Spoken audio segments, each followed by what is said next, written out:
Our story begins in a magical forest that has been engulfed by the wildfire. And this is a group of local monster hunters who came here to catch some goblins. But the fire in the woods was so bad that it was simply impossible to hunt. When suddenly, from deep in the forest, footsteps sounded. The hunters thought it was some monster trying to get out of the fire. And a moment later, a short guy who was holding something in his hands came out of the forest. When they looked closely, they saw that it was the huge head of a blue troll, one of the strongest monsters in the forest. And the guy holding her looked like a hunter who acts alone. And this guy's name was Jean, and he's not as easy as he looks at first glance. When the hunters saw the monster's head in Jean's hands, they wanted to rob him.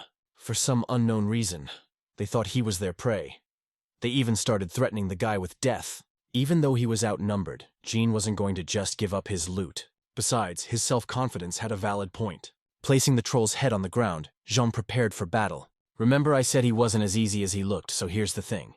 He was quite a skilled magician. Realizing they were in trouble, the hunters decided to use their ultimate trump card. An archer who's been sitting in ambush waiting for the perfect moment to attack. Just in time to spot the setup, Jean used magic to redirect this arrow straight into the leg of one of the bandits. The other hunters obviously didn't expect this. Realizing that they had messed with a magician, these idiots decided not to retreat, but to attack. Mages are not known to be particularly strong in close combat, so Jean bounced back. And in those few seconds, he created a new spell called Ice Storm. This spell is only available to mages who are skilled in ice magic. This type of magic is incredibly rare, and its wielders are considered elite warriors. In a matter of seconds, Jean turned one of the hunters into an ice statue. Although turning into a block of ice doesn't kill you, it makes your body incredibly fragile. And all it takes is a slight gust of wind to kill a man by turning him into hundreds of pieces of ice. The remaining hunters were confused. They were sure that the fire in the forest was caused by magic, but Jean possessed ice magic. And as a rule, a mage has only one element, but as with any rule, there are exceptions, and Jean was one of those exceptions. This guy could use ice and fire magic at the same time.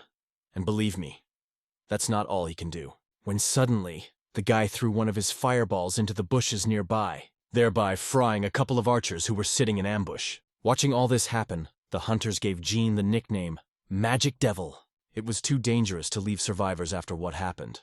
And also not in the style of our hero approaching the surviving hunter. He put his hand on his head, because of which, all the internal organs of the man turned into mincemeat. And a moment later, his body caught fire like a paper house from a spark. The last hunter begged Jean to spare him. On his knees, the man promised that he would never tell anyone about what happened here, and he would forget everything. Pulling out his sword, Jean said, "You have the last word." Realizing that death could not be avoided, the man wanted to quench his curiosity, and asked our hero how he could use several verses at the same time. After finishing what he had started, Jean whispered, "It's very simple, I'm a bloody outsider." After all these unpleasant events, the guy went to the nearest settlement to sell his booty. There was only one place in town to do it, and it's a tavern where all the rabble hang out. That blue troll has been a nuisance to the locals for years, and no matter how many hunters tried to finish him off, no one was up to the task. When suddenly our hero drew his sword and drove it into the bar with all his might. Seeing the familiar blade, the bartender asked in surprise, "This sword, so you faced the Vagilons?" "Yeah, I came after I buried them, they acted like fools." "There's someone worth burying here too, isn't there?" Jean replied with a sly smile on his face. Not wanting to spill any more blood, the bartender did his best to calm our hero down. "These idiots do nothing but eat meat and drink beer." "Am I wrong?" Jean shouted loudly. "You're telling the truth. These Vigilantes are just like the bandits." The people in the audience shouted with enthusiasm. And then a system window opened in front of the couple, informing them that the quest had been successfully completed. For killing the blue troll, the locals promised free housing and food in their town for the rest of their lives. After giving the monster's head to the man, Jean asked for a hot bath. Despite his exceptional talent, our hero had a very bad character and did not get along well with others. But before our hero retired to his room, the bartender asked what his name was. "My name is Jantal Brown, but you can just call me Jean." Is a game that was illegally downloaded from one gated community, Aquilonia. At first glance, an ordinary RPG that is filled with intrigue and conspiracies, but with a very dark atmosphere. Jean is now a character in the game Aquilonia that he pumped before he became one himself. A mixed-type mage. Originally, only one branch of strength could be developed in the game, since this is how you can deal with the difficulties that await players in the second half of the game. However, our hero did not follow this method of pumping. If he needed stamina, he developed it.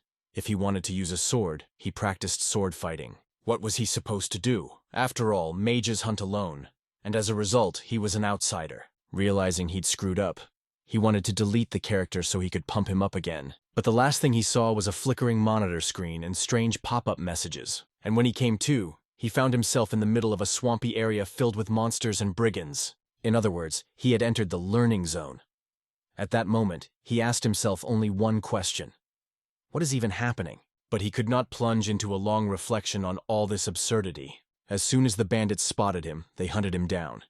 He did his best to survive. He'd spent 6 whole months in the swamps, enough time to adapt to this dark world. For 6 months, day in and day out, he fought mobs of monsters and brigands for survival. But he never found the answer to get back home. And after another year, the thoughts of home completely left him, and he resigned himself to the fact that he would spend his whole life in the game. During this time, he learned one simple rule. If you want to live, don't trust anyone. That rule had saved his life on more than one occasion, but now it had put him in an awkward situation. When he put the blade of his blade to the neck of the innocent girl who brought him hot water. Putting his sword in its scabbard, Jean apologized to the maid. Luckily, she was very understanding about the situation. While pouring hot water, the girl inadvertently stared at his muscular body. "Hey, I'm trying to relax here. Put your dirty thoughts away," Jean said with a heavy sigh. Taking a bath, our hero remembered the training zone and how he tried to survive in it. After Jean was reincarnated, the world map expanded and his enemies became stronger. Villages and people he had never seen before appeared. With the brigands he had met before, there was no problem because they had a big difference in strength. Our hero realized that if he left everything as it was, he would simply die because of the events that await him next. And things have been accelerating lately, and we need to get stronger as soon as possible. The easiest way to increase your power is by mining monsters, but it's not easy to do it alone. Using his authority, Jean asked the locals for help, but it was too dangerous to entrust something as important as gathering booty. So Jean decided to supervise the process personally so that no one would take anything of value. After days of searching, he finally found something of value. In addition to regular armor, you can get the so-called cursed core from some monsters. It is an incredibly powerful magical item that contains foul magical power. But more importantly, there's a lot of it. These cursed cores are like little nuclear reactors. That's how powerful they are. These cores allow monsters to use black magic, but they don't appear on their own. According to an old legend, long ago there lived an evil magician who used these cursed stones to gather an army of monsters to take over the world. The dark magic sealed in this stone was so strong that it drove people insane. By touching the cursed core, one would be irreversibly transformed into a monster in human form. But that wasn't all. The cursed core made people eat them, thus turning them into monsters. And the monsters that used to be humans are many times superior to all other monsters in strength and speed. But that's not the point. Having completely cleared out the goblin settlement, it was time to evaluate the loot. The catch wasn't perfect, but it wasn't as bad as it could have been. From the ringleader's hut, Jean received mana stones, silver coins, and an eye necklace that added 1 point to strength, 1 to stamina, and as many as 3 to willpower. Of course, compared to everything else, the cursed core is the biggest catch. If cleansed of its dark power, it could be a very useful item. When our hero woke up in the game, his skills were at the same level. However, everything else has been reset to the starting point of the game. Time slots, quests, items, just everything. Then it begs the question of why the levels and skills were left behind. Apparently, someone didn't want his character to disappear without a trace. For example, the one who pulled him into this world. Whatever people found, Jean decided to give it to them. He doesn't need those things anyway, and this way he'll increase his reputation and respect. But he wanted something in return, which he'll tell you about later. Now it was time to see how the others had done with his task. Gathered in the square, people put out everything they could find. Unfortunately, they didn't find any super valuable or useful things, but frankly, they didn't try to look for them. Plus, several had suspiciously stuffed bags, so Jean decided to check them out with his magical vision. After examining each one in turn, our hero found nothing of value, just a couple of silver coins, when suddenly he noticed a strange energy emanating from one of the men's bags. Walking up to the guy, Jean asked, "Are you serious? You think I'm an idiot? Quickly get everything you have in your pockets, or you'll lose your head." At this point, the man became very nervous and cold sweat began to show on his face. A moment later, his eyes rolled back and a thick white foam began to pour out of his mouth. Something like this Jean had seen for the first time. But he knew it meant nothing good, as suddenly, The poor guy's entire body was covered in bright purple flames, and his feet began to lift off the ground. When the locals saw it, they froze in fear, and just watched their friend turn into a monster. The transformation process was not for the faint of heart. Horrible screams of pain and the sound of bones breaking. When Jean saw all this, there was no doubt in his mind this guy was consumed by a curse. Realizing that he could not be saved, our hero without the slightest hesitation cut his throat before it was too late. At least he tried to. But he couldn't. The curse had completely taken over the poor man's mind and body. Stopping the blade with his bare hands, the monster said in a hoarse voice, "You're a hot-headed guy. I thought I'd cut your head off right away. It looks like it's a lot more complicated than it originally appeared." Jean thought he had been consumed by the curse, but the man was actually an imposter from the beginning. There are no words. "You ruined the field where I planted my seeds. You hid them too, didn't you?" the stranger added. Apparently he's talking about the damn cores.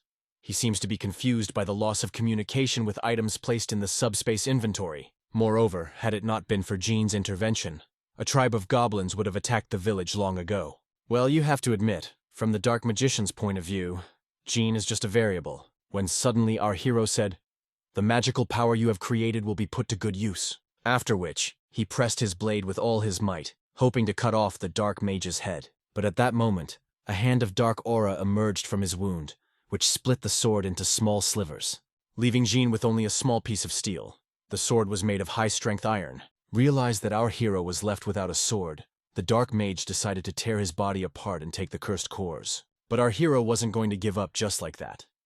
He fought even with a small dagger. It wasn't enough to stop the dark mage. His body was strengthened with magic, so an ordinary blade was harmless to him. But Jean had a little surprise for the bastard in the form of a fireball. For a dark mage, as for anyone in this world, the ability to fight with a sword and control magic at the same time was a surprise. So our hero's sudden counterattack hit exactly the right target, leaving the dark wizard with nothing but disappointment. Finding himself completely exhausted and confused, the dark mage asked, "Who are you?" Creating another fireball, Jean replied, talking a lot like for a corpse. After that, he unleashed a barrage of incredibly powerful attacks on the mage, turning him into a pile of flaming bones. Unfortunately, this guy was just a puppet in the hands of true evil, and today's victory has given Jean a serious enemy and nothing more. Leaving the burned body of the guy, the dark mage promised that he would definitely find our hero and repay him for everything. Not wanting to listen to the cries of this marasmus for another second, Jean chopped off his head, and his head rolled away, whispered, "Necromancer!" Now that the threat has been eliminated, we must extract the cursed core from the body. It was much smaller than the goblin leaders. Realizing that the monster might not be acting alone, John asked if anyone would like to surrender voluntarily. Fortunately, the others all turned out to be human, after which they all returned to town together. All except Jean. He was off on another assignment given to him by the owner of the local bar. When our hero beckoned, the man asked in surprise, "Did you complete this task too?" "I'll give you some advice. You'd better watch what you say," Jean replied. "I'm sorry. It just seems like you're different from ordinary mages." "I can see why you hid it, because mages aren't well liked," the bartender said. After creating a fireball, Jean said angrily, "Deaf? You talk a lot. If you want, I can warm you up a little." "Don't worry about it, I get it. That's not what I'm worried about. That evil magician, he seems to have a grudge against you," the man added. "Don't worry, it's nothing," Jean replied, smiling. Whatever it was, he was destined to die by his hand anyway. By the way, he has completed all the additional quests of this city that he got from the bartender.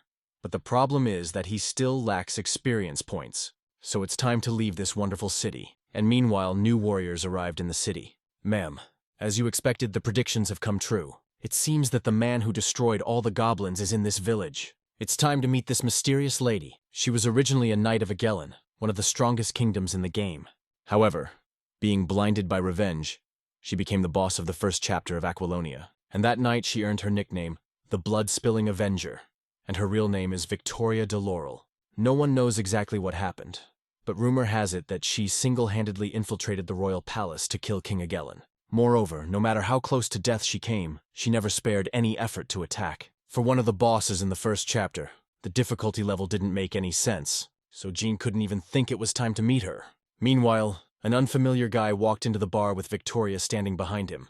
Looking around, the stranger looked at our hero with a smile on his face and said, "It must be you, who single-handedly killed a whole nest of goblins." Jean had seen this huge and oddly shaped armor before, so he knew what was in store for him. Not wanting to interact with Victoria unnecessarily, Jean simply pointed to a booth with a blue troll head in their armor. "Just perfect. It's a job even the most elite soldiers don't want to take on," replied the boy admiringly. "Finished praising our hero," the boy shouted with pride in his voice. "This man is a follower of the Luciler, apostle of the Tauren, guardian of the southern borders and the precious sword of Agellan, Mistress Victoria de Laurel." The situation was worse than ever. Jean wasn't ready for this now. However, he noticed that her appearance now was very different from before. It looked like she still hadn't stooped to the level of bloodshed avenger. "And this chatty fellow's name is Philip. He's Victoria's squire. My name is Jean. I'm a mercenary, as you may have noticed." "What do you want from me?" asked our hero. Seeing that Jean didn't want to talk, Philippe politely asked him if he had found any interesting things in the goblin camp. He was particularly interested in magical objects filled with dark power. And here's another surprise. Jean meets Victoria, who is still not down with the bloodshed avenger, and she too is looking for the dark mage. And if she does, she knows more about him than our hero, so he's going to find out what he can. So he offered to make a deal directly with Victoria. Philip considered it an insult to the title of knighthood, because upper-class people don't socialize with trash like our hero. However, Victoria wasn't like these arrogant nobles. After apologizing for Philippe and removing her helmet, Victoria wanted to hear Jean's proposal. But despite her simplicity, she didn't like talking to strangers. So it was her weaponsmith who spoke for her the whole time. Saw that there was indeed a girl uncovered beneath the helmet. Our hero was a little surprised. For the last time he'd seen her, he'd only heard incomprehensible mooing and heavy sighs. Victoria was willing to pay for any information on the magical items from the camp that Jean had ravaged. And to loosen the mercenary's tongue more, she showed him one imperial gold coin. Imperial coins, the most valuable resource in the game. With this gesture, Victoria wanted to show that she was serious. After which, Jean whispered, there was someone who deliberately nurtured monsters. Their leader grew, receiving magic from this man. In his chest was an object that was filled with magical power. And to prove the truth of his words, Jean took out the cursed cannonballs and placed them on the table. And he also said he'd find me and kill me because I'd ruined his plans. As Victoria gazed at the cursed core, she said, "This object is definitely filled with evil magic. What Vernon said was true. The seeds of darkness had indeed sprouted in the kingdom." After finding out everything they wanted, Victoria gave our hero a whole bag of coins. But in return for 10 imperial gold coins, Victoria wanted to take this cursed core. Jean agreed to the deal. But Victoria wanted our hero to go with her to the imperial castle as a witness. After which a system window about an additional quest appeared. Jean had to escort Victoria and kill the dark mage, and for that he would get 1 experience point, reward in the form of experience points. So our hero simply could not miss such an opportunity. After some thought, Jean figured out a way to make a big profit out of it. Since he was a mercenary, he offered to make another deal, realizing that they've already paid a lot of money for the information. In addition to being a witness, he would also help them track down the Black Wizard. For Victoria, it seems very lucrative, especially since Jean knows where he's hiding. But for that, he wanted a bounty bonus, and that way he could earn even more money and complete an additional quest. After a little thought, Victoria agreed to those terms. After waiting for darkness, our heroes moved deep into the Grave Forest. Of course, Victoria and Philip were wondering why they were going there. "I'm sure of what I'm doing." "The Grave Forest is the most likely place to hide it," Jean replied. "A grave forest, or a forest where one can enter but cannot exit. This forest was cultivated by ancient fairies over underground tombs. Originally, it was used to bury fallen soldiers, but then the common people also started making burials there due to lack of space in the regular cemetery. It was a long time ago, but after that, the fog gradually began to thicken in the forest. So those who entered it never came back, and this forest is at the very center of the kingdom. So it's a very convenient place to do your dark deeds from." Finding himself at the entrance to the forest, our hero offered to set up for the night. Because to go into the Grave Forest at night is a real suicide. As suddenly Philip suggested we go a little deeper into the woods to set up near the creek. But Jean quickly quashed the idea, saying there was a pack of wolves near the river. Whereupon Philip nervously hopped on his horse and galloped off in an unknown direction to gather firewood. It was immediately obvious from Philip that he was not a professional, because at night, not far from the forest, he began to scream like a little child. Meanwhile, deep in the woods, someone was watching our heroes. Philip's screams attracted the attention of the monsters here. Like Jean said, there are packs of demonic wolves on the outskirts of the forest, so it's not surprising that human screams caught their attention. On their own, the wolves weren't much of a threat. But their leader, Endolf, was a different matter. After about an hour, they finally set up camp and started cooking dinner. Staring at Victoria, Jean tried to figure out what had happened to her.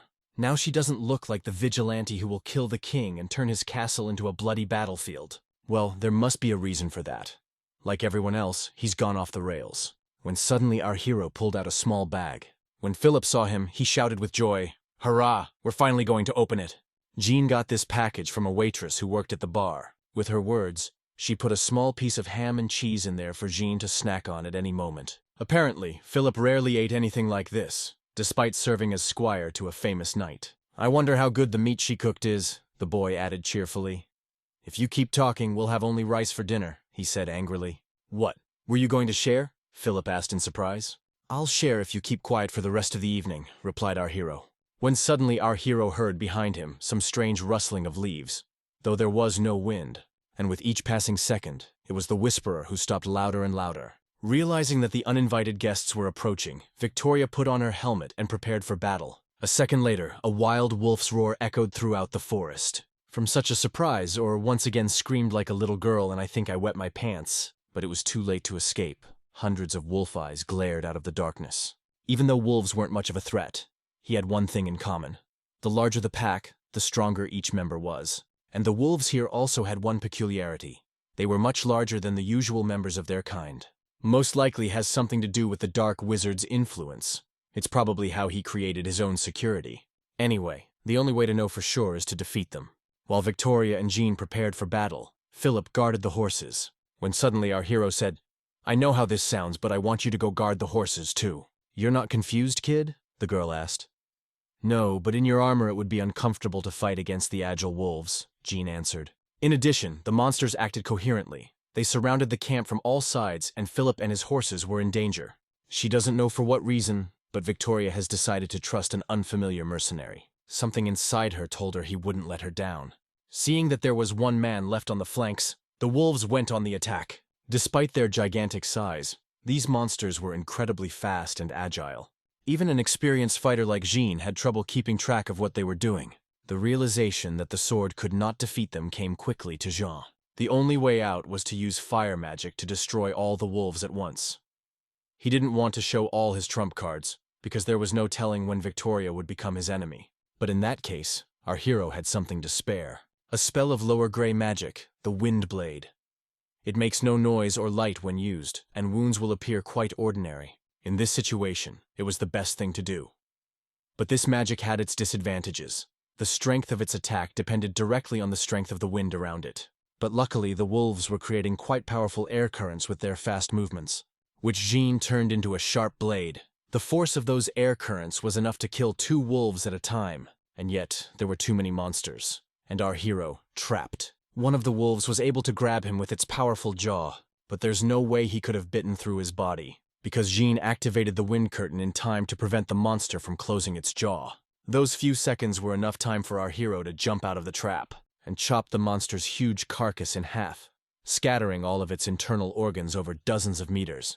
The last attack was so strong that Jean inadvertently cut his cheek. The first wave had been beaten back, but it was too late to relax. A new group of wolves were close by. Meanwhile, Victoria fought as well as our hero. With a single swing of her sword, she decapitated several monsters at once. Their skills were better than Jean thought. Victoria is unrivaled in sword fighting, but Philippe is good at support. However, this battle takes too much time and effort. Realizing that they would not last long like this, Jean decided to act radically. He had no doubts that this was all the work of the dark mage, so he wanted to find him and kill him before it was too late. But due to the strong aura of ordinary wolves, the radius of magical vision was greatly reduced. And yet, the dark magician's aura was incredibly strong, so it wasn't that difficult to detect him. Having discovered the main enemy, Jean said, "Lady, protect the horses, and I'll cut off the head of their leader." Without waiting for an answer, our hero rushed deep into the dark forest. Flying through the endless rows of wolves, the guy noticed one peculiarity. None of them paid attention to him, which was just as well in this situation. Using the air trampoline, Jean confidently made his way to the target without any problems. And only when his feet touched the ground did the wolves turn their attention to him and rush towards him. Seeing all this, Victoria stood stunned. She couldn't believe her eyes. She was sure that our hero was an ordinary swordsman, and meanwhile a pair of wolves attacked Philip. The girl had no time to think. Running to the place where he had seen the ringleader, Jean found no one. But a moment later, a voice came out of the darkness. "You're funny. You were trying to get away from my wolves and you ran into me." Turning around, our hero saw in front of him a huge 5-meter wolf, which stood on its hind legs. This was the famous wolf leader, Endolf. It was too presumptuous to think the fight would be fair. The dark mage had brought a band of wolves with him. But luckily, away from prying eyes, Jean could give it his best shot. And at this point, the system gave our hero a new optional quest called The Cursed Endolf. I had to kill the leader of the wolf pack.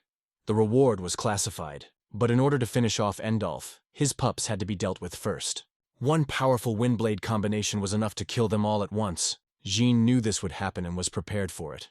That's exactly what happened in the game. Left alone with our hero, Endolf activated his unique overwhelming aura ability. But without a pack, the strength of his skills is reduced to a minimum, so the aura suppression didn't work, and then decided to attack first. Endolf is actually a very dangerous opponent. In addition to his brutal strength and ability to control a huge pack of damned wolves, he is also able to use magic. Like all of his skills, without the presence of a pack, any magical attack becomes very weak. Even the weakest rotating barricades are enough to block his attacks. But to end his life forever, conventional air techniques are not enough. And at that moment, our hero heard a group of wolves running nearby, and Endolf's attacks became much stronger. So instead of attacking, Jean had to activate an ice shield that could withstand any blow. Like any creature that uses magic, the ringleader needed a certain amount of time to prepare the next spell, and the timing was perfect for a lightning counterattack. One of the advantages of ice magic was its adaptability to combat. In just a moment, an ice shield could turn into a hail of ice blocks. Left without magical armor, and not expecting such a sudden attack, Endolf was hit by this hail. The damage was so high that it was impossible to hold back the onslaught. Fortunately for the monster, Jean's counterattack didn't last long, because it used up too much mana, so he still managed to survive the ice storm, albeit with a significant loss of health points. Jean hoped that this attack could end it all. After using such a powerful spell, he needed time to accumulate mana for the next one. But here was Endolf, already ready to tear him apart. This is another of his traits. The fewer health points he has left, the stronger and more ferocious the monster becomes, and his attacks become faster and deadly, and the time to accumulate mana is minimized. But despite his increased strength, his intelligence and wits are diminishing. So being in a fit of rage, he did not notice one interesting thing, that all his attacks were in vain.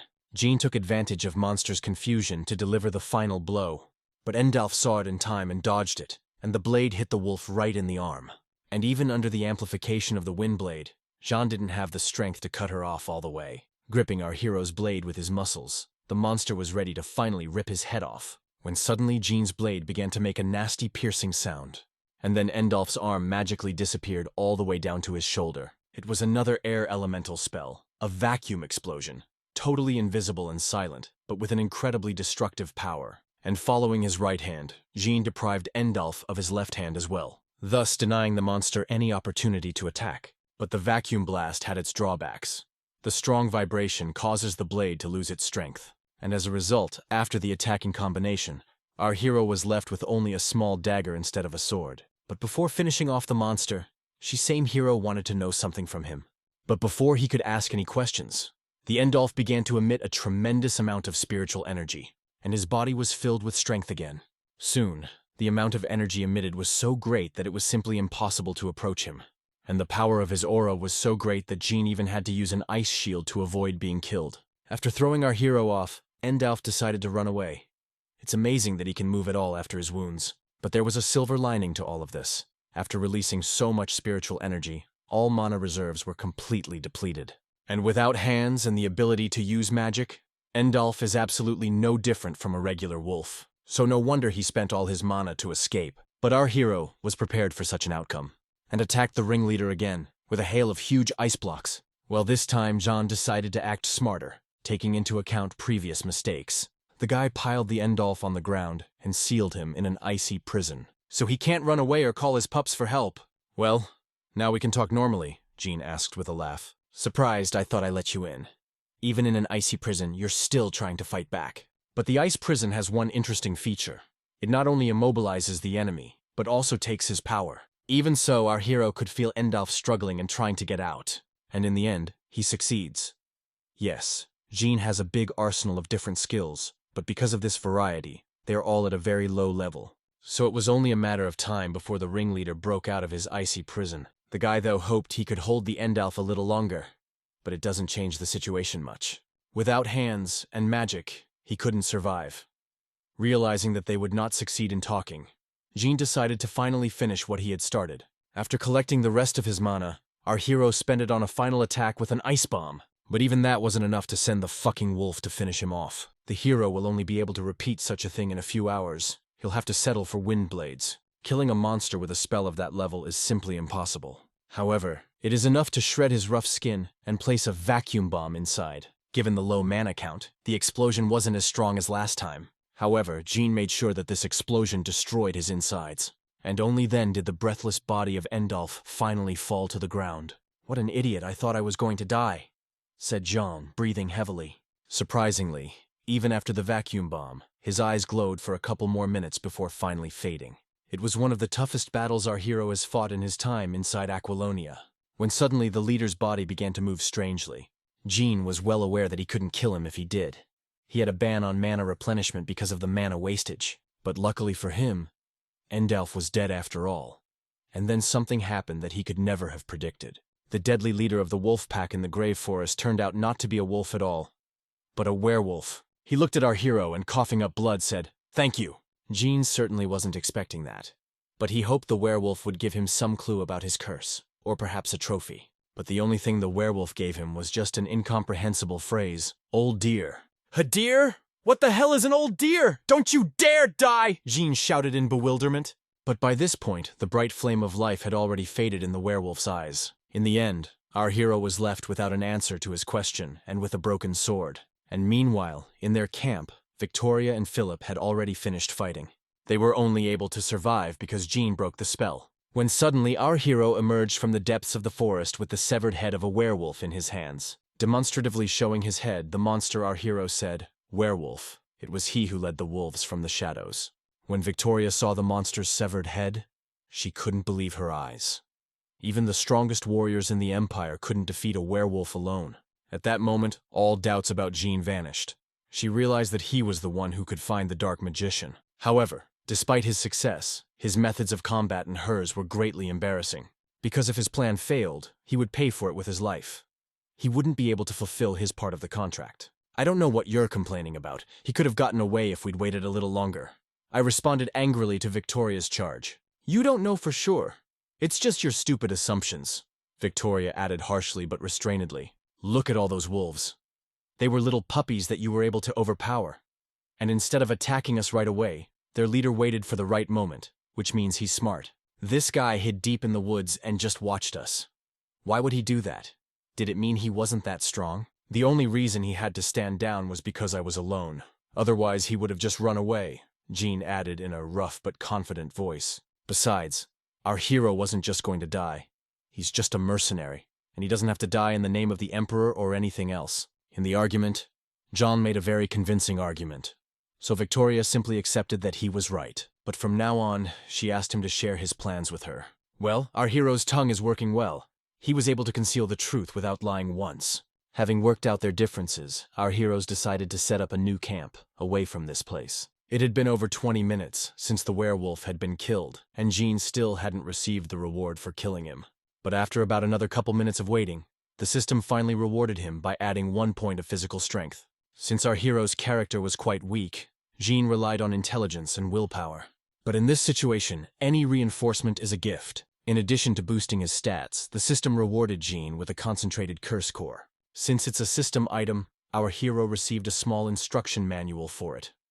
As it turns out, it can be used as an amplifier. But there is one nuance. Having activated this core, the owner is seized by madness. Unfortunately, there was no information about positive reinforcements. However, Jean realized that the effects would be incredible, but the side effects made him uneasy. For now, it's unclear how it can be used, but it may come in handy in the future. Meanwhile, Philip had already recognized the horses. Only, the horse of our hero behaved very strangely, did not stop beating his hooves on the ground, and tried to get out of his hands. In an attempt to subdue him, Jean activated control magic. But this only made the situation worse, and from the horse's mouth a white, thick foam began to come out of his face. And after a couple minutes of horrible agony, the poor horse fell breathlessly to the ground. Philip felt guilty about what had happened, for it was he who had been assigned to watch the horses. But it wasn't the guy's fault. Jean assumed that it was the horse's reaction to the blood on his clothes. It's not so important now. The main problem now is that they are without one horse, and someone will have to walk. Thinking that Philip was to blame for the horse's death, Victoria offered our hero financial compensation. Don't worry, there's no money involved, and besides, Philippe fought like a true knight. But I'm a little tired, said Jean politely. Sir, thank you so much. I honestly don't know how that happened. You were also answered by Philip. And a new site for their camp. They chose a lawn deep in the woods near a stream with spring water, just as Philip had suggested from the beginning.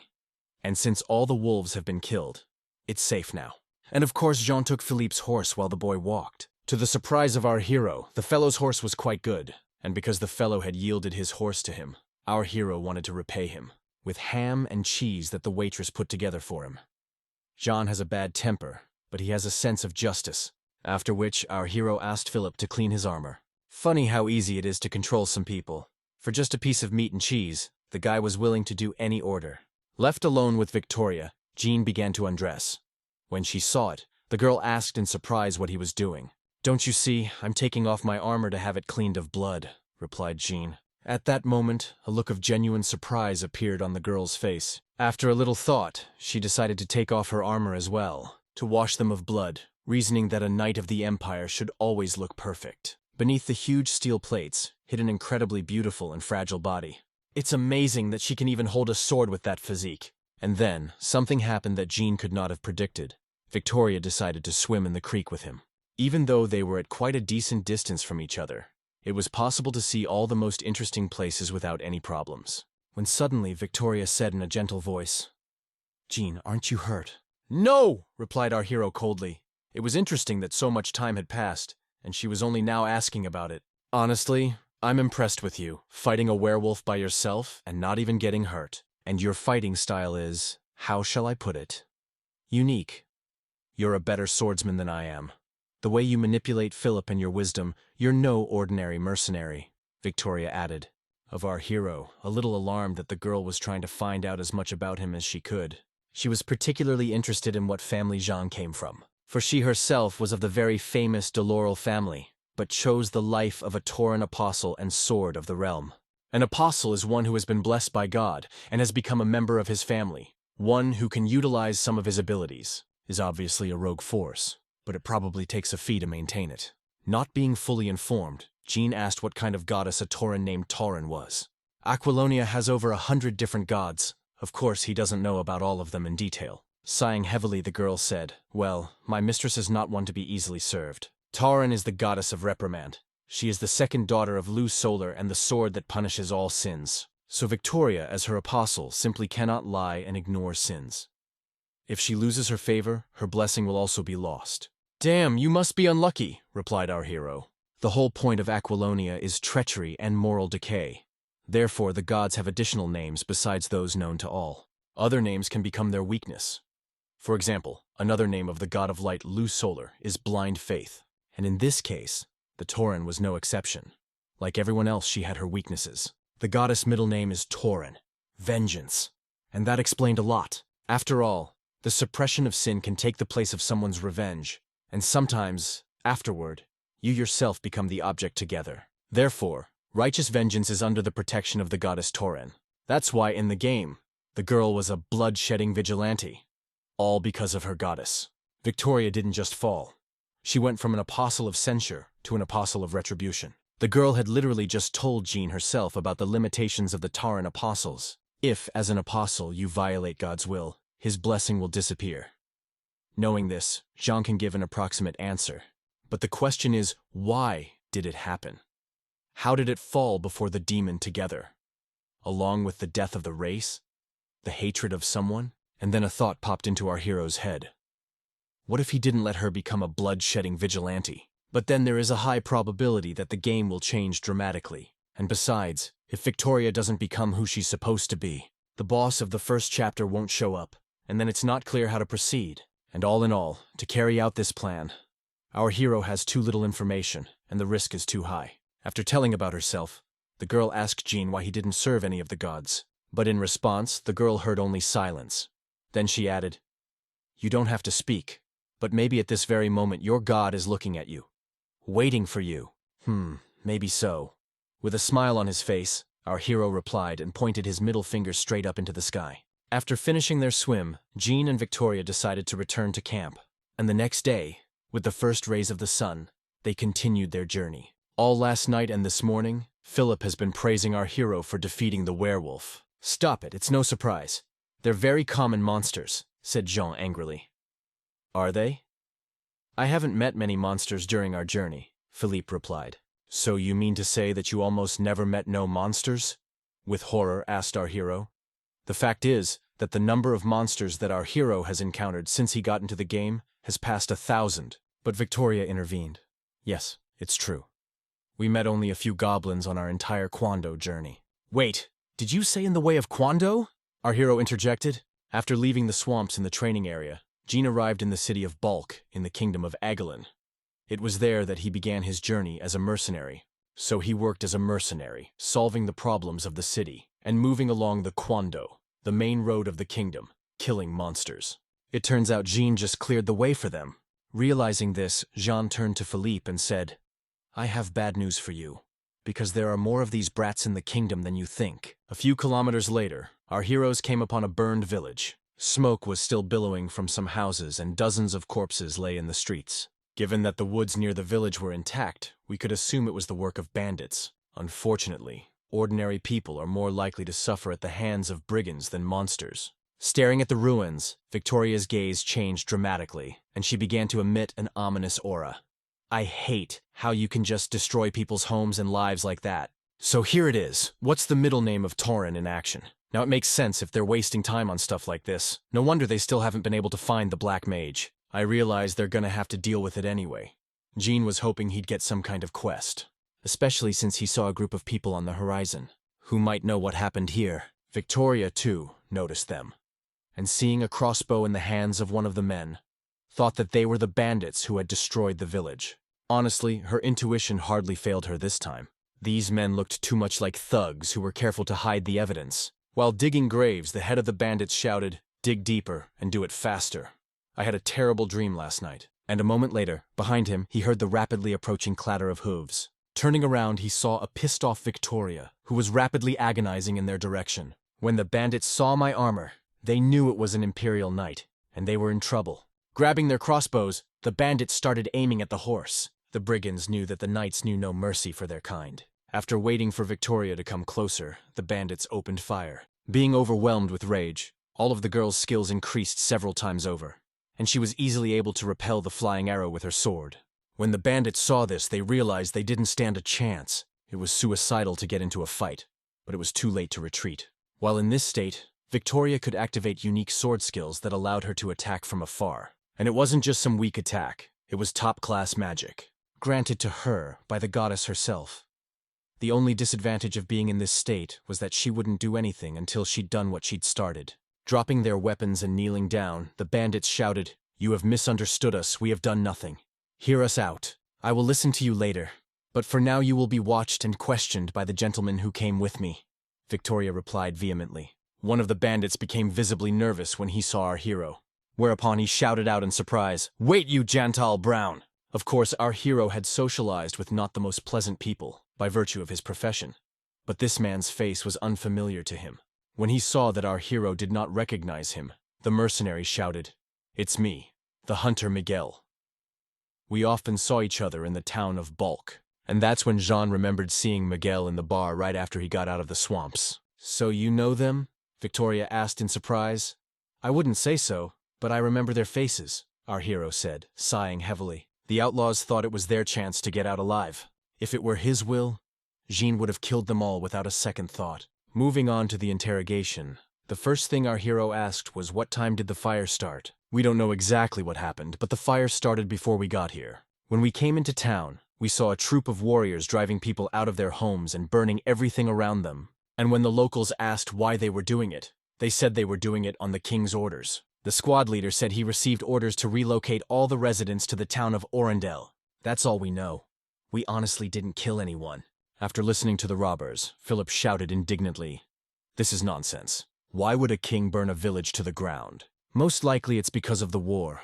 All over Agalon there are preparations for war," Victoria replied thoughtfully. "As previously stated, all over the kingdom is currently gathering labor and sending it to the main base. All for a war with a neighboring nation. And if war does break out, there's no way to defend all the territories. So this village would have been destroyed anyway." Well, the king's real motives are quite different. John didn't think they would start cooking so quickly. If what the bandits said was true, then what kind of corpses were they burying? According to the bandits, it's the family of the head of the village. They were against the migration until the very end, for which they were executed. People who agreed to migrate gave the brigands some money and asked them to bury them. Of course, it's hard to believe, and maybe the bandits are lying to keep themselves alive. I don't think they'd be smart enough to come up with this on the fly, and with all that detail.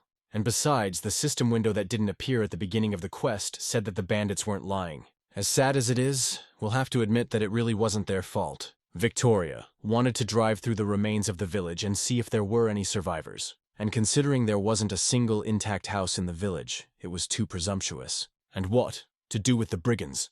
The girl entrusted our hero. I'm bored to death. Jean decided to have a little fun. But on the other hand, they're totally worth it. And besides, they have some very important unfinished business. And killing innocent people is not our hero's style. So he let them bury the people and just walk away. Having received Jean's approval, the hunters began to hurry very much. When suddenly Philip said, "You must have a very important mission if it only took men." "And so you noticed." "I'm a little embarrassed to talk about it," replied Miguel. But then Jean intervened in the conversation. "Among the mercenaries there are pathetic scum who steal requests from others."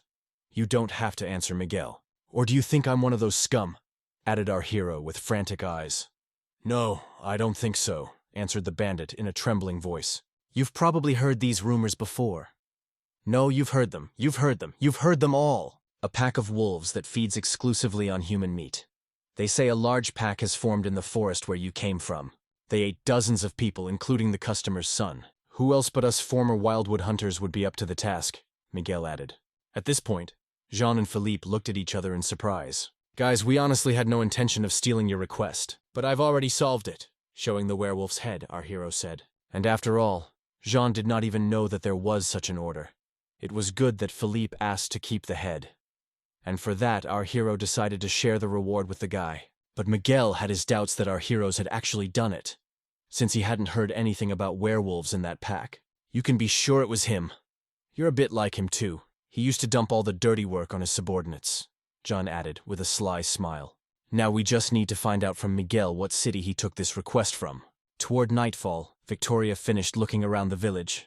Upon hearing of the order, Victoria wondered if the village was on their way. And luckily for our hero, they were indeed on their way. And besides, the family of the dead is obliged to know the truth. Also, this village is just outside the grave forest where they can easily replenish their supplies. Now they had to decide what to do with these mercenaries. Victoria didn't hide the fact that she didn't like them, but she couldn't leave them here either.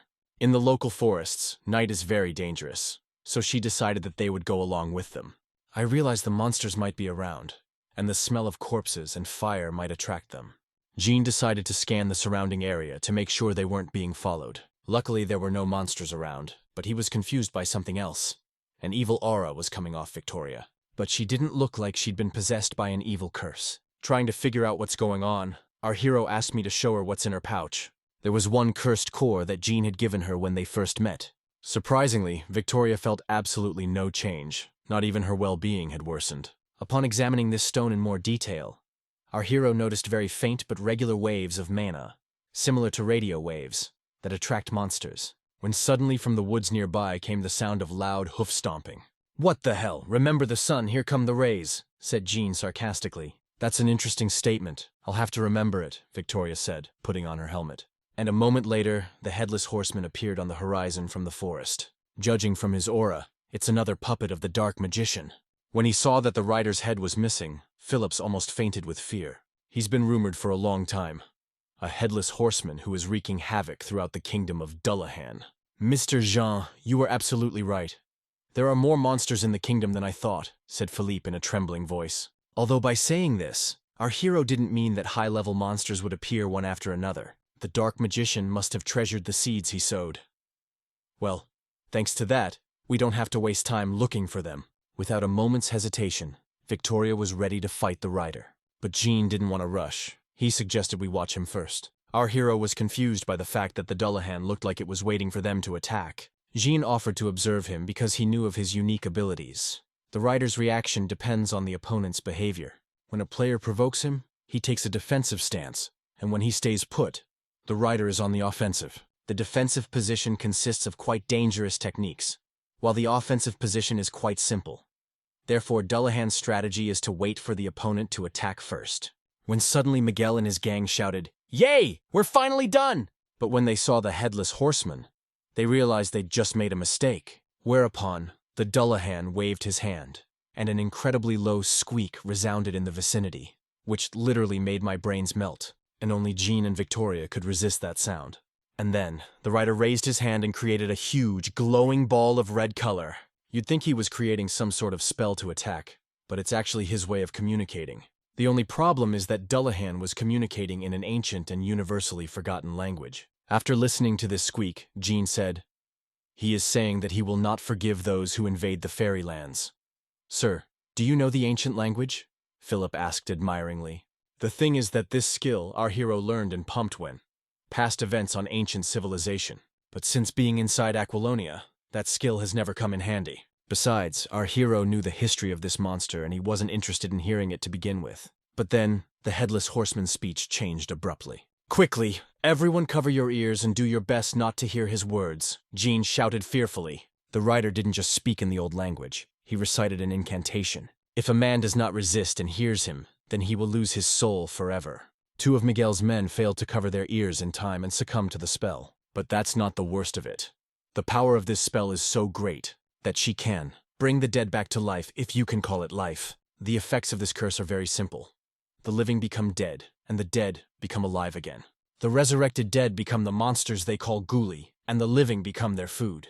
Under the curse of the headless horseman, the bandits were unable to defend themselves. Unfortunately, there is no way to help them.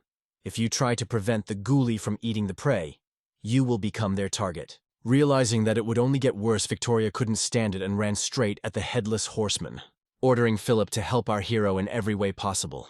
Left alone, the lad asked Jean for one favor. If the ghoulie, he would be caught so that our hero would kill him before he became fodder.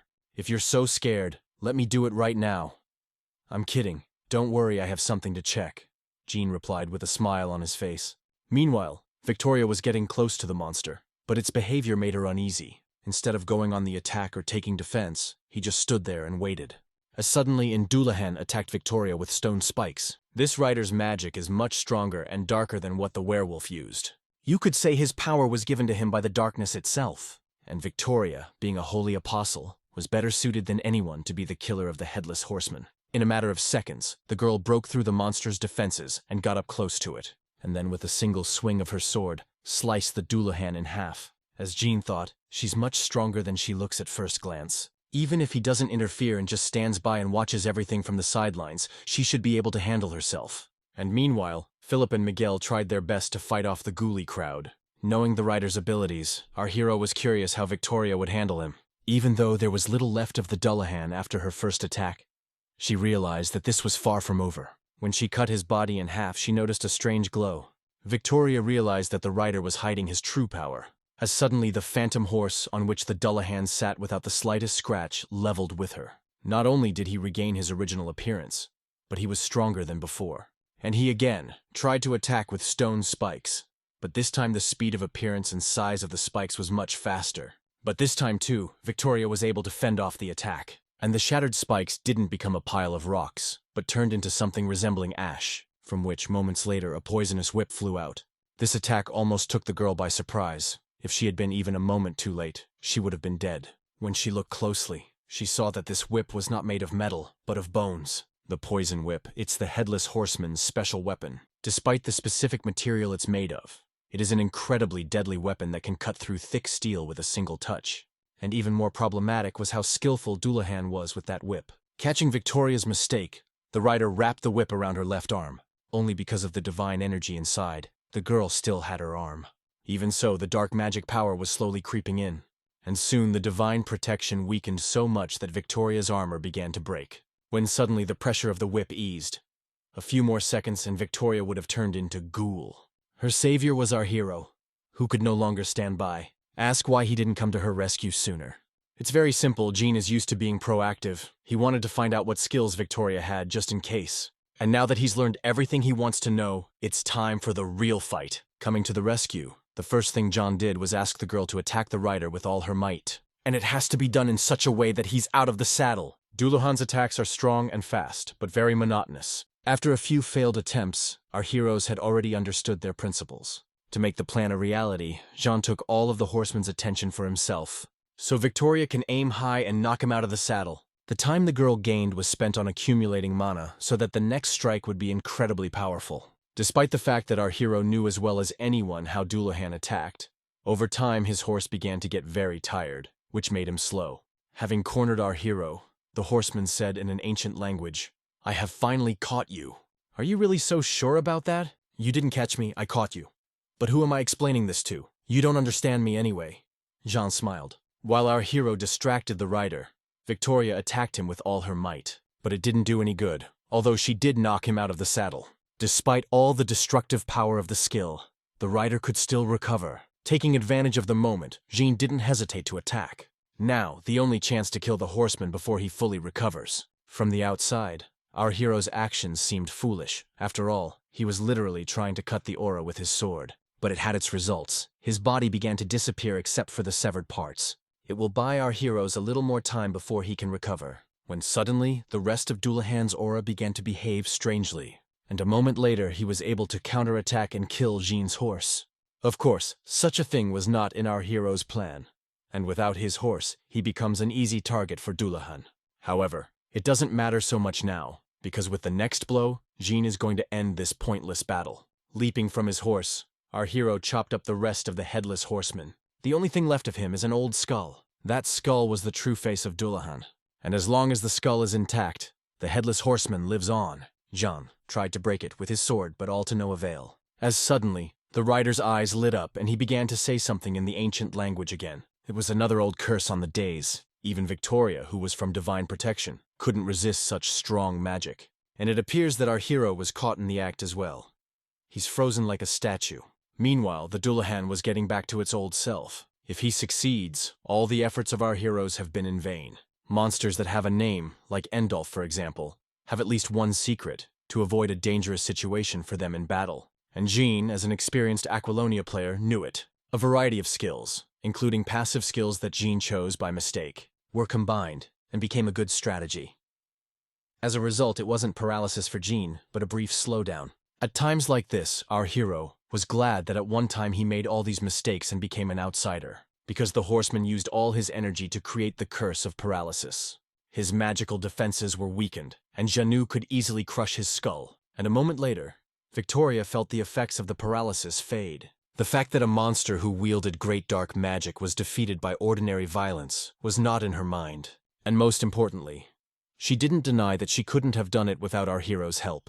After completely destroying the skull, the monster released an incredible amount of dark energy, thus breaking another of our hero's swords. From the leader of the Blue Trolls to the headless horseman who defended the land of the swamp fairies, all of them were completely destroyed by our hero, and I assure you the Dark Wizard didn't like that fact very much, because it ruined his plans. Realizing that if things continued at this rate, his plan would finally fail. A dark magician determined to kill Jean at any cost. Sorcerer wanted to return the world to its original form and become a perfect being. He's decided that when his time comes, the first person he'll devour will be our hero. 5 days later, our heroes arrived in the village, in which Miguel took an order for a pack of wolves.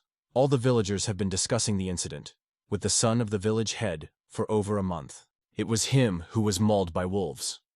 Everyone thought Miguel's group was long dead, since they were supposed to have returned the day before. And this morning, it's been a hectic morning in the city, as Miguel returned to town, accompanied by an imperial knight. But what people had the most questions about was the skull that was attached to her saddle. However, despite all of this, the main star was Miguel, who, with his head held high in the city, walked through the main square, holding the severed head of a werewolf. When Miguel heard that people admired him, he started to play the tough warrior. and Jean just watched him curiously. Even though Victoria had her doubts about him, he wasn't such a bad man. After the battle with the Gulas, he spent several more hours burying his fallen friends. Not all mercenaries are as badass as they seem at first glance. They were just as ordinary people with the same feelings. It's just that life had forced them to step on a path that wasn't the best. Although the battle ended in victory, there were a number of significant problems. Since Jean joined Victoria and Philip, they fight monsters every day. By a monster, which caused us to fall behind schedule and lose 2 horses. So the journey to the Grave Forest will take at least a week and a half. Upon learning that our heroes were heading to the Grave Forest, Miguel offered his help. He was born in these parts and knew all the roads, so he promised he could get our heroes through in 5 days. After listening to the man's proposal, Jean said, "We will trust you, but if you fail, I will personally cut off your head." "Wait, we haven't discussed the price yet, and if the monsters attack, I can't guarantee safety," Miguel shouted in horror. "Of course, how could I forget you're a mercenary?" "I think that will be enough," added our hero, tossing a coin. In fact, it's an incredibly high fee for this kind of work. But since Jean had taken his order, he felt he should make up for the inconvenience somehow. And besides, since Jean was only going to walk with Victoria as far as the Grave Forest, it would be good if Miguel replaced him as the Black Magician's witness. After giving our heroes a little tour of the city, Miguel suggested they meet at a tavern in a few hours, while he would receive the reward for the werewolf's head. This time, our hero decided not to waste. He asked Philip to buy him and himself a horse, when suddenly, during a conversation, our hero mentioned he wanted to go to the Lu Solar Temple. When Victoria heard this, she offered to go together, since she was also going there to pray. But Jean insisted that they go separately. Knights like Victoria value faith and honor. In other words, they're the perfect target for priests. Does Jean want to lose her money by coming here with her? Absolutely not. In Aquilonia, churches are unusual decorated buildings in which God is worshipped. The churches here are truly filled with divine blessing. Even though the gods in the game were real, Jean was still an atheist. He came here for one purpose. He wanted to cleanse the cursed core of dark magic. When suddenly, a priest came into the temple and said, "I assume you're a mercenary by the way you're dressed. I'm an open-minded man, but what are you doing here?"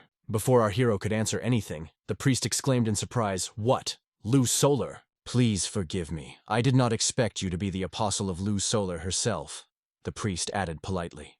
Jean looked at the man as if he were an idiot. But there could be no mistake. The last time the statue of the goddess emitted divine light was long ago, when the apostle of the entire empire came to visit.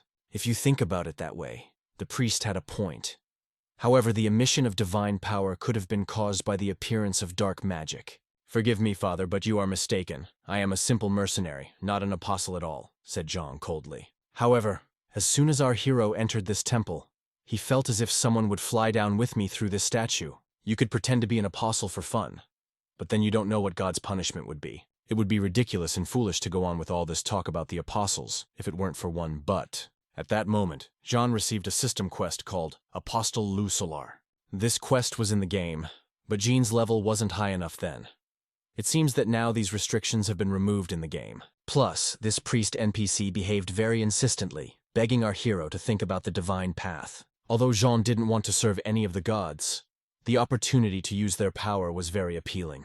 Our hero promised to heed the priest's words if he would do him a small favor. Jean wanted to know how the cursed cores could be cleansed of dark magic. After examining the cores, the man said, "But not clearly cursed, and done by a challenging monster. But I will do my best to help you." But there was one problem. Even though the Lu Solar statue poured out more grace than usual, the priest's ability was too limited, and it would be very difficult to refine more than one core. The priest, however, promised that she could clear more if Jean made a small donation. These words once again proved to our hero that all priests are common crooks in nice clothes. Plus, it takes a lot of investment to serve Lu Solar, so it didn't take John long to decide against the system quest. And the moment he made that decision, the goddess statue stopped radiating divine power. When the priest saw this, he cried out, "No, sir, I cannot help you now.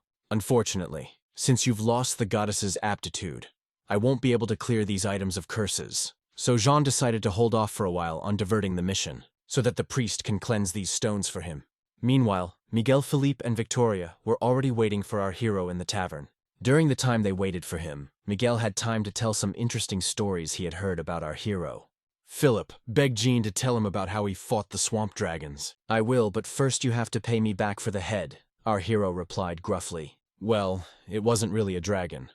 It was a swamp drake that had only recently become an adult. A real dragon can't even be compared to this winged lizard. Wait, mister, if you say so, have you met real dragons? Philip asked enthusiastically. The boys had so many questions that Jean didn't have time to answer them all. Miguel was interested in how our hero got to the swamp, because there are rumors that this is a cursed place, and if you set foot on these lands, not being a descendant of ancient people, you will die. Funny. But our hero's card said that he was indeed a descendant of some ancient people. That's why he wasn't affected by the madness of the Dark Barrier. The Dark Barrier is an unknown black wall dividing the continent in half. It's one of the game's biggest problems. Most of Aquilonia's problems are usually related to the madness caused by the Dark Barrier. The same can be said for their main target, the Dark Wizard. When suddenly, in the middle of our hero's story, Victoria couldn't stand it and shouted, "Someone's got their tongues too loose. Both of you, too drunk, go to bed." Not wanting to ruin things with the night, the guys just got up from the table and left. The girl's behavior seemed strange to our hero. When they were alone, Victoria suggested that Jean go for a walk, which was even stranger. The thing is, she had something she wanted to tell our hero without anyone else around. "Are you all right after you got that thing? After you defeated the Duel?" Victoria asked worriedly. "Let's go back 5 days. After Jean destroyed the horseman's skull, a ring fell out of it, which itself put on our hero's arm. This ring was filled with evil magic. It could be said that this was the headless horseman's final attack. The person on whose hand the ring was placed succumbed to the influence of the curse of madness. The fact is that this ring contained a part of the soul of Duel, and if a person succumbs to its influence, the writer will rise again. However, this is nothing compared to the madness Jean felt after finding himself in the game as his character. Simply put, he knew how to resist such a force. And if there had been someone else in our hero's place, the horseman would definitely have returned. The only way to resist such a curse is through your own mana. And during his time in the swamps, Jean had learned not only how to resist, but how to subdue these curses for himself. After submission, the curse took the form of a small snake. Now this snake is a kind of pet with its own unique powers. In the game, it was the best trophy ever for killing a Duel swamp hate living ring.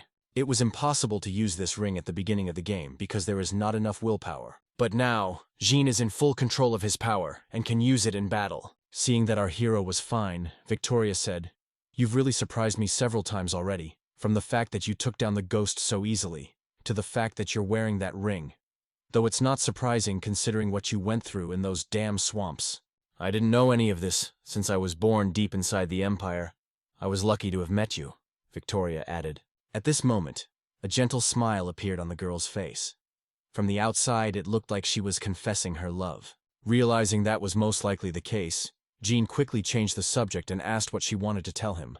Victoria first learned of the Dark Mage a few days later, after she was ordered back to the castle, and just as she was about to go back, a letter came to her. It was from her only younger brother, Vernon. Vernon de Laurel, head of the household and shield protecting the royal family, this position has been handed down from generation to generation. Upon learning this, Jean became very tense, for there was no Vernon in the game, and he also thought it odd that while Victoria was guarding the borders, her brother was protecting the royal family. Victoria made her own choices. Ever since she was a little girl, she knew she was stronger than her brother. That's why she let him stay safe, but that's not the point. The letter that he sent was important, saying that while the king was busy preparing for war, someone inside the kingdom was nurturing the seeds of darkness. Upon hearing this, Jean asked for a letter. Victoria asked in surprise, "Can you read?" "Why should I be surprised?" Vernon turned out to be a very ambitious guy.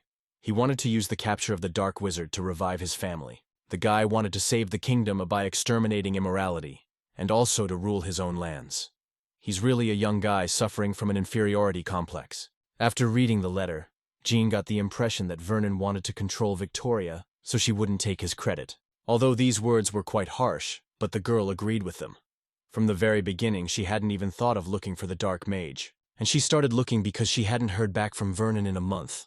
A month is long enough, and if there's no response from Vernon for that long, most likely something happened to him. But it's too early to draw any conclusions. Victoria was well aware that even if something had happened to him, she simply had to find the whole truth. It seems now Jean has learned a little more about how she became a blood vigilante. That's why she stormed the castle and killed the king. That's who that ominous whisper was about. Vernon was the one she tried to avenge and eventually turned into a spirit. There was no mention of her brother's life or death in the game. He must have been killing the wrong enemies, having made friends with the corruptors of Agellan. But the marriage story isn't the only thing Victoria wanted to talk about. Now they're in a situation where it's unclear who the enemy is, and she needs a trustworthy companion she can confide in. And it would be great if that person was someone who has already fought a dark mage and has good fighting skills. Now everything was falling into place. John didn't understand why it had taken her so long to tell him about something he hadn't even asked about. And at this point, the system has given our hero a new quest chain that cannot be abandoned. Given everything Victoria had said, Jean offered to negotiate a new contract. That way he can double his loot. Realizing that what she was asking for was incredibly dangerous, the girl promised a high reward. The girl offered our hero the status of Baron, but he was not very interested. After some thought, Jean said, "I'm not interested in the reward right now. I'm interested in our cooperation. You realize that you stand out a lot. In fact, we'll have to go straight to the king's castle to prove the existence of the Dark Wizard. Also, not to mention the loss of time, once you enter the castle, getting out won't be easy, as preparations for war are now underway throughout the kingdom. I suggest we split up in search of the corruptors," added Jean. Our hero's plan was quite simple and logical. While Victoria would search for enemies inside the castle, he would do the same outside it. Be that as it may, the quest's targets are corruptors, and Jean will be able to deal with them on her own. Bonus: there is no risk of encountering outside the castle with those lechers associated with Victoria. "No, I need you to prove the existence of the Dark Mage," the girl said excitedly. "Don't worry about that. I'm the only mercenary who's seen him now. You can take Miguel," said Jean. And to give Victoria time to think about her new plan, our hero gave her until morning. "I don't understand you. You're a mercenary, and you're not interested in payment," Victoria said. "So that's why you just mentioned the one with the Baron. I may be a mercenary, but you think there are more valuable things in life than money." Our hero's answers. Actually, our hero just wanted to see the damn world disappear, and helping a knight who could become a vigilante demon at any moment could end badly for him. And in the end, Jean's main goal was to find those who put him in this game and get all the answers, well or otherwise. Just kill them. And until then, survival of the fittest. The next morning, at first light, our heroes were on their way. To you like this, they come out of the fortress in the valley, and on the instructions of the Miguel, they follow secret paths straight into the grave forest. And BTW, our hero picked up the cursed cores from the church this morning. I wonder what power they have. Hopefully we'll find out soon. After some time, our heroes reached the outskirts of the Red Valley. The path that Miguel led our heroes on was unbelievably awful, impossible to pass on horseback. But according to Miguel, it used to be very different here. "Before, when was that?" Philip asked curiously. "I don't know, about 5 or 6 years ago," the mercenary answered thoughtfully. "But on the bright side, this trail is much safer now. It used to be crawling with trolls and gremlins. Gremlins. Monsters are omnivorous. So in places where they live, trees are left without leaves. I think something happened that made them unable to feed on the vegetation here anymore. If the whole forest was destroyed by black magic, anything could happen. In the game, this polluted forest is where you can get a quest.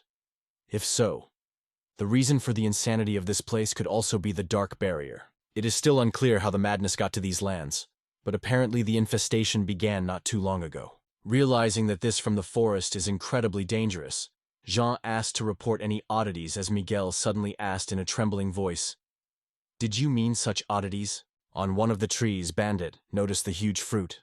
They are less mature than the ones Jean has seen before, but that didn't mean it was safe to approach them. But the kids were wondering why they shouldn't go near that tree, because it looks pretty harmless. The thing is, it's a carnivorous tree that can eat a man. Fortunately, it rarely attacks first, so it shouldn't cause much trouble. When passing such trees, the main thing is to behave very quietly and do not make any sudden movements. When suddenly, one of the fruits began to move and emit a bright light. And a moment later, the tree attacked our hero's horse, biting off its head. Jean has no luck with horses. Not a day after he bought her, she was killed. That the next one could be someone human, our hero was left with no other choice, except to cut this fruit in half. I won't hide it, but at that moment, he was overcome with rage. Our hero was angry that it was his horse that was killed again. But now, they know for sure, these trees don't react to movement, but to sound. The one good thing about all this was that now he wouldn't have to listen to Philip and Miguel's stupid chatter. Given the new circumstances, Jean proposed a new formation in which he would protect the front and rear with Victoria. And the luggage with his horse, he wanted to hitch it to the girl's horse. Taking his bag, Victoria felt an incredible pain in her left arm that just as suddenly disappeared as it had appeared. When suddenly, the girl asked our hero if he could find the source of the pollution in this forest. It was a very strange request, considering her brother was in danger, and every minute was important. But anyway, Jean wanted to do it himself. He wanted to check this road, because even its structure seemed suspicious to him. He also wondered if this dangerous contaminated forest was really near the side trail that led to the grave forest. So far, it looks like someone is trying to stop our hero from reaching the grave forest. But Miguel intervened. "What the hell are you talking about? I was hired as a guide, and now you're saying you want to go deeper into the forest?" "I apologize for the inconvenience, I'll pay," Victoria replied politely. Being a mercenary to the core, Miguel was happy with the offer. To find the source of the evil in this forest, Jean decided to use his unique skill set. Sixth Sense is an additional skill that increases the power of detecting magical traces with the Magical Vision skill. Thanks to his sixth sense, Jean quickly found what he was looking for. But as soon as he turned off the trail, he was immediately attacked by those damn trees. For several hours, they wandered through the infected forest, blindly following our hero. As he suddenly stopped and asked, "I wonder, did they come out to greet us personally?" And a moment later, forest kobolds crawled out from beneath the earth. But judging by their strange eyes, they had long ago turned into ghoulies. Seeing the monsters, Victoria drew her sword and ordered everyone to fall back. For some reason, every time there are monsters filled with dark magic around, the girl becomes enraged. When Victoria saw that the monsters were attacking, she shouted, "Quick! Everyone get down on the floor!" Realizing that something interesting was about to happen, our heroes obeyed the order unconditionally. After that, the girl swung her sword and cut down all the monsters that ran towards her at once. This was another skill given to the girl by her god, Divine Impulse. As expected. To deal with those who are under the influence of dark magic, it is best to use divine power. Jean didn't want to leave all the work to Victoria. It would be very boring. But then our hero noticed that the girl started acting very strangely, as if she was about to faint. And a moment later, the girl started coughing up blood. The divine impulse must have taken too much of her strength. And then she collapsed to the ground exhausted. Clutching his head, Jean whispered, "Yes, it can't be that simple." "Hey, Miguel, bring me all the oil and hold the horses," added our hero. Since Jean didn't have divine powers, he had to come up with something. And then he remembered the cursed cores the priest had cleaned. It's impossible to clear the forest alone, so he came up with a plan. While Miguel, Philip, and Victoria make their way out of the woods, he will reach into the heart and destroy the source of evil with light magic. To the mercenary, our hero's plan seemed insane. It was too dangerous to go deep into the forest alone. But in this situation, it's the only right thing to do. If they want to stay alive and rid the forest of the curse. Before leaving, Miguel gave our hero his word that he would return alive. Of his plan, Jean was 100% sure, but he doubted whether Miguel and Felipe would be able to protect Victoria. The first step was to draw the attention of all the surrounding monsters to himself. In total darkness, a bright light source is the best option. And in order to kill monsters faster without wasting a lot of mana, Jean activated the air blade beforehand. Meanwhile, the rest of us were doing pretty lousy. But one thing was good. The plan to bring all the monsters on himself was working well. So Victoria was relatively safe. And our hero climbed deeper and deeper into the forest, killing all the monsters that he came across. Fight several enemies at once. The main thing is not to lose concentration and watch the environment, especially here, where every plant can kill you. Fortunately for our hero, he had the passive skill, concentration, which sped up his reactions. So the surprise attacks for him were not so sudden. I was also happy that the monsters here were quite weak. Therefore, their number was not a big problem. Jean literally playfully mauled forest goblins left and right. Oil supplies were very limited, so our hero decided not to waste time fighting, and just ran deep into the forest, ignoring the monsters, following the golden rule of all RPGs. In all dungeons, skip the weak mobs, because sooner or later, you'll face a boss where you'll need all your strength. And soon our hero did indeed meet the forest boss, but its purpose was not to clear the forest, but to free it from the curse. And the boss he just ran past, hopefully he'll be able to break the curse before it catches up with him. Unfortunately, from that point on, our hero's plan began to fall apart. The boss managed to attack Jean at the last moment, thus breaking his torch. Suddenly, the sixth sense skill activated on its own. It hadn't been that long since his previous use, though, and recharging should still be a few hours away. But it didn't matter now, because thanks to this, Jean had found the root of the evil. It turned out to be a twisted ancient tree. The tree itself was much bigger than our hero thought. After all, The contamination was not as strong as in the game itself. Although it doesn't really change anything dramatically, the plan remains the same.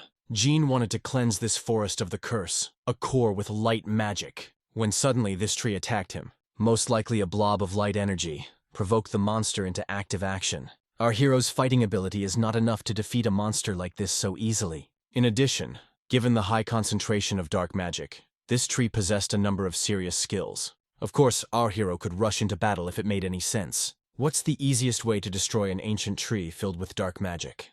The very answer lies in the monster's name. Despite all its magic and power, it's still wood, and wood is afraid of fire. After dousing the fruit with leftover oil, Jean threw a single fireball at it, and that was enough to make the monster burn like dry straw. In a matter of seconds, the evil monster was reduced to a pile of ashes. Although the original plan wasn't exactly like this, Jean did a great job improvising as he went along.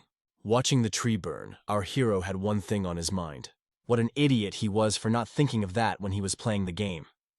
After all, because of this, he had to learn unnecessary skills and miss out on precious experience points.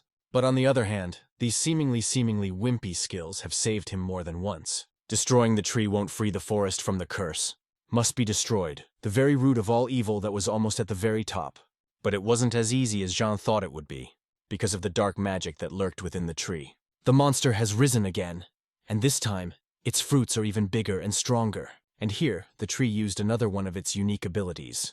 Steam Wall, a technique he only uses in a crisis to put out a fire. And then he'll unleash a powerful long-range attack using all his heads. The important thing is that this period takes a while. That means that now is the best time to use your magic skills. Saturating the magic stone with his flamethrower spell. Jean prepared for the attack. It's a short-range spell, but if you try to boost it with a magic artifact. The thing is that this magic stone works on the principle of a magnet. It can be saturated with any spell. After finishing the creation of the flamethrower, our hero felt that the stone continued to suck out his power, taking more and more mana. At this point, Jean started to panic a lot, because this had never happened in the game. It was clear even then that nothing good would come of it. And at some point, the stone absorbed too much mana and began to disintegrate. And how does a magic stone completely filled with fire energy get destroyed? That's right, it explodes. Fortunately, Jean was able to react in time, and directed the blast wave towards the cursed tree. The force of the explosion was incredibly destructive, and if our hero hadn't managed to direct it, nothing would have been left of this forest.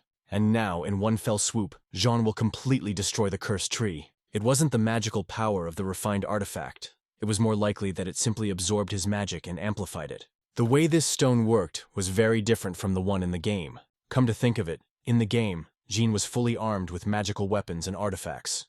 Perhaps then all of these items controlled the power of the stone. But the saddest thing was that the concentration of magic power became lower than it was before. And now the magic stone is just a beautiful trinket of no value. And now, since cleansing the forest of dark magic would not work, Jean decided to simply destroy it. Like he did with the werewolf and the headless horseman. Watching everything from the other end of the forest, Miguel was thrilled and horrified at the same time. A few minutes earlier, the man had seen the fire stuba deep in the woods. He had no doubt that it was the work of our hero. He realized that with the amount of oil he'd been given, doing something like this was simply impossible. And while he was wondering what had happened there, Jean had already returned to them. Seeing the burned clothes, Miguel asked, "And is everything okay?" "I'm fine. Stay where you are. If anything happens, take care of it." "I'm going to go wash up," Jean said. On his way to the river, our hero decided to see how Victoria was doing. "It happened to me for the first time. I don't even have any diseases," the girl said. But her appearance said otherwise. Philip suggested she was poisoned. But given that she is an apostle, it was most likely a dark spell or curse that weakened her divine power. Pulling out his sword, Philip promised that he would cure her in the next few days. The guy wanted to cut the wound and drain the infected blood, to the point where the body could start to heal on its own. Philip's knowledge of medicine was somewhere on the level of the Middle Ages, although this is not surprising. Jean had another way of treating her. Thanks to his magic vision, he could see that there was a piece of dark magic lodged in her left arm, which is most likely poisoning her body. Removing the armor from her arm, Jean saw a huge rotting wound with black smoke coming from it. There was no doubt, it was the result of a wound received from the whip, Dullahan. The strange thing was that no matter how powerful the rider's curse was, it couldn't overpower divine power. Definitely divine power. There is a possibility that Victoria can be cured by praying to the goddess of light, Lu Solar. Of course, I didn't want to do it, but the situation demanded it. Just as Jean began to pray, the voice of the headless horseman resounded in his head. You can absorb it. And then our hero remembered the ring he got as a trophy after killing Duelahan. In the Swamp Hate information box, nothing was said about absorbing curses. Well, basically the ring is the Dulashan, so it's not unusual to absorb the curse. It looks like the ring doesn't want Jean to turn to God.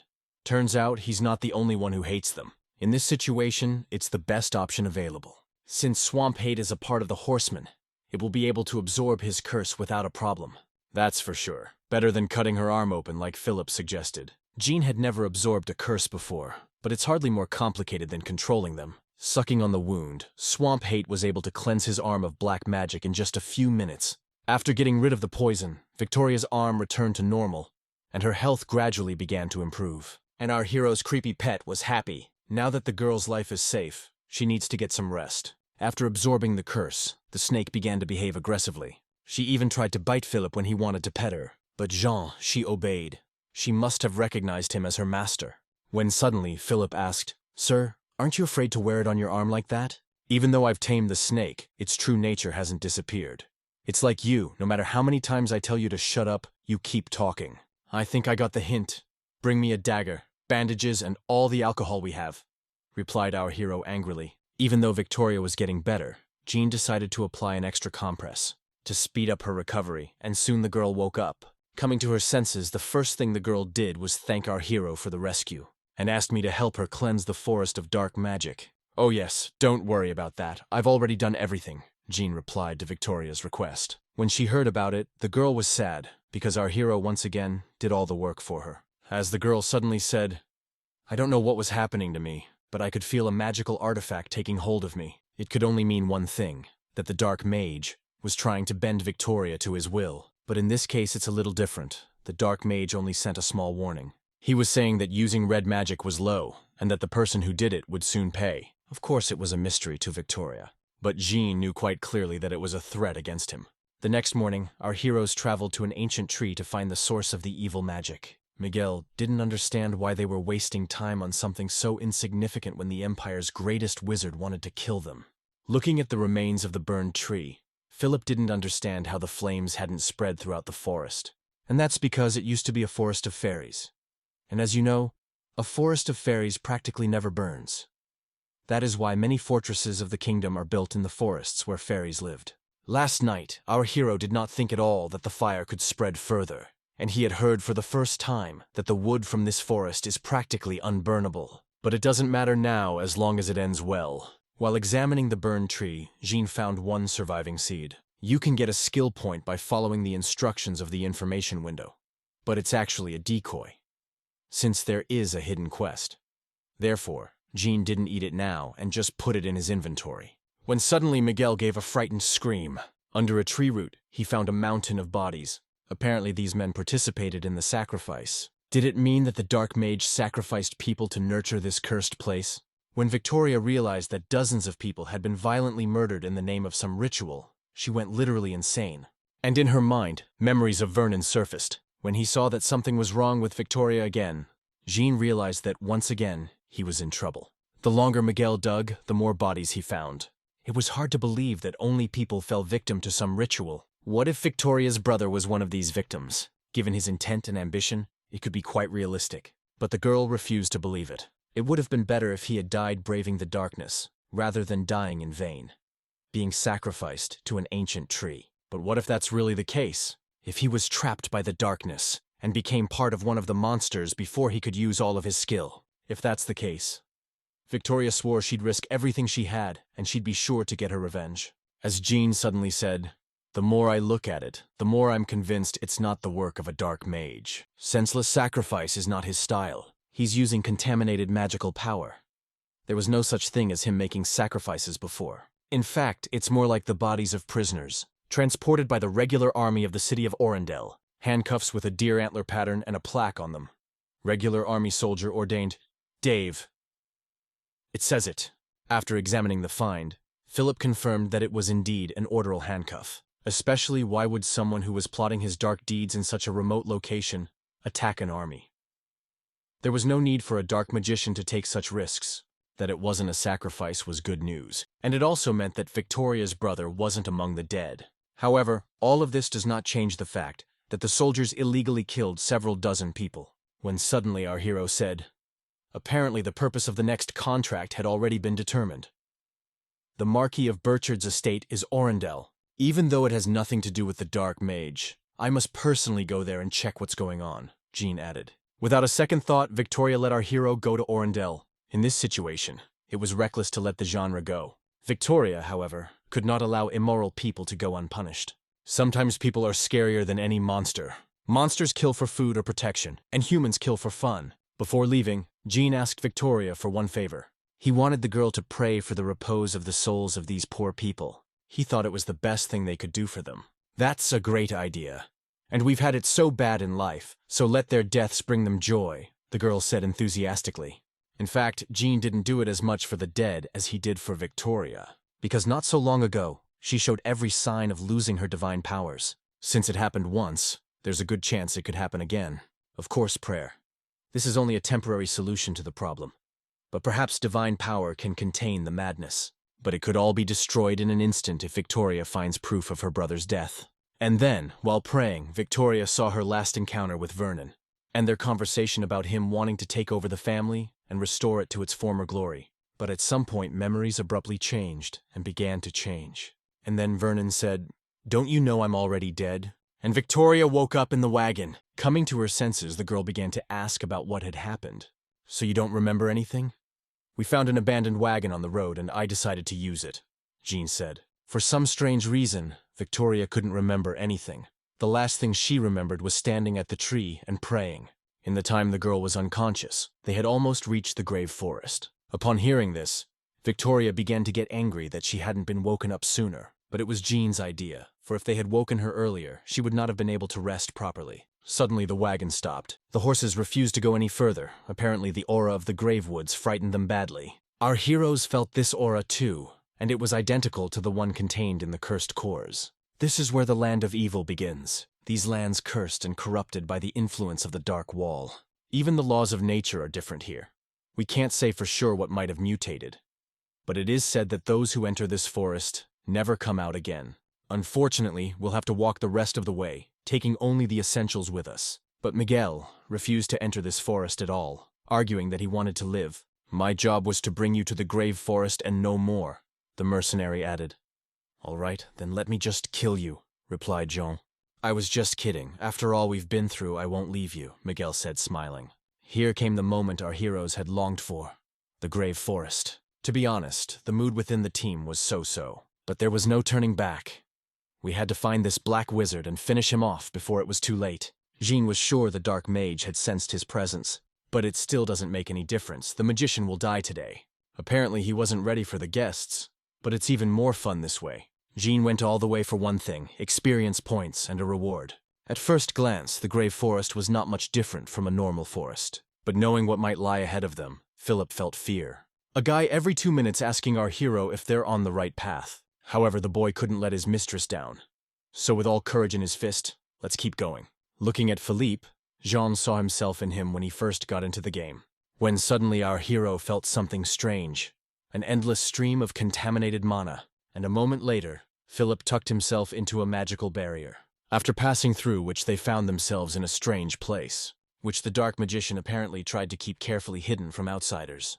In the midst of the ruins was the entrance to an ancient underground crypt, where people used to bury their fallen warriors. That's probably where their target is. Since they would now be entering the boss dungeon, Jean had taken on the role of chaperone for himself. Just the thought of having to go there made Miguel uneasy. He didn't want to go it alone either. And in a place like this, it's best to stick together. The deeper our heroes descended, the more the influence of dark magic was felt. It was strange that the dark mage didn't try to stop them, even though he knew they were coming. Eventually, after going down to the very bottom, they found a huge crypt. But before going any further, Victoria wanted to say a prayer. "Are you sure? It doesn't sound like a good time to me," John said. "Since we came here, my stigmata has been weakening a lot," Victoria replied. "What is stigmata?" our hero asked in surprise. The stigmata is the brand that the goddess placed on Victoria's soul the moment she chose her apostle. Through it, a girl can communicate with God and receive her power. Honestly, It looks like an Arabian contract. Realized that without divine power, Victoria. Not such a strong fighter, Jean gave the okay to pray. Of course, now is not the best time to pray because every second counts. But without divine power, the chances of victory are greatly diminished.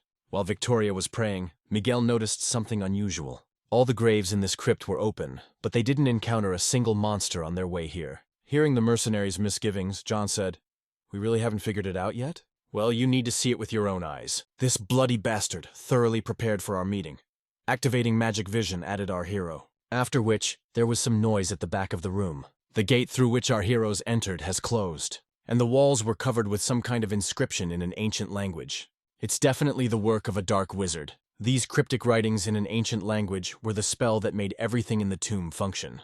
And now, the fun begins. A fight with 100 cursed dead under the control of a dark wizard. But now it's pretty clear that the dark mage is a necromancer. Fortunately, our hero knew that something like this would happen, and he prepared himself in advance by taking a huge mace with him. And as we know, there's no better weapon against a skeleton than a mace. Rushing into action, Jean ordered Miguel and Philip to guard Victoria until she finished praying. Even though skeletons are not the most formidable opponents, it is too risky to fight 100 monsters alone. Luckily, the mace blows sent the skeletons flying in different directions. Our hero's strategy was very simple. Jump into the crowd of monsters, then activate the rotating barricade to do as much damage as possible. And then he had the brilliant idea to activate this spell on his mace, thus increasing the radius and power of each attack. This combination of weapon and spell allowed Jean to take down skeletons many times faster. When suddenly our hero felt someone following him, after which he shouted, "Coward! You hide and watch through them like a rat! You're afraid of me. You should be. Take a better look while you cowardly hide behind your monsters. I'll blow their skulls off like they were toys," Jean added with a laugh. Of course, it was just a trivial provocation for the black magician to start making mistakes. And I must say the provocation worked perfectly. Enraged, the dark mage attacked with all the skeletons at once. The thing is, the more of these monsters there are, the more likely some of them are to die. And due to all the skeletons pouncing on Jean at the same time, the rotating barricade was most effective. And by then, Victoria had finished praying. Our hero's plan worked perfectly. With just one spell, he destroyed about a dozen skeletons. But due to the frequent use of magic, the mana was slowly starting to run out and Jean's attacks were weakening, when suddenly he heard himself shout, "Jean, I'm close!" "You're a little late," our hero replied sarcastically, stepping aside. Whereupon Victoria suddenly grabbed the sword like a baseball bat, and Divine Whirlwind destroyed all the skeletons in front of her, turning them into a pile of broken bones. Every time, Jean felt insignificant when he saw such a thing. Still, he couldn't just stand there and watch. Fighting shoulder to shoulder, the destructive power was simply amazing. It seemed as if they had been training together since childhood. One of Victoria's greatest weaknesses was her stamina. Still, it's odd that she's tired after only a few attacks. Didn't seem to have her divine power. Perhaps the connection to the Stigthaya weakened, as suddenly magical power began to flow through the spell circuits, and the fallen skeletons began to pile up, eventually turning into an immortal boss, the Death Twitch. Jean didn't expect such a development. After all, in the game, this boss appeared at the very end of the dungeon. Apparently the Necromancer collected enough corpses earlier than planned. But at the same time, the gate through which they had come began to slowly open. "Miguel, I thought they could escape." And here was the surprise. Behind this gate, a whole army of skeletons dressed in armor was waiting for them. Seeing them, Jean whispered, "Funny." The thing is, the skeleton warriors' retreat was supposed to be in a deeper place. Such a sudden appearance of the skeleton squad took our heroes by surprise. You can't kill them all, and you don't have to. We just need to clear the way. While our hero will be slaying skeletons, Victoria will be fighting the Darg of Death. It was very difficult to fight alone, as the mana supply was gradually depleting. But that wasn't the only problem. All the skeletons our hero killed absorbed the Death Dirg, becoming stronger. Things had been going more or less smoothly up to this point, although there were some changes, but if everything went according to plan. But then something happened that Jean could never have predicted. The lake ghost has appeared, a boss from another dungeon. Is a boss who lives by the lake. It possesses men by absorbing their energy, and also lures women into the lake and possesses their bodies, making them possessed. The appearance of this boss in this dungeon could only mean one thing, that he too was enslaved by a dark magician. After the lake ghost appeared, normal skeletons became much faster. Realized that the main opponent now is the lake ghost. Our hero ignored the usual skeletons, and aimed at the boss. but it's not so easy to kill him. Physical attacks don't work on him. The mace strike just went through the ghost without doing any damage. The target of the lake ghost were Philip and Miguel. Why did she choose them? When suddenly the monster started screaming. And it wasn't just a scream. At that moment, Jean felt something. Lake ghost screamed with the sounds of death agony. This is a skill that not only deals damage, but also imposes a confusion debuff on opponents. And as soon as Jean heard it, he realized it all quickly. If he doesn't stop the ghost, Philip and Miguel die. Realize what's about to happen. Our hero screamed, "Both of you, cover your ears!" Feeling that the people closest to him were in danger, Jean became enraged. He stopped controlling his emotions and completely forgot about hiding his true power. After activating the Phoenix Wings skill, Jean unleashed a barrage of fireballs on the lake ghost. Luckily, it was enough to finish that filthy thing off. Also got the death twitch. Because of that, they were able to avoid casualties. Philip's friend said in a trembling voice, "Can you use fire magic?" "Stop talking and pull yourselves together," Jean replied rudely. Despite the fleeting success, the battle is far from over. Our hero wanted to hold on to that trump card, but now that he had used it, he felt great. Now he has nothing to hide, and he can fight at full strength. With fire magic, things went much faster. Skeletons were flying in all directions. Watching Jean fight, Victoria finally put the puzzle together. The girl didn't expect that, since he didn't look like a mage at all. But his intelligence, education, insight, and secretive nature, everything fell into place. And the girl finally realized that the red mage the Necromancer was talking about was Jean. After our hero slowed down the death twitch, Victoria felt obligated to return the favor. So without thinking long, she jumped on the lake ghost, slicing it in half. "Hey Jean, I killed the ghost. What's next?" Victoria asked. "Great. From now on, follow me. There is a fork ahead," answered our hero. The girl found it strange that our hero spoke as if he had been here before. Just as suddenly, Victoria came across the corpse of a knight in imperial armor. Such armor with a red cloak was worn only by those close to the king. And the first thought that came to Victoria's mind when she saw the body, "It's Vernon." If you've watched up to this point, write word fire in the comments. Thank you for your attention, and we continue. But the plaque on his cloak said otherwise. The knight who fell here was named Charles Carter. Recognizing that it wasn't her brother, the girl breathed a sigh of relief. At that moment, the contaminated magical power of the artifact under her armor suddenly intensified. It felt like it was the magical power of someone other than the dark magician. The artifact had something to do with the magical power flowing from the left development path. It was as if someone was calling out to her. "Victoria, behind you!" suddenly shouted our hero. Turning around, the girl saw a huge death dirge looming right over her.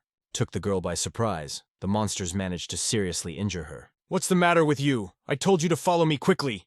Jean shouted furiously. And at that moment, a magical wall fell from nowhere that separated our hero from the rest of the group right at the fork. Well, Jean's old plan was falling apart at the seams. Now the only way to get out of here alive is to take out the dark wizard alone. Meanwhile, on the other side of the wall, the death dirge was approaching Victoria's group.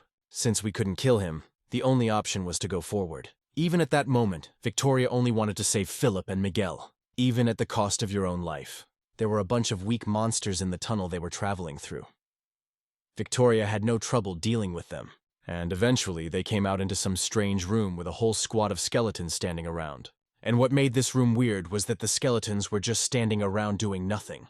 When suddenly, out of the darkness, there was a shout, "Make way!" Then the skeletons took a step back, and a knight in armor emerged from the darkness. "Hello, Tauren Apostle Victoria." "No, I can call you simply sister," the knight added. Hearing this, Philip said in a trembling voice, "That voice, it can't be a..." That's why Victoria was drawn here so strongly. This dark knight turned out to be Vernon de Laurel, Victoria's brother. So many questions. Why is Vernon here, and what about him? Without thinking, the boy lunged at his sister with the intent to kill. Completely confused, Victoria was only defensive. To understand what was going on, the girl tried to talk to her brother. "You're so stupid! I can't believe you still don't get it. It's finally time for me to surpass you. I'm strong enough to kill you. You have no idea how long I've waited for this." Meanwhile, Jean was desperate to find the dark mage, but the skeleton hordes were slowing him down a lot. So he decided to leave the mace behind and just run forward. After going deep enough, our hero found a huge statue of a knight. Luckily, this statue was in the game. It's a puzzle of sorts, which Jean had spent hours trying to solve. But the solution is actually very simple. You just jump on the hilt of the sword. Thus, for the knight to stick it in the ground, and then another secret passage opens up. in the game is a shortcut to the exit that is used after killing a dark mage. Even though Jean knew that this place existed, but what was the point of leaving the dungeon if he had only managed to kill one boss? In this situation, our hero wanted to use this secret passage for another purpose. He knew that normally skeletons couldn't go outside the dungeon, so they couldn't go through the secret passage either. Using this feature, Jean walked right into the dark wizard's lair, a temple where ancient fairies prayed to the god of death. Once inside the temple, they finally met. Upon seeing our hero in person, the dark magician said, "You've come this far.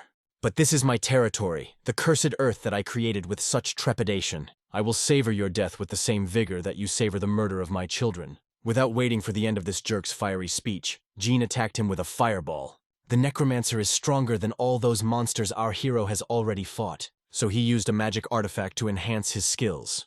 After the previous time, Jean realized how it worked and could now make full use of it. Of course, hopefully one fireball will be enough. It's so homemade. As suddenly, new hands began to appear from beneath the mage's robe, and he seemed to go berserk. This is one of the Necromancer's unique abilities, to grow extra limbs for stronger attacks. "Hey, Peter Parker, you talk too much. You haven't even made your final form yet. If you're not afraid," Jean shouted with a laugh. Dark Mage of the Grave Forest, the main boss of the first chapter of Aquilonia. Unique abilities.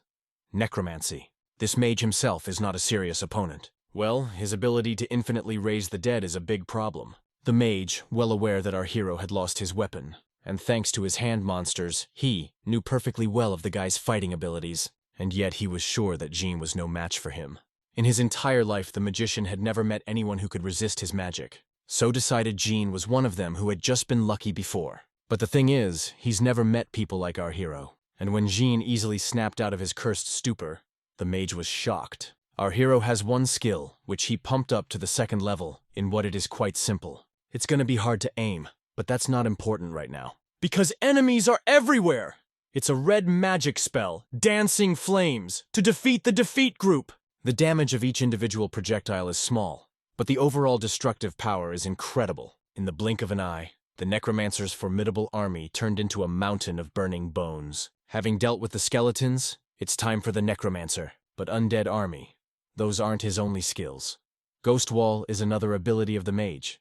These are dual-class skills, defense and offense. To dodge it through the air is almost impossible, but practically doesn't mean impossible. Jean threw a fireball right below him, and used the blast wave to dodge the ghost wall. At that moment, it finally came to the Necromancer's attention who he was messing with.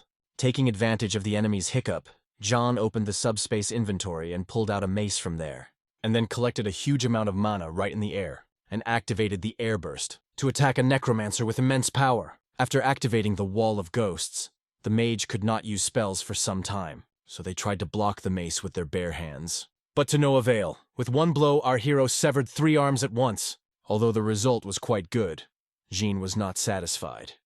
He wanted to kill the Necromancer with this blow. The thing is, controlling a mace at high speed is not an easy task. But in any case, he'd come to one important conclusion. He should continue to study the different combinations in battle. But if he wasn't an outsider, he wouldn't have to study it. We've gotten a little distracted. After losing half of all his hands, the Necromancer shouted, "So you still had another artifact of gray magic. You tricked me and weakened my guard. You got me. But I have a few more surprises for you. You didn't think I'd come here without a present," Jean replied, smiling. "I admit I was wrong. You're not like the others. But that doesn't change anything. You're going to die today," added the Necromancer. Taking advantage of the time they'd spent talking, the mage had gathered enough strength for the next attack. Despite this, everything goes according to our hero's plan. Jean wanted to provoke the Necromancer to speed up his transformation. Thanks to this, the magician has been transformed into his second phase. And now the weakness of his physical defenses is completely unimportant. While in this form, the Necromancer is able to use spells without cooldown. And in addition, each of his spells became more destructive. In other words, he's now incredibly dangerous. Even with his improved reactions, Jean could barely dodge his attacks. At first glance, the Necromancer has absolute dominance over our hero. But it's all just an illusion created by John. Now the guy was using the same strategy he had used in the game. And luckily for him, it worked perfectly. Death Ray is the Necromancer's primary technique in Phase 2. The mage can use it continuously for about 10 seconds, after which he needs a 2-second cooldown. And just like that, that moment of recharging is perfect for attacking. But we need to act quickly and without error, because time is incredibly short. And just as the Necromancer began to weaken, Jana tore towards him, preparing the phoenix wings. Coming at a distance from which it is possible to aim, our hero unleashed a barrage of fiery attacks on the Necromancer, when suddenly the magician said, "What's wrong?" "He's down to the ground. I don't know if he's got any strength left." "Too bad. I used to enjoy playing with you, but I've had enough of you. It's time to call it a day." And meanwhile, the Death Ray recharge has already been completed. Unfortunately, all the magic artifacts have already run out. Trying to dodge the Death Ray, our hero ran right between the Necromancer's legs.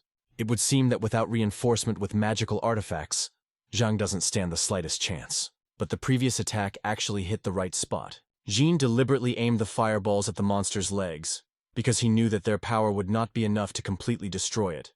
But now he had immobilized it. "So you didn't miss, you were aiming there on purpose, it won't save you anyway," the Necromancer shouted angrily. "Whatever. But thanks to that, I had enough time to prepare a mid-level magic technique. So it's too late to throw yourself about and face the death you love so much with dignity," replied our hero. Our hero purposely threw away the rest of the magical artifacts to mislead the Necromancer. Medium gray magic, chain of lightning, enhanced by a magical artifact. From the very beginning, Jean knew how this duel would end. It was only a matter of time and skill. Chain of lightning left the powerful Necromancer nothing but a smoking skeleton. Well, it's so a huge 5-meter skeleton was just a shell, controlled from within like a puppet by the Necromancer. As he was dying, the Necromancer asked our hero how he could use the magic of the different elements. "Seriously, the last thing you're interested in is how I control the different elements?" Jean asked in bewilderment. "A man like you cannot understand my whole plan. If I had more time, I would know the truth of the power of the abyss, the dark magician. Of course you're not taught this in any way, but, even if you had more time, you wouldn't know all the truths of immortality." "Conrad!" Swinging his sword, our hero added. "What, how do you know my name?" the mage asked in surprise. But that's a question he'll never get an answer to. Jean really wanted to tell him the whole truth.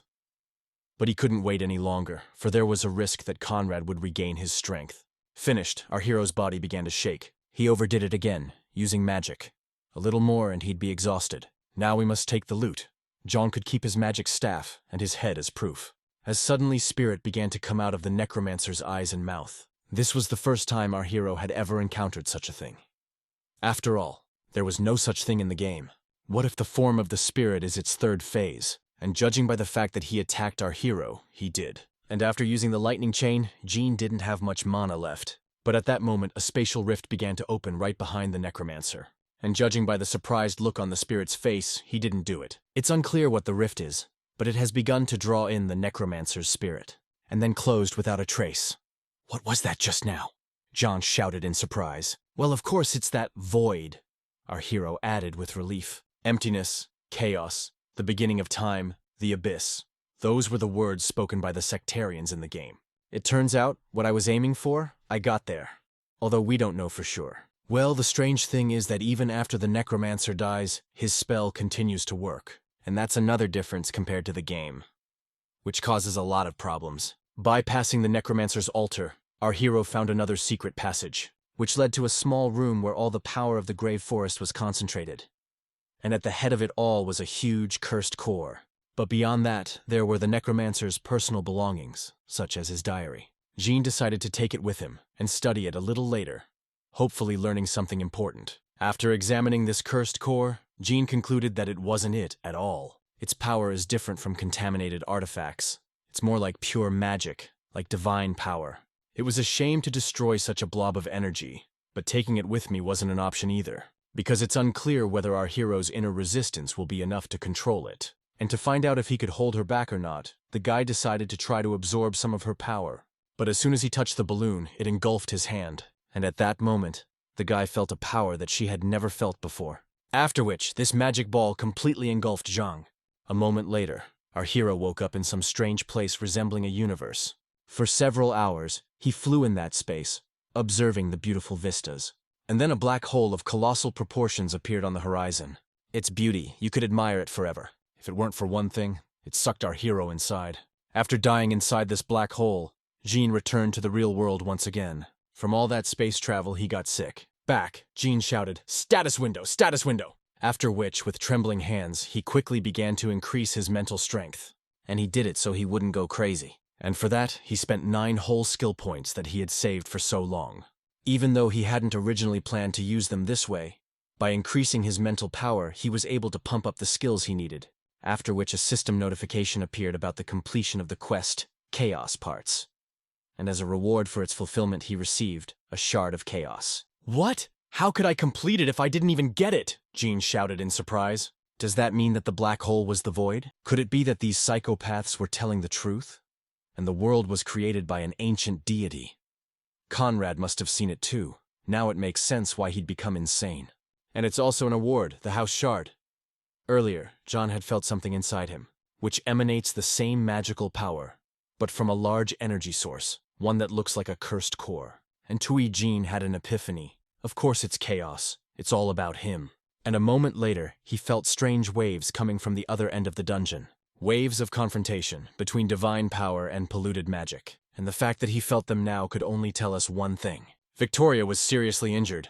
Let's go back in time to the day when the Supreme Government chose Victoria as an apostle. That day, everyone in the castle was talking about one thing, how strong Victoria was, completely overlooking Vernon.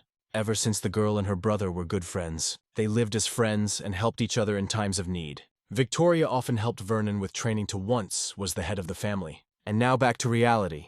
A few hours ago, when the Necromancer was still alive. In the previous battles, Victoria had expended too much divine energy. Therefore, in a battle with her brother, she could only defend herself. But the moment our hero killed the Necromancer, everything changed. Vernon shouted, "No, I've lost contact with the Master. What happened?" "Speaking, sir, you mean the Dark Magician. You can be sure Jean has already killed him," replied the girl. Victoria tried her best to change her brother's mind, saying there was no point in them fighting. She was willing to forgive him anything if he gave up and came home. What is this nonsense? You still don't get it. Now that the one who held me back is gone, I'm completely free. And the first thing I'm gonna do when I get out of here is burn the cursed kingdom to the ground. And then, when I take the lives of all living things and become stronger, I will be the sole and all-powerful ruler of my own empire. Like demons behind the Black Barrier. And it all starts as soon as I kill my own sister," Vernon replied to Victoria's peace offering. But in that moment, our hero was able to break the chains of the curse. And Victoria's divine power once again filled her body. This was clearly not part of Vernon's plans, but in no way changed his purpose. Darkness, that's what's in place of his soul now. With divine power, Victoria could defeat her brother, but still she hoped she could stop him with words.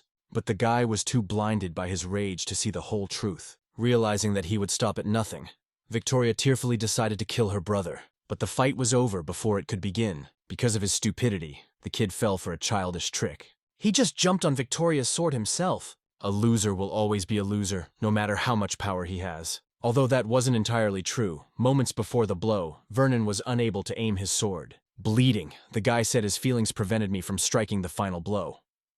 Just as I thought, I'm a weakling till the end. I hated you.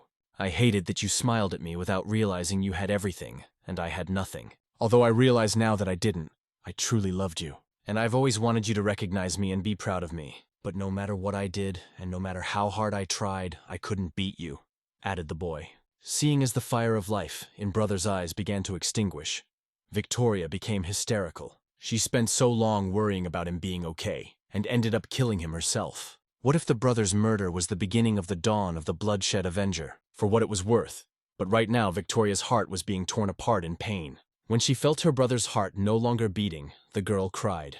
After which she began to emit such a huge amount of divine power that it was impossible to even approach her. Meanwhile, Jean was running through the maze looking for them. He still thinks Victoria's dead. The only one who could be the cause of all this is another boss, the Death Knight. When Jean entered the boss's room, he saw something he never could have predicted. Looking at all this divine power, our hero realized that Victoria had won. "Hey, what's going on here?" Jean asked. "And are you back already?" Miguel replied. "It's gonna be hard for me to explain this to you." "I can't tell you. Let Victoria tell you herself," added the mercenary. "Jean, thank you very much. Without you, I would never have gotten this far in life," Jean said, wiping away her tears. "However, we won't be able to continue the journey together. Vernon is dead. He was here. He was killed and forcibly brought back to life to manipulate him like a puppet," the girl added. Upon hearing this, Jean was speechless. He would have never thought that Death Knight was Vernon. I prayed to the goddess to save the soul of that wretched boy. But she didn't answer me. Of course she did. The goddess censures the soul for sins, not saves it. However, if I want to take revenge for him, she will, Victoria added with an ominous aura. It seems there are some things our hero can't change. All his efforts and thoughts of keeping Victoria from becoming the vigilante were shattered in an instant. The girl intended to kill everyone who had anything to do with Vernon's death. Although Jean had grown attached to her during their journey, he could not allow her to exterminate entire cities in the name of revenge. But before the situation got to bloodshed, Jean tried to settle the situation with words. Victoria, we made a contract that I'd find out the whole truth. There's no reason to kill innocent people, he said. I don't care. Then I'm canceling that contract, she said. As a mercenary, Jean never broke contracts, and customers who unilaterally broke the contract or failed to pay compensation. He never left a single one alive. Thus, our hero put Victoria in front of a choice. Give up revenge or fight him. Especially since if she turns into an avenger, they're gonna have to meet on the battlefield sooner or later. And by killing her now, the wife could prevent thousands of murders of ordinary people. Seeing what was happening, Philip tried to calm them down, but Miguel quickly covered his mouth to keep it from getting worse. Looking into Victoria's rage-filled eyes, Jean felt he had to do everything he could to save her. When suddenly the girl's ominous aura began to weaken little by little, and she said, Today, I have already lost one person dear to me, and I don't want to lose another one, the girl added, completely free of the aura of rage. To make sure everything worked, Jean asked if their contract was still valid, to which he received an affirmative answer.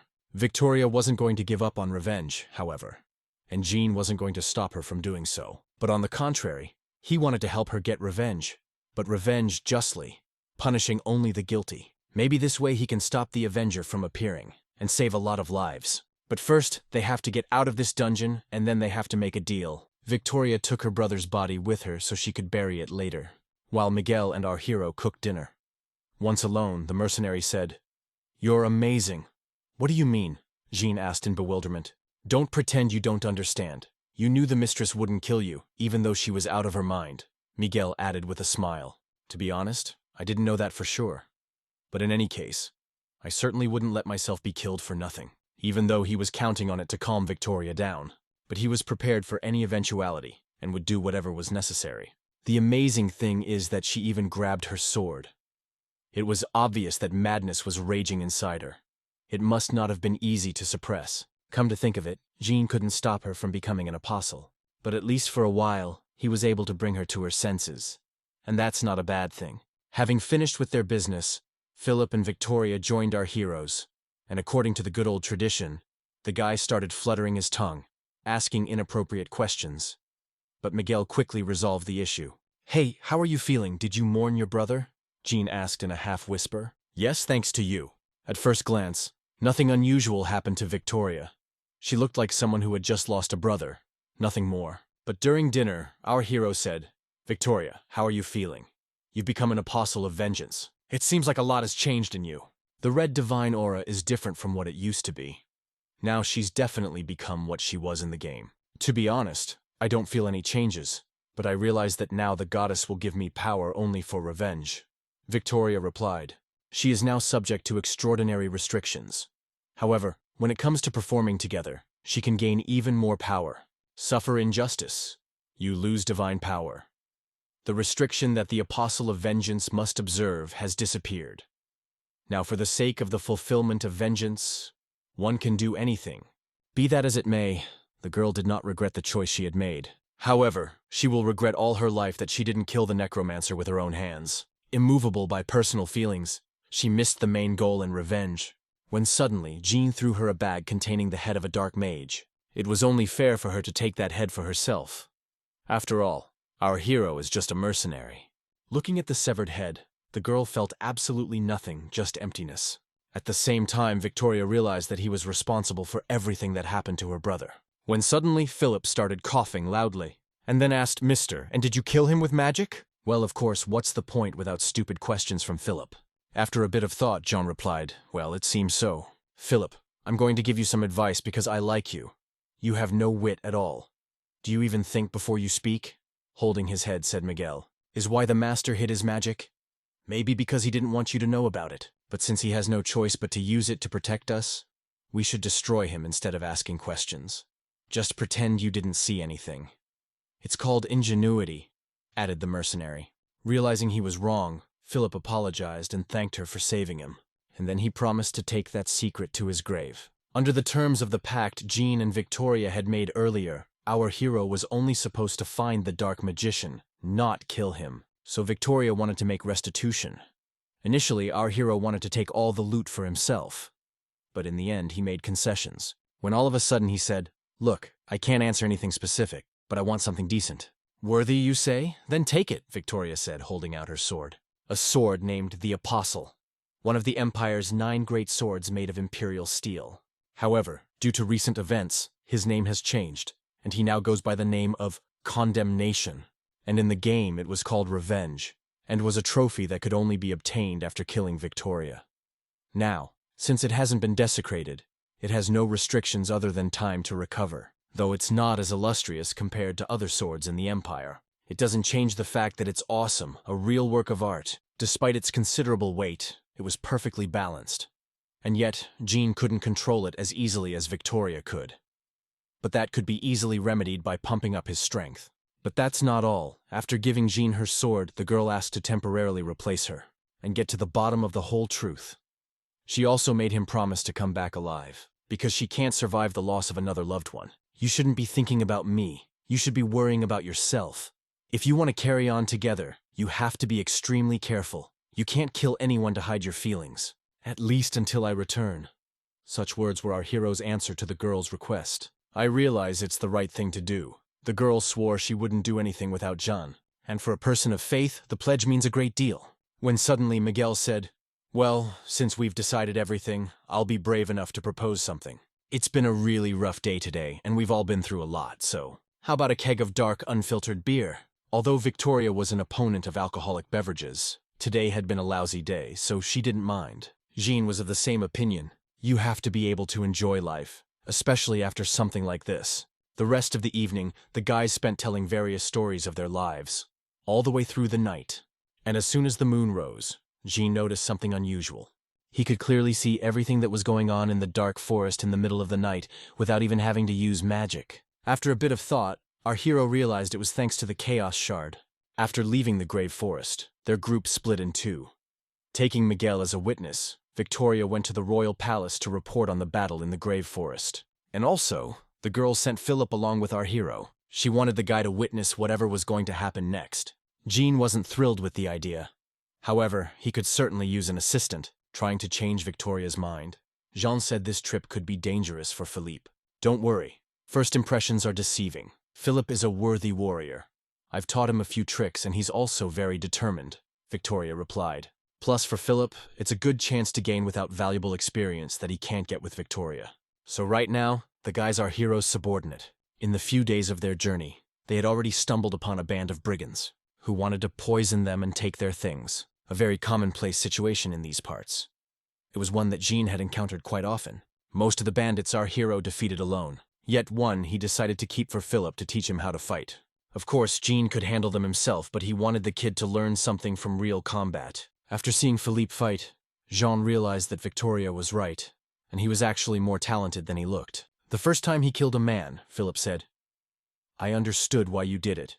You wanted me to see the world as it is." "That's not really true. Why are you giving the situation any meaning? It's just life." "And what happened? What happened? Give yourself first aid," Jean replied. After which, our hero wanted to teach a really important life lesson. When killing bandits, you should always check their bags, because there is always something interesting there. "You want me to steal from them? I'm not like you. I'm not a mercenary," Philip shouted indignantly. "Well, think of it as a transfer of ownership. I'm sure you've seen it a lot in the castle," our hero replied snidely. "That's different. Then we were just taking what was rightfully ours," Philip added, but with another very important life lesson in the form of a slap on the wrist. The guy rifled through the bandits' pockets and found a whole bag of silver coins. As a child, Philip had dreamed of being a knight, so picking the pockets of thieves was unusual for him.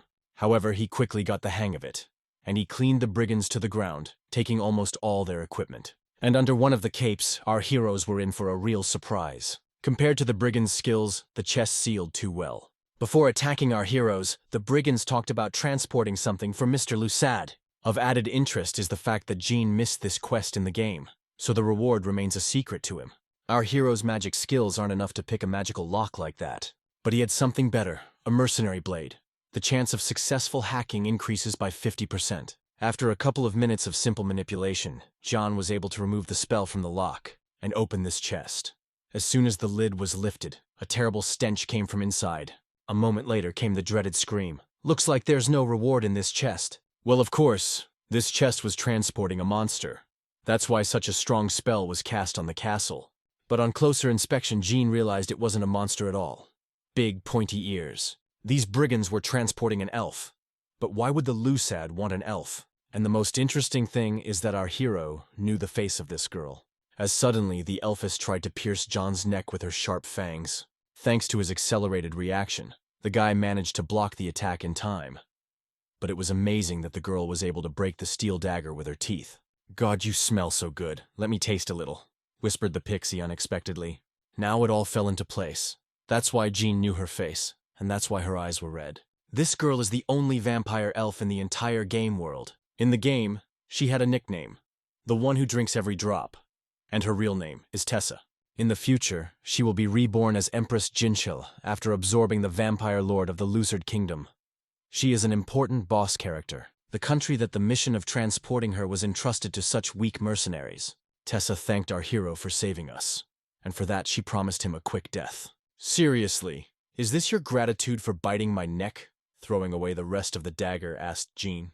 "Come on, I'm just hungry, and looking at you makes me drool," the Tess added in a seductive voice. Seeing the glint of the holy sword, the vampire's gaze changed dramatically. "Well, since you really saved me, I'll let you live, but trust me, I'll never forget your smell, because it's so sweet. We'll meet later if fate permits, but until then, try not to die, or I'll be very upset," Tessa said as she left, and then sped off at breakneck speed into the woods. You could say that Jean was just very lucky. With his current level of strength, he would never have beaten her. When suddenly Philip said, "Mister, is it okay that we didn't drive because of her? Are you kidding? How could we chase after her?" said Jean, sighing heavily. "As sad as it is, our heroes have just freed one of the most powerful monsters in the entire empire. But it's fair to say that she would have gotten out of that trunk sooner or later. It's only been a day since Philippe traveled with Jean, and in that time he's almost been killed twice. The first time by the mercenaries, the second time by the Thessa. But on the other hand, he was gaining experience, just like Victoria wanted. Kingdom of Agellan, city of Orendel, a truly grim place where all manner of brats from different corners of the empire flock to. About the reason for this, the perfect location for mercenaries. From Orendel, you can get anywhere in no more than a week. That's why, among mercenaries, this city is so popular. For the same reason Jean and Philippe came here to rest and regain their strength. Once inside the tavern, Philip sat down in the very corner in case there was a fight so they wouldn't be touched by it. I guess traveling together did the kid some good. He's starting to think with his head. Despite that, he's still a kid. At least no one seriously sees this kid as Paladin Squire. When suddenly Philip asked in a whisper, "So what are we going to do next?" "Why are you whispering?" Jean asked in surprise. Philippe feared that someone might hear their conversation. But in fact, it was an unnecessary caution. If they behaved quietly, no one would even pay attention to them. The plan was very simple. Stay in the Orendel for a few days and start taking orders to earn trust, and then start looking for information on missing soldiers. But first and foremost, after traveling, you need a snack. The waitress advised to order stew with bread and specialty sausages. Taking out a silver coin and showing it to the girl, Jean said, "I'll see. There are a lot of mercenaries here, so there's work to be done. And what do you need to do to get the best orders?" The waitress advised not to take large orders at first to avoid conflict. To begin with, you need to take something insignificant, or the kind of request that other mercenaries don't want to take because they consider matters too dangerous. The place seems pretty ordinary, but it has its own rules that you shouldn't break. Our heroes didn't want to bother with chaperoning or finding pets, so they decided to concentrate on super dangerous tasks. The next morning, there was quite a stir at the tavern. Local hunters set up some sort of catalyst and took bets. Is that our heroes have traveled to the underground tunnels that the fairies created. The thing is, about a year ago, there was an order for a four-eyed crocodile that lives in these tunnels. Several groups of mercenaries tried to fulfill this order, but none of them came back, and Jean and Philippe have accepted the mission. The local mercenaries are taking bets on whether they'll survive or not. If they come back, someone will take all the money, and if they don't, that someone will buy everyone a drink. Of course, given their previous experience, it was foolish to bet on them coming back. But Patan is the name of one of the mercenaries who spotted our hero yesterday, so against his better judgment, he decided to bet on them coming back alive. Patan was a very successful mercenary, so buying everyone a drink wasn't too hard for him, but he would earn even more in the event of victory, when suddenly, the floor of the tavern began to shake. As they listened, they realized that the sounds were coming directly from the abandoned tunnels. It could only mean that our heroes had already found the four-eyed crocodile, but the vibration was extremely strong, and it sounds like all hell is breaking loose in there. And the further it went, the worse it got. The vibration intensified to the point where it felt more like an earthquake. It even got to the point where bottles started falling off the shelves. But after a couple minutes, it stopped. No more noise or vibrations. And after about another 10 minutes or so, Jean and Philippe returned to the tavern holding two huge objects, the head and tail of a four-eyed crocodile. Our heroes not only returned alive, but also successfully completed the mission. Call the principals. We finished that stupid animal off, Jean said with a heavy sigh. Frightened by the monster's carcass, the girl was numb to anything. Quickly call for the guard or your head, Philip shouted furiously.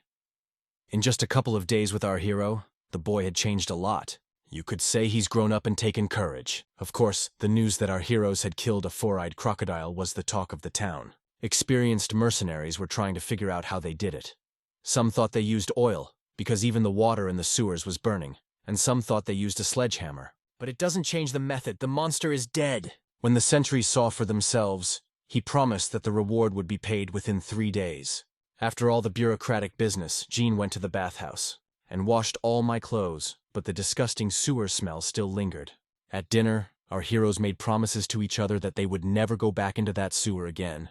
This stench, they'll have the worst nightmares. Also, Philip could not help noticing a change of attitude from last night. In the mercenary world, the stronger you are, the higher you are in the hierarchy. And after killing the four-eyed crocodile, no one will dare look askance at our heroes. When suddenly a joyful man ran up to our heroes. Thank you so much. Thanks to you, I've made a lot of money. Now I can go 3 months without working at all. Hey, Judy, bring these guys the best cooking you got. I'll pay for it, the mercenary said with a laugh. After which the man asked if he could sit next to them. Jean allowed it, but with one condition, as long as he didn't talk too much.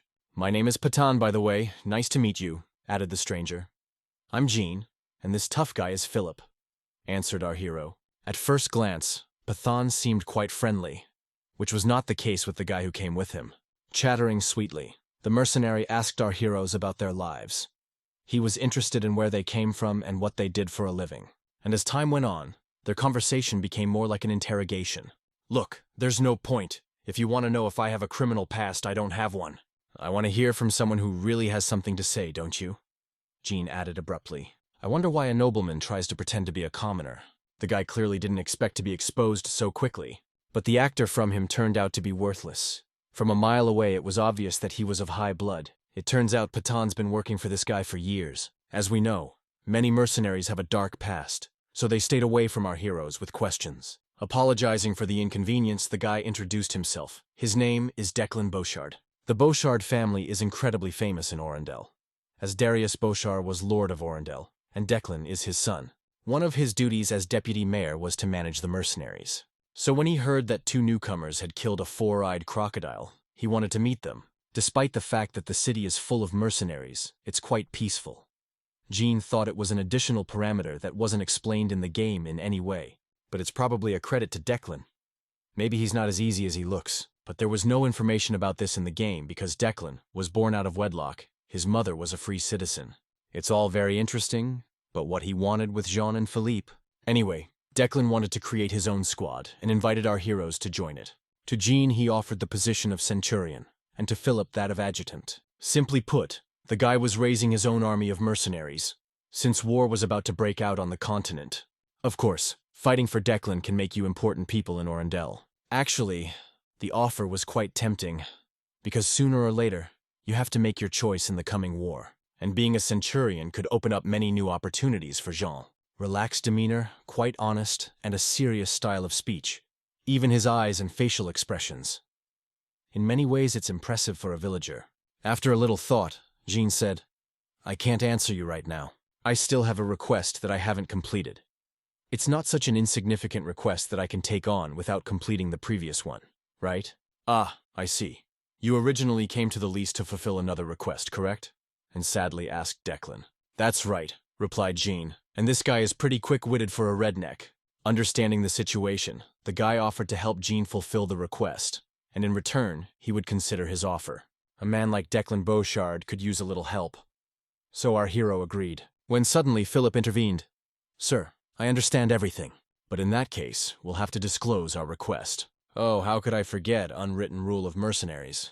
Patan, could you step back, please? Said Declan with a smile. Alone, our hero showed the guy a plaque he found in the cursed woods. Declan did not know this soldier personally, but knew that his unit was engaged in prisoner transportation. But about this, our heroes already knew. They were interested in another, who gave the order to transport prisoners. I don't know exactly, but I can find out. But what happened to that soldier? Declan asked sadly. We can't tell you all the details, but you can be sure that he was unjustly killed, replied Jean. To the guy it meant only one thing, that there was a traitor inside the army. Declan was the Lord's son, but he didn't know much about the regular army, because Lord Darius put his successor Mason in charge of the army, which means there's no way the guy could have helped Jean. However, Declan is not such an easy guy. A life as an illegitimate child has taught him to fight. He promised that he would help to find out the whole truth, as he himself was interested in this question. Besides, Declan swore he'd do everything he could to find out the truth, and he didn't seem like the type to make a promise for nothing, so he had already decided to trust him.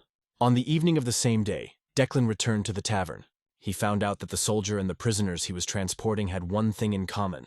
Each of them grew up as orphans or lost their parents when they were children. They're probably chosen for a reason, because if they go missing, no one will look for them. And their friends, believed to be them, traveled to Agellan. That's where the order to transport them was given by a man named Bradley. He's Declan's brother, Mason's right-hand man. Having said all that, the boy wondered what Jean would do next. It was very simple. Our hero wanted to talk to Commander Bradley, but given his status, it's not going to be easy, and Bradley's incredibly cunning, so it's not going to be easy to get him to talk. Jean, however, knew a few ways to get him to talk. Besides, there was a special spell that could make anyone talk. The guy thought it was funny. He'd never heard torture referred to in such a veiled way before, and yet he agreed to arrange a meeting, but asked them to wait a few days. And when it's ready, Jean will be contacted by his man. The boy was anxious to see how their conversation would end. He hadn't liked Bradley since he was a kid, and the feelings were mutual. Among the mercenaries, Declan had a very serious authority. Despite their origins, he considered them friends, and making a deal with him was very profitable for our heroes. After all, he did all their dirty work for them. Left alone, Jean asked if Philippe had done what he hadn't asked. Yes, I did everything like you said, don't worry, replied the guy. During the time they traveled together, Jean noticed one strange talent of Philippe's. He's quite secretive, so our hero asked the guy to follow Declan. Besides the fact that his itinerary is always the same, Philip has learned that Declan is not only respected among the mercenaries, but also among the civilians, and he overheard two salesmen talking about how his own mother died a few years ago. Lord may think of Declan as his son, but Mason seems to think he's a pain in the ass, so everyone started to worry that when the war started, that Declan would be sent to the front lines, and he'd only come home in a coffin. So Philip concluded that he didn't look like a depraved man, and if he was corrupt, he hid it too well. Jean had no reason to suspect Declan, but his gut told him that his hands would be covered in blood. After spending only a few days in Orendel, our hero got the best room for the night, and the local women act like they want to jump into bed with him. Tonight was the only free evening he'd had recently, so Jean decided to study Conrad's notes, though at first I was in denial and angry, but eventually came to accept the priest's words. All that I had believed to be true up to now ended up being a complex. To the disappointment of our hero, there were no magic formulas or any useful information in the journal, just his thoughts. But thanks to these records, he learned that the man who beckoned Conrad into the catacombs was in Agellan. Conrad and his servants are set to go out into the world when the time is right, to plunge the Agellan kingdom into chaos, so that at the end of the day, a void would descend upon the earth, to be ruled by the ancient gods, not the gods and demons of today. Reading this almost made Jean vomit, a horrible bore in the style of corny RPGs. This read, however, got Jean thinking. After having been in the dimension of emptiness, he feels the power of chaos, the pure energy of emptiness. It feels like pure divine power. It's amazing that our hero can feel it at all, because this opportunity is given only to the highest monks and demons or degenerates. The Decomposer's update was the first DLC for Aquilonia. Thanks to this update, you could change your specialty, skills, options, and even quests. If you choose the decay side, it was possible to switch to the evil side at any time, but the risks were too high. Since the level gained was lost, and it was unclear how the character would react to it. But is it possible to get the power of chaos without decomposition? It was also during the quest Luz Solar, all restrictions were removed. And for Jean, it was even better. He was going to learn the power of chaos, for he lacked his own magical power. When suddenly, someone knocked on his room. And a second later, the door opened and Philip walked in. Declan's man just arrived and said the negotiating table is ready. Oh, but he's fast. I thought it would take days. It's time to comfort the one who sacrificed his men to the darkness. The meeting will be held at the warehouse, one of the taverns. Going inside, our heroes saw a man tied to a chair with a dirty bag on his head. When suddenly Jean said, "You picked a great place!" and did nothing, just stood there waiting. "This is where he meets his mistress Rose," he replied smilingly in declamation. Our heroes were convinced that Captain Bradley was indeed Captain Bradley. It's amazing what a man like that, going unprotected to places like this, what you don't do for good sex. As soon as they took the gag out of his mouth, Bradley screamed, "What's going on here? Where's Rose?" Funny how even in this situation, he's more concerned about his mistress than his own skin. But then Bradley went from questioning to threatening. "I promised to punish Declan and tell his brother." Smiling, the guy replied, "You better think about yourself. Those two gentlemen over there want to talk to you." Walking up to the man, Jean politely introduced himself as interested. But what he was interested in, he didn't say. "Bullshit. This is the first time I've seen you," Bradley replied. "Don't worry, it's the first time I've seen you too. But this guy knew you well," Bradley added, smiling. Seeing the name tag of the dead soldier, the man became visibly nervous. Jean said that the ghost had given him this tag and asked him to bury the man under an ancient tree. Bullshit! I don't know anything! Bradley shouted in a trembling voice. After which, Jean quickly covered his mouth and stared at him with a crazed look, instilling true fear. "You probably don't fully understand the situation you're in, so I'm giving you one last chance. On whose orders were the subordinates sacrificed?" Our hero asked with complete indifference in his voice. But the man was really stubborn, just like Declan said. Realizing that he wouldn't start talking without an incentive, Jean broke his pinky finger on his left hand, and then asked again, who gave the order. But even after breaking his pinky, Bradley refused to talk. He just kept threatening, saying he would kill them all. After another refusal, our hero broke another man's finger, as he suddenly shouted, "Hey Declan, I knew you were an idiot, but I can't believe you were tricked by him and let him do all this." Not getting an answer to his question, Jean immediately broke another finger for Bradley. "You must be an idiot. You still don't realize you have to communicate with me? I'm not just gonna stop at fingers. Believe me, there are more things in your body that can be broken than you think," said our hero. And knowing Jean, he'll keep that promise, there's no question about that. After a little thought, the man shouted, "It's the Archduke!" He gave the order, I swear. Bradley wasn't as tough a nut as he thought. Declan was stunned when he heard that. He couldn't believe his brother Mason was capable of such a thing. But one name wasn't enough for Jean. He wanted to know why. "I'm definitely not..." And without waiting for an answer, our hero broke another one of his fingers. This made it clear that the answer, "I don't know," was not suitable. Mason wanted to block one road out of town. "If we close any road from Magellan to Orendel, we can gain a strategic advantage in the coming war." Even though it made sense, Declan still didn't believe his brother was capable of giving such an order. Which begs the question, did Lord Boschard know about it? And according to Bradley, he did. Lord Boschard wanted a strategic advantage that didn't require much time. What he wanted was the independence of Orendel and the founding of a new nation. At least that's the pretty words they used to cover up their crime. Mason and Lord felt that such a minor sacrifice could serve as the foundation for the Ornatel's eternal fame. And if Bradley is to be believed, he didn't want to do it. But he had to follow orders. But still, there were some strange inconsistencies in the whole story, and it cracked too quickly. And that made our hero very uncomfortable. After walking around for a bit, thinking, our hero said, "And interestingly enough, you came up with, invented a lie of this magnitude to cover up the fact that you're a decomposer." But Bradley denied the allegations, saying an officer of his caliber couldn't stoop that low. But our hero was firmly convinced of this. It remains, only to get him to recognize. And to make things go faster, Jean decided to chop off his hand at once. "Don't you ever lie again?" Even if everything he said is true, and the Lord himself is a degenerate, Bradley automatically becomes one. When suddenly Jean asked, "What did they promise you in exchange for you working together? Immortality, strength, or power?" Watching everything from the sidelines, Declan was horrified at what was happening. But no matter how hard our hero tried, Bradley wouldn't say anything, so he decided to go to the extreme of cutting off his head. But at that moment, the man confessed to everything. "Before you kill me, answer the question. Does anyone besides you know about this?" Bradley asked. "Maybe I didn't really know about it either. I knew only that the mason you served was a degenerate. From there, it became clear to me that Lord Boschard was the same. And with your words, you confirmed it, so thank you," replied Jean. Without realizing it, Bradley gave our hero the whole truth, and as a reward for that, Jean promised to kill him quickly and painlessly. But at the last moment, Declan stopped him. The guy didn't mind getting killed, but he wanted an explanation first. He wanted to understand how his father could do that. How he could kill a bunch of innocent people. When suddenly, from where Bradley was sitting, there was a strange sound. Declan turned around and saw something he'd never seen before. It was like nothing you'd ever seen in your worst dreams. Bradley's body began to mutate under the influence of massive amounts of dark magic. Realizing that nothing good was going to happen next, Jean didn't hesitate to throw the declaw back. "Philip, protect the Lord. I'll take care of the bastard for now," the hero said, drawing his sword. "It's unfortunate that it happened like this, but it's real life. I've only recently realized it myself," Philip added.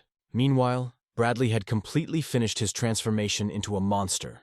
Jean has fought his own kind many times, so he knows what he's capable of. The damage of condemnation was much higher than any sword Jean had ever wielded before. However, due to his lack of physical strength, our hero was unable to maximize his potential, and the lack of strength was so great that Jean couldn't even cut off the monster's sprout. "You're pathetic. I used to be afraid that I would never be able to regain my body after directing this great power," the monster said in a hoarse voice. "So you think I'm nothing? I thought we were good friends," Jean said, smiling. As suddenly judgment began to radiate divine power. Jean didn't seem to expect this to happen himself, but he didn't hesitate to use that power. But not only our hero was surprised by this, but Bradley was also confused. And taking advantage of the monster's confusion, John decided to strike the decisive blow by chopping off his head. Apparently, Victoria had wielded this sword for too long, and the remnants of her power remained within it. Actually, it's kind of funny. Jean can use divine power and chaos power at the same time, but those are still to be dealt with. Observing all that was happening, Declan asked, "Who are you?" "Mercenaries who have come to fulfill a request." "I doubt it." At that moment, Philippe looked at our hero with a question on his face. "Do as you please. I don't care," said Jean. "Let me introduce you again. This is a man without orders or titles. However, he is known as the Swamp Dragon Hunter, a slayer of dark spirits, tamer of werewolves, purifier of ancient forests, and the one who defeated the headless horseman and cleansed the grave forest of demons. Apostle of the great Tauren, guardian of the southern borders, and sacred sword of the Agellan." "Jantal Brown," shouted Philip enthusiastically. When our hero said, "Do what you want," he didn't mean it. But it's too late to change anything. Meet the mayor of the city of Orendil, Darius Boschard. This evening, he was discussing plans to transport the victims to Agellan, and he put his eldest son, Archduke Mason Boschard, in charge. Lately, one thing had been bothering Mason. He hadn't seen or heard from his brother in over 2 weeks, to which Darius replied with an evil grin. "We have nothing to worry about. Old dear can't leave the Orendel. Let's go back to our heroes." After hearing a strange noise, Patan and his buddy decided to check if everything was okay. And seeing the huge carcass of a monster with its head cut off, the mercenaries froze in fear. But even more alarming was Jean, who was standing there covered in blood. "Ah, Patan, you're just in time. Clean this place up, please," asked Declan. "Don't understand what's going on?" the mercenary anxiously asked. "Sir, what's going on here? Where is Commander Bradley?" But looking closely at the remains of the monster lying on the floor, Patan realized it was the commander. Now the picture was starting to come together. But that didn't change the fact that the mercenaries hadn't expected Bradley to be a degenerate. Having learned everything he wanted to know, our hero decided to go home and take a bath. But at that moment Declan stopped him and asked, "What did you mean when you said you had no doubts about me now?" "Now, I have no reason to think that you are one of them. However, did you hear what he said? There are still many monsters in the city, so we need to deal with him." Jean replied. "So you mean you're going to kill my brother and my father?" the kid asked. "That's right, that's exactly what I'm going to do." And you saw our hero. As Declan suddenly started laughing and applauding, the guy thought that answer was not just cute, but excellent. At that moment, the brigands who came with Pathan looked at each other. They realized they'd heard something they shouldn't have, and wanted to sneak out before it was too late. But Philip blocked their way. Declan realized that killing the fallen was our hero's secret mission. But he was concerned about what would happen to the city if the Lord and his successor died. But Jean didn't care at all. He didn't care who took their place. Realizing that their place would be taken by him, Declan offered his help. With your skills, you can sneak in anywhere. But is it worth it to act like thieves and hide forever? Let's go in through the front doors, Declan said suddenly. It looks like the guy wants to revolt against the current government. Rebellion, for Declan is the only way to legitimately assume the office of Lord. But if you bring up uprising, it's only beneficial to the guy, and Jean doesn't work that way. So our hero decided to do a little theater and turned down the guy's offer. Realizing what Jean was implying, Declan promised to pay generously if they would help him. When suddenly, a new system quest became available to our hero, Revenge of the Bastard. According to the quest, Declan holds the power of the Sword of Vengeance, and to fulfill the quest you need to help him do the vengeance. After a little thought, Jean asked Philippe what he thought about Declan's proposal. The guy's position was pretty clear. Mason and Lord Boschard must die, but these lands need a lord. In other words, Philip wanted to help Declan carry out the rebellion. Plus, the guy has expressed a desire to personally take the life of his brother or father. We'll find out if we're serious. Jean has offered to make a pact. Realizing that our hero had agreed to help him, Declan was over the moon. After which, he asked the common mercenaries to join his rebellion as well. For them, it was a good chance for them to get high positions of merit in the new Orendel. Without thinking long, the Pathan enthusiastically shouted for joy. Sir, isn't the answer obvious? This is the future I have dreamed of ever since I began serving you, added the mercenary. But the other mercenaries were hesitant to help them. If they failed, the gallows would be waiting for them. However, they had had enough of the life of second-rate mercenaries. So they agreed to join the rebellion after Pathan. Declan has the support of the mercenaries and is well liked in the city. But even so, the rebellion is incredibly risky. People are always afraid of change, afraid it's gonna get worse. So they wouldn't get a second chance, but the guy was willing to risk everything. The next morning, with the first strikes of the church bells, the uprising began. All of Orendel's mercenaries were gathering in one place to advance to the royal palace. Observing those present, Jean noticed that they were all anxious. But perhaps, given their plans, it's a very normal reaction. After all, the next few hours will decide their fate. Having gathered all his supporters, Declan marched towards the Lord's residence, as Philippe suddenly asked in a whisper, Sir, is that enough? There are about 30 people here. Philip, feel free to speak up. Yes, we are few in number, but they are all ready to fight for the bright future of Orendel. So yes, that's enough, replied Declan proudly. In addition, news of the rebellion spread quickly through the city, and the civilians decided to support the young lord. And after only a few minutes, the entire poor neighborhood came out to hold the Declan. Now half the population of the entire Orendel has joined him. Besides always helping them, he revealed to them the horrible truth about their missing relatives. Everyone here has lost someone because of Mason Boschard's inhumane order. After some time, they finally reached the main fortress of the city. On seeing the crowd led by Declan, the sentry ordered them to stop immediately. When he saw that the guy was wearing a military uniform, and people were enthusiastically shouting his name, the soldier immediately demanded an explanation of what was going on here. Mr. Doran, please don't worry. We won't hurt you. We came here for my brother and father, Declan shouted. You've done a lot of stupid things in your life, but this trumps them all. Have you really decided to raise a rebellion against your father? Doran shouted angrily. You are wrong. For it was the Lord who betrayed Orendel and the whole kingdom, replied the boy. The guy was trying to convince a Doran officer that he was on the wrong side, accusing his brother and father of being degenerates. On hearing this, the officer forbade them to advance, when suddenly behind Doran a low, nasty voice sounded. When Jean heard him, he whispered, There's the bastard! That nasty voice belonged to Darius Boschard. In the game, he had the role of the benevolent father. The developers did everything they could to keep him out of the picture. The sudden appearance of Darius was quite strange.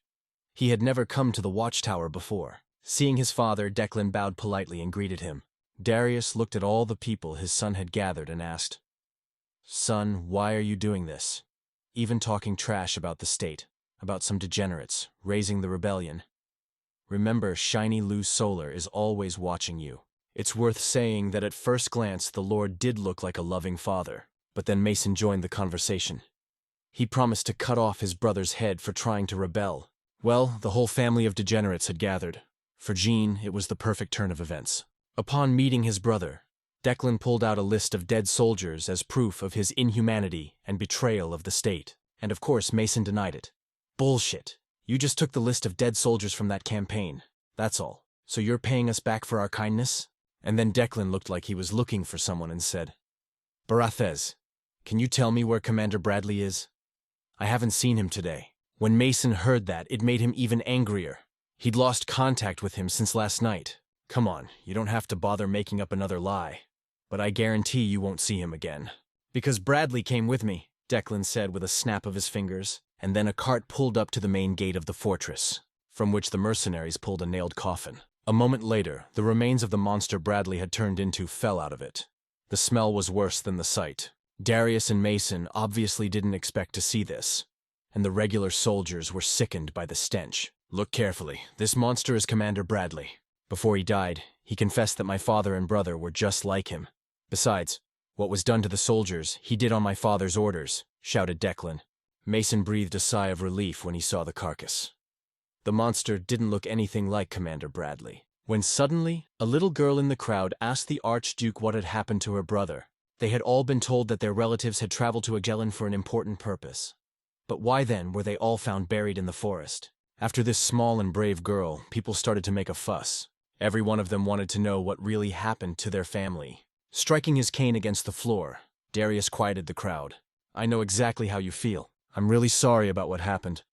I didn't realize how hard it would be for you. But I promise you, if the soldiers were indeed sacrificed, we will investigate and we will find answers. I will also ask the king to consider raising a rebellion and the church will take over. I want everything to be according to the law, replied Darius to the outcry of the people. Mason, promise to pardon the common people if they would stop now and go home. But those who do decide to continue the rebellion, he will kill. After listening to all these meaningless promises, Jean sighed heavily. As expected, regardless of worlds, politicians everywhere have the same phrases. That was the point that bothered him. Is a battle that can only be fought the first time. It will not be possible to gather such a large number of people a second time. If they try to revolt again, the winds of blood will blow and hundreds of heads will fly. However, judging by the look on Declan's face, he had some other arguments. After thinking for a bit, the boy asked his father again, You just said that you want His Majesty's man and the Imperial Church to investigate this, right? That's right, my son, answered Darius with embarrassment. Good. I know just the man who meets the requirements. Philip, you may introduce our master as you did before. And if possible, don't miss out on any religion, Declan added with a wink. Wow, that's an unexpected twist. This kid's got a head for brains. Realizing what was going to happen next, Jean stepped forward in silence. When he saw him, Mason said through laughter, Brother's crazy. He's a common mercenary. After waiting for the noise in the square to subside, Philip said in a calm and monotonous voice, Allow me to formally introduce. And then the calm voice changed to a crazed scream. Apostle of the Tauren and guardian of the southern borders, wielding the cherished sword of Agelan that belonged to Victoria de Laurel, her sole and official representative. The judge the stern goddess loves so much, killer of monsters and dark magic. Please love and welcome Mr. Jantalbron, Philippe added with a bow. After which, the lad himself introduced himself as a humble squire. Declan told everyone that our hero witnessed Bradley's decomposition, and the guy also revealed that Jean personally condemned him for it. So our hero was perfect to be the judge that Darius wanted. Naturally, Lord Boschard didn't believe it. After all, Jean looked like an ordinary mercenary, not an official representative of an imperial knight, much less a paladin. So Darius wanted some kind of proof for all of this. The easiest way to do that was to show your sword. Unlike an ordinary ball, this one is full of divine power. So convincing others that Jean was indeed a paladin wasn't too difficult. Convinced that what they were saying was true, Darius and Mason were terrified. They realized their end was near. Without a second thought, our hero decided to go on the attack. Darius ordered all his soldiers to open fire immediately, but they refused to fire at the paladin, and then Mason promised that anyone who refused to comply would be personally beheaded. In a desperate situation, the soldiers opened fire with crossbows. But to our hero, the swarm of arrows posed no danger. By activating the rotating barricade, he fought them all off, and in a matter of seconds, he climbed the guard tower. He wasn't going to touch the regular soldiers, because he knew perfectly well that they were just hostages to the situation. But the one he was really interested in was Archduke Mason Boschard. Swinging his sword, our hero shouted, "Sentence passed by the goddess Death." After which, Jean activated Divine Wave, one of Victoria's special skills. But due to his inexperience, he missed, and cut off Mason's right arm. It was strange that after being wounded so badly, he still hadn't turned into a monster. Seeing the crossbows pointed at him, Jean said, "Stop! I don't want to spill innocent blood, but if you prevent me from bringing justice, I won't limit myself to the degenerates." Realizing our hero was not joking, Declan asked Mr. Doran to recall the soldiers. After some thought, the commander of the guards ordered the soldiers to retreat. Breathing a sigh of relief, the soldiers laid down their weapons. It was not their duty to fight a paladin to protect the degenerates. They were sworn to protect the people from their enemies, not the other way around. Realized they were alone with Jean, Mason wanted to retreat to the castle. He has supporters there who will fight for him. All the more reason to send a messenger to the old stag and ask for help. Orend is a strategically important point in the coming war, so the old stag will have no choice but to send his troops. Realizing it was the only way to escape, Mason asked his father to cover his retreat. And at that moment, Darius Boschard's entire body became covered in strange black veins. Apparently, Lord Boschard didn't turn into a monster by choice. It's more like a disease than a transformation. Upon seeing this, Mason cried out in horror, "Father, what's happening to you? Don't you see that? The mark of the shining goddess on the soldiers. You see it, don't you?" The Boschard asked Darius in a frightened voice. The man saw all the soldiers' spears and arrows infused with divine power.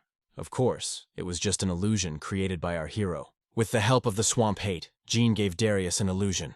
After letting Snake drink some of his blood, Jean came up with an interesting plan to throw Lord Boschard off balance. Instilled fear in his soul. Swamp hate made him hallucinate, when suddenly Lord Boschard shouted, "Stand back, all of you! This is my castle!" Thus, our hero wanted to prove to the ordinary people that their ruler was a degenerate.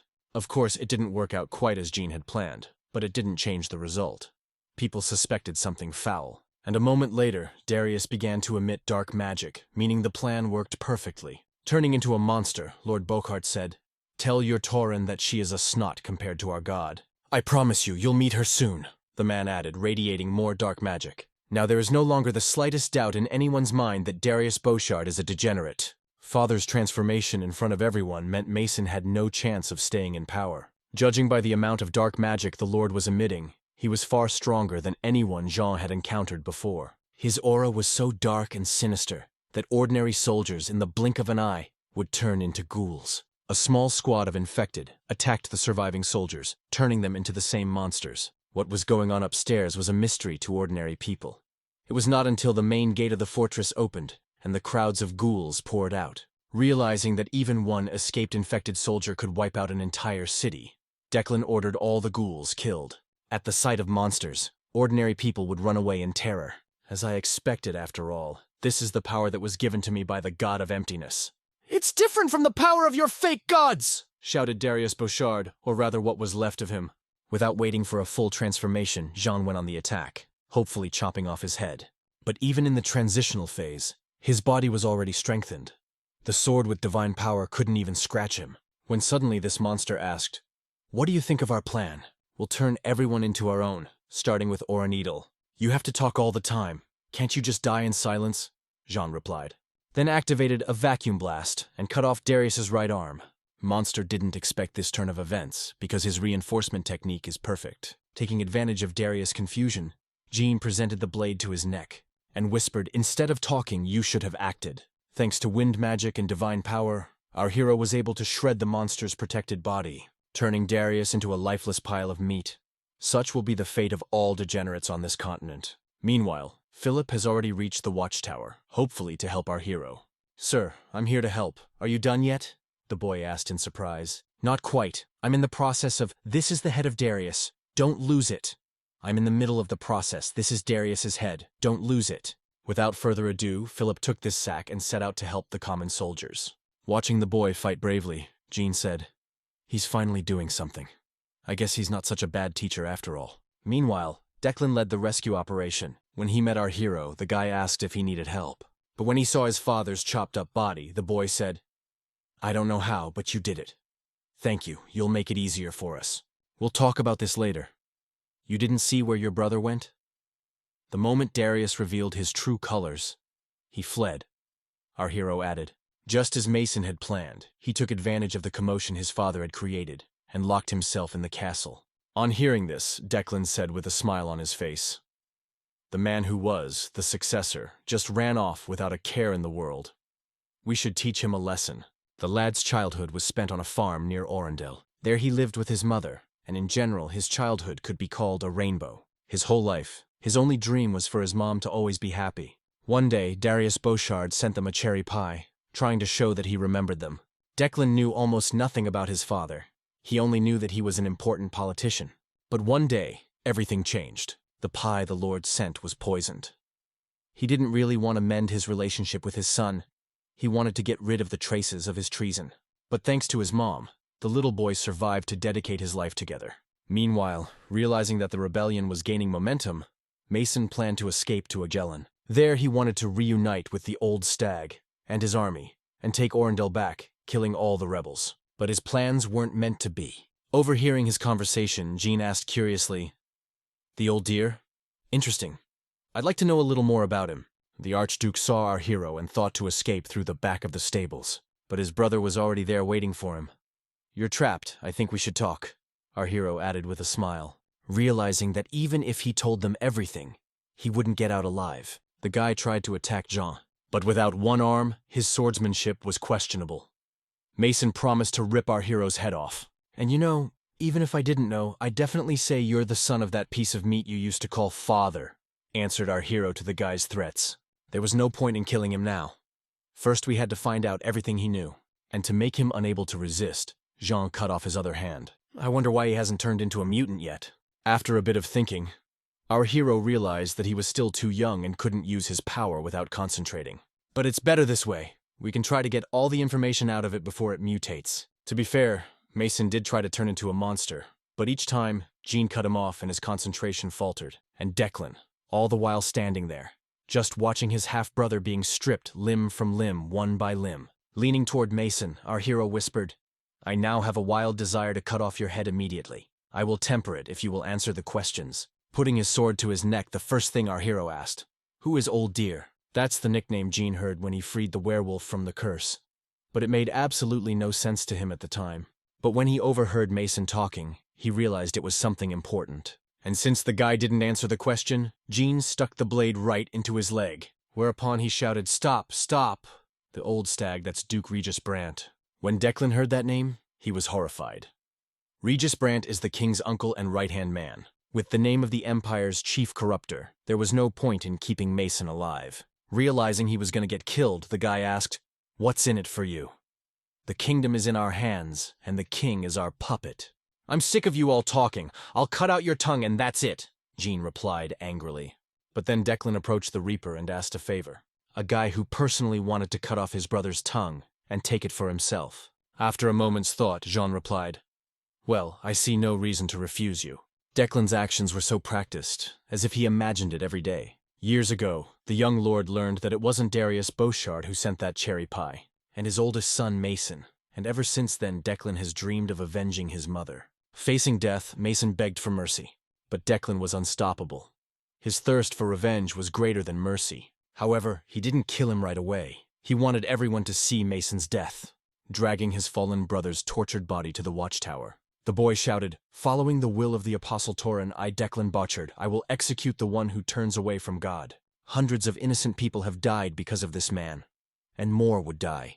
"But I know we stopped it," Declan added, chopping off Mason's head. It meant that the bastard rising had ended in victory. People cheered, calling Declan their new lord, and he, at that moment, stood there and simply enjoyed the revenge he had committed to the enthusiastic shouts of the crowd. In the meantime, an emergency council has been convened in Agellan, and by none other than the king himself, Irvin Archibald Brandt. The thing is, Victoria came to see him recently with Miguel, and provided the head of the dark mage and the desecrated corpse of her brother, as proof that a network of decomposers had appeared in the kingdom.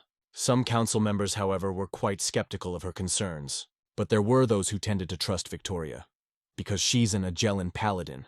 Yet the king had the final say. King Erwin thought Victoria was being overdramatic. In addition, her fears could wreak havoc within the kingdom. And with war looming, there was no way that could be allowed to happen. So the king wanted to keep Victoria in the castle for a while. But most interestingly, the man who vehemently supported Victoria was the king's uncle, Duke Regis Brandt. We know him as Old Deer.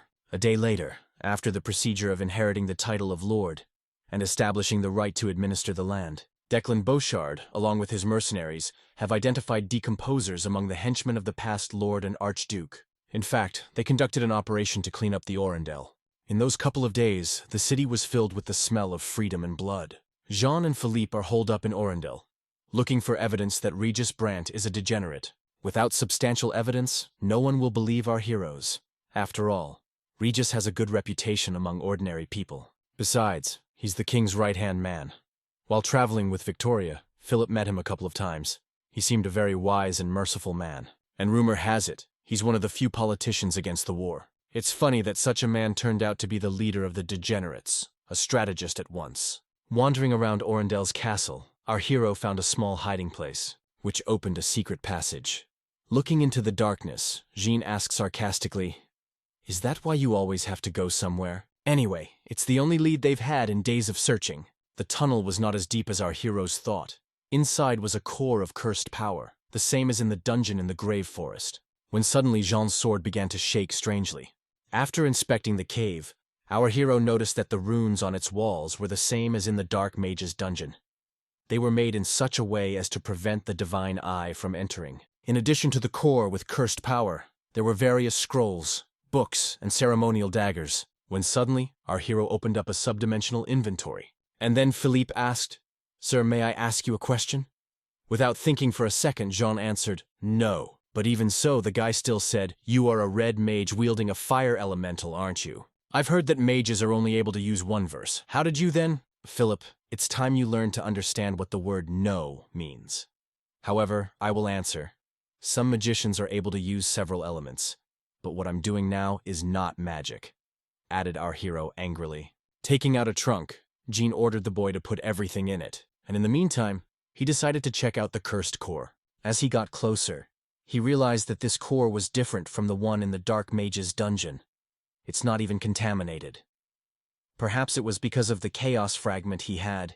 He could detect this power to some extent, but to get to the bottom of it all, we need to study this core. He was uncomfortable, however, at the mere thought of having to face that creature again. Still, if he wants to unravel Duke Reggie's plan, he'll have to do it. When Jean touched that core, he felt that terrible power again, after which he found himself in some strange space. Felt very different from the last time. Perhaps there are as many forms of voids as there are black holes. Looking at all this emptiness, Jean had the impression that he had fallen into the mind of some degenerate. This void is probably some sort of Duke Brandt's personal diary. Upon meeting our hero, the spirit of the void asked, "Who are you?" "Someone's apostle who has entered this abyss without warning." Having looked more closely at our hero, the spirit added, "Boy, are you by any chance the apostle of chaos?" It was a rather unexpected question that stumped Jean. Seeing the confusion on the boy's face, the spirit apologized for his rudeness. Wanting to know as much as possible, our hero inquired why the spirit had mistaken him for an apostle. "That's right. Chaos and void exist in harmony with each other like yin and yang, and nothing can separate them," replied the spirit, disappearing. After which, Jean returned to the real world. What the hell just happened? Why did the connection break down right in the middle of a conversation? Philip suddenly asked with a look of horror on his face. "Sir, are you all right? I was the one who wanted to ask you, how did everything look?" Jean replied anxiously. The magical power of the artifact surrounded our hero's body and hovered around, but at some point disappeared, leaking out somewhere. So far, there are too many questions with these magical artifacts. It's unclear how they work. However, one thing is certain. The chaos fragment became larger after returning.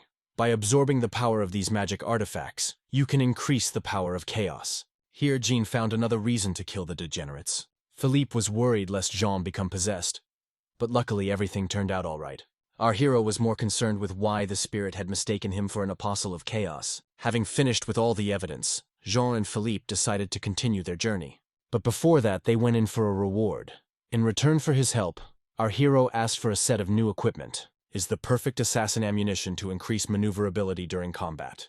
Declan gave them one of the best horses in the Orendel and a bag of coins. Before leaving, the lad asked John to give the king a message. "The new Lord of Orendel will serve you faithfully." Even though it made absolutely no sense, Jean agreed to honor his request. Earlier, Declan wanted Jean to linger at Orendel and become his right-hand man. But to ask for it, the guy couldn't, because our hero had already done too much for him. Now that Declan is Lord of Orendale, he needs someone to help him clean up his act. But it looks like he'll have to do it alone. Seeing the boy's worried face, Jean gave him some advice. If you're worried about the wild dogs, get some hunting dogs to fight for you. If you think about it, those words made sense.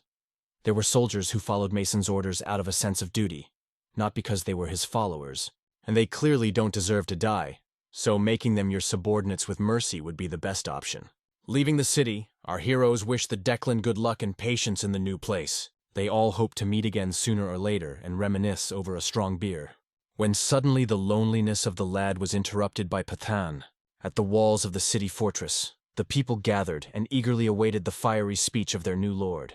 Welcome to Agalon, the Delorel family estate. Victoria, following the king's orders, remained in the city. Realizing that all her efforts were in vain and no one believes her, the girl stopped eating.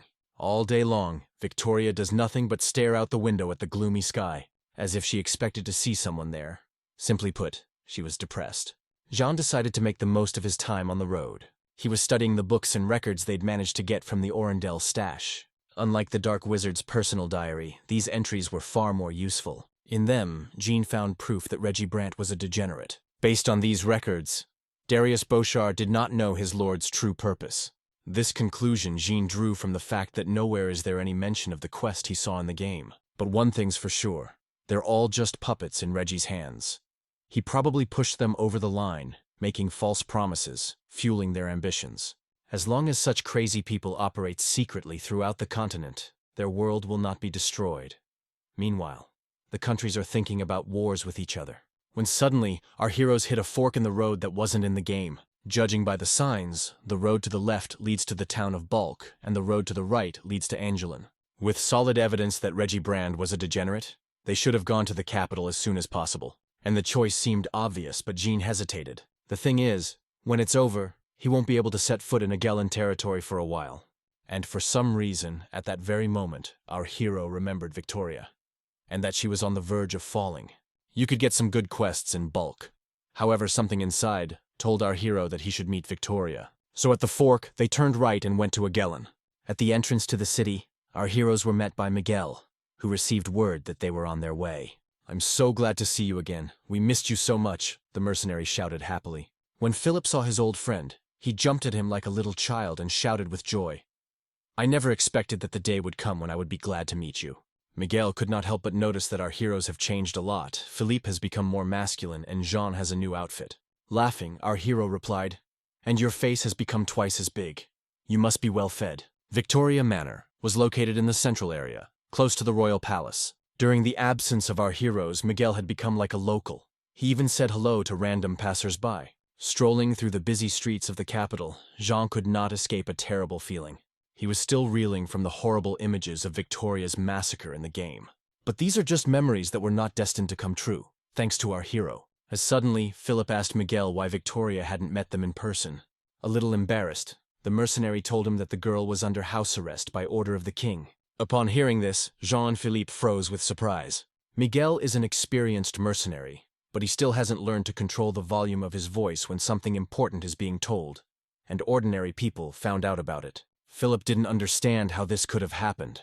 After all, Victoria had all the evidence, and more than that, Miguel took the stand. But it still didn't help. Seeing the severed head of the Dark Mage, the king felt that the threat had already been eliminated, and some politicians have started accusing Victoria of sabotage. Upon learning of this, Philip asked Miguel to recall who his mistress's chief opponents were, but there were so many critics that it was impossible to remember everyone. And just as importantly, when Victoria realized her plan had failed, she withheld information about Jean and Philip. "I realize they're likely to be killed." And after that meeting, the king put Victoria under house arrest, which lasts to this day. But that wasn't all. After Vernon's death, the girl took over as head of the family and did well. However, Miguel still felt that something was wrong. Victoria no longer showed her sincere feelings like before. The grounds of the estate were simply stunning, with neatly trimmed lawns and bushes everywhere, but even so, there was no one here at all. The thing is, Vernon's desecrated body was returned to his father's house, and everyone knew that the hereditary line had been broken. Therefore, the atmosphere in the name was not good. It's all sad, but there's no way it's going to make a difference. When suddenly, our hero heard someone moving in the bushes nearby. "Come out, you're very noisy anyway," said Jean. From the depths of the garden came a little girl with fiery red hair and green eyes. This little girl, Victoria's cousin Lucy de Laurel, I can see why she looks so much like her. For a second, our hero thought it was her daughter. Madam, these are Victoria's guests, Jantal Brown and her squire Philip, Miguel said, bowing graciously. The girl bowed without a word, punching her respect. And then she ran right back into the garden, when suddenly Miguel said, "If you think about it, that little girl is pathetic. That's enough. Take me to Vicky," John said nervously. Our hero has never really liked children because they are noisy and often mischievous. But to see what's being done to them in this cruel world, it's not just unpleasant, it's sickeningly disgusting. After leading our heroes to Victoria's office, Miguel said he wouldn't go with them. But they didn't need to. They didn't need the extra ears. Victoria, as always, just stood at the window and gazed thoughtfully at the sky. "You're here at last. I've been waiting for you, Jean," Victoria said sadly. The guy was very wary of the girl's appearance. She looked more like the walking dead than a great warrior. Smiling, our hero said, "It's been a long time, mistress." And Philip saw Victoria and pounced on her with questions. The guy was really worried that she wasn't eating. Her face was really gaunt. "I'm glad to see you too. It seems that during the trip with Jean you've matured. You even have scars similar to mine," answered Victoria cheerfully. Indeed, when they had last seen him, Philip had been an ordinary boy, but now he could safely be called a warrior. Realizing this, Victoria was both happy and sad at the same time. Joy, because he'd matured, and sadness because she hadn't helped him do it sooner. But then Jean defiantly sat down at the table, as if to insinuate to Victoria that they needed to talk about something right away. To open the chest of heads, our hero revealed that the culprits behind the incident with the ancient tree were Darius Boschard and his eldest son, Mason Boschard. In addition, our hero gave her a letter from the new Lord of Orneedle, who's shown a willingness to stand up to Victoria in her fight against the degenerates. But that's not the most important thing. Opening the subspace inventory, Jean pulled out Darius Boschard's journal. Well, opening it, our heroes saw only blank pages. Darius put a special spell on his journal to keep outsiders from reading it. Cracked it, lists of names started appearing on the pages, which included the name of the Dark Wizard, Darius and Mason Boschard, and of course Reggie Brandt. In this diary, the names of every degenerate in the Empire were written down. Darius was in charge of communications for the entire decomp network, so it's no wonder he had all the right names. There were over 1,000 names in that book. These monsters are really opening up all over the kingdom. When suddenly Jean said, "There are indeed a lot of names, but half of them are already dead." After these words, there was a dead silence at the table. "What? When did you manage to kill so many decomposers?" Miguel and Philip shouted in surprise. "I didn't do it on purpose. They were just trying to deceive me or didn't want to pay for the task. And I only found out that they were degenerates before I died," answered our hero. Be that as it may, Jean really did a lot of good without realizing it. After discussing their new finds, Victoria suggested we have dinner together like old times. But before that, they decided to rest. It's the first time our hero has bathed in luxury since entering Aquilonia. We need to savor this moment while we can, because in the near future, none of this will be happening. Over dinner, Jean decided to tell his plan to the others. He wanted to arrange an audience with the king to reveal to him a list of all the decomposers of the Empire. "It's all well and good, but he's not likely to believe you, just as he didn't believe me," Victoria said sadly. "I understand, but I have a plan to make these monsters show their true colors." Together with Victoria, our hero came up with a plan. They wanted to show the face of the decomposers right at the meeting, where the king and the others would be present. And in order to do that, Victoria has to try to kill Reggie Brandt. Sure, it sounds crazy to kill the king's own uncle in front of everyone, but there's no other choice. If they don't, the king will simply not believe them. But when the decayed man appears before his eyes, he will have no choice but to believe them. This plan is incredibly risky, and if it fails, they'll all be barred from the Agellan. But no matter how things turn out, they need to capture the old stag. As Jean lay and thought about the plan, he realized one simple truth. No matter how hard he tries or what he does, Victoria is just destined to become a vengeance demon. In the game, the girl appeared as a ghost after her death, and only then was she able to do really serious damage to the boss of the first chapter. When he realized there was nothing he could do about it, Jean felt sick to his stomach, when suddenly someone knocked on his room. The time was already well past midnight, so Jean didn't expect anyone to come at that time. When he opened the door, he saw little Lucy standing in front of him. Who? But she wasn't exactly what he expected to see. "Sir, are you really the mercenary that Uncle Miguel was talking about?" the girl asked curiously. "It all depends on what he told you," answered our hero. "Well, Uncle said you killed the swamp dragon and the headless horseman, and even dealt with the cursed tree and killed the dark mage," Lucy added enthusiastically. I think it's time to teach Miguel to keep his mouth shut. Sighing heavily, our hero replied, "Yes, that's me. Only it wasn't a dragon. It was Drake." Upon learning that all of Miguel's stories were true, the girl froze with a delighted face. Lucy was an ordinary little girl, but her eyes Jean noticed something not ordinary, which is not peculiar to children. The thing is, the girl thinks she's under a curse. Everyone she loves dies sooner or later. Of course, from a child's mouth it might seem utterly foolish, but something made Jean believe her. After apologizing for the late visit and thanking her for saving her cousin, Lucy left. There doesn't seem to be a single normal person in the Delorel family. Everyone who bears that damn name is going to end up in the same place. After his conversation with Lucy, our hero had an ominous premonition, which seldom failed him. The next morning, Victoria assembled the knights of the royal guard at her castle. These are the people the girl handpicked and trusts as much as she trusts herself. However, despite this, there was no trust between them. The job of these knights is to protect the king at all costs, in case the degenerates want to kill him. After familiarizing everyone with the plan, Jean added, "And also not to reveal the conversation that was here. Unless you want to die before your time, of course." Notwithstanding such arrogance, one of the knights present shouted, "You vile mercenary, how dare you tell us what to do?" But he was interrupted by an older knight who wondered if it was true that there were so many monsters lurking in Agellan. "They are. You haven't met them before because they are careful to hide their identity. Anyone you may have known since childhood can turn out to be a monster. And to prove that I'm a Nevru, I have a surprise for you. There is one of them among us." Approaching one of the knights, our hero added. Then he slammed the guy's face into the table with all his might.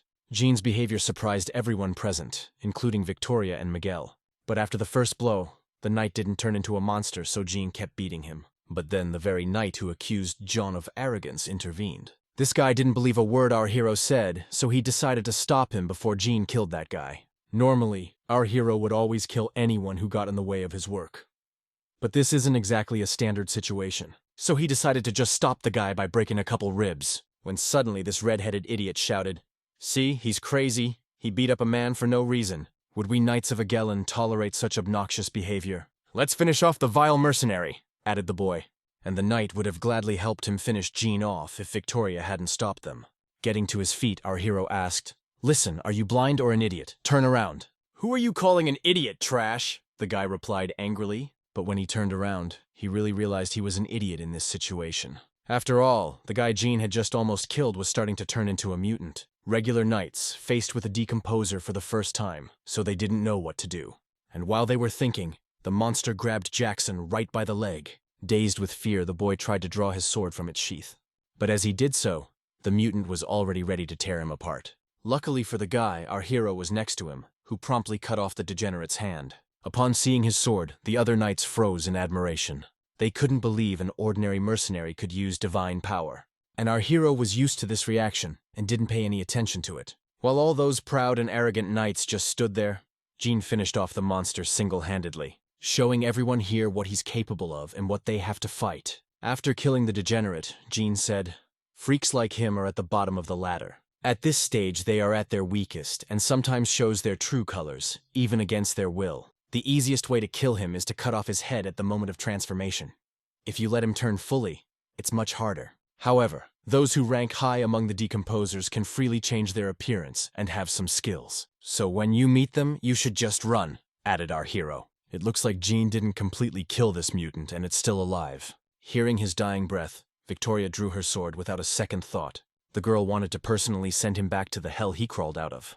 After the incident in the Grave Forest, the girl's divine power changed color to red, and the energy that emanated from her wasn't what it used to be. It instilled fear and terror in those around her. If you think of it that way, Victoria has already become the Avenger carrying vengeance. But now that power is being channeled. Finished with the monsters, the girl whispered, "I'm sorry. I thought I checked everything well." "Don't worry, they were probably also thinking the same thing when they sent their rat," Jen replied. "It's likely that once Victoria's back, the decomposers will be watching her around the clock." And to raise our hero's profile among the common knights, Victoria said he was blessed by the goddess, arguing that he could not otherwise use divine power. In addition, the girl revealed that she was no longer the Apostle of Torin, but the Apostle of Vengeance. And now all the degraded Agellan are the target of her vengeance. After learning the truth, the knights took an oath of allegiance. In addition, Jackson apologized for what he said in reference to our hero. and thanked him for saving him. He was even willing to accept any punishment for his transgression. It would be interesting to come up with some kind of assignment for him, but that was inappropriate in the current situation. So Jean simply asked to follow all instructions without reservation. After dealing with the spy, they decided to continue the meeting. Meanwhile, on the other side of the continent, a meeting was also taking place. An assembly of degenerates. These bastards were frightened by the fact that they had lost a very powerful ally, Darius Boschard. At one point, there was even panic among them. They didn't realize who was capable of defeating him. "Fear not, the way is open only to those who do not give up," Reggie Brandt, overhearing his subordinates talking, said. He's the one who summoned all the degenerates today. Due to recent events, he decided to act immediately.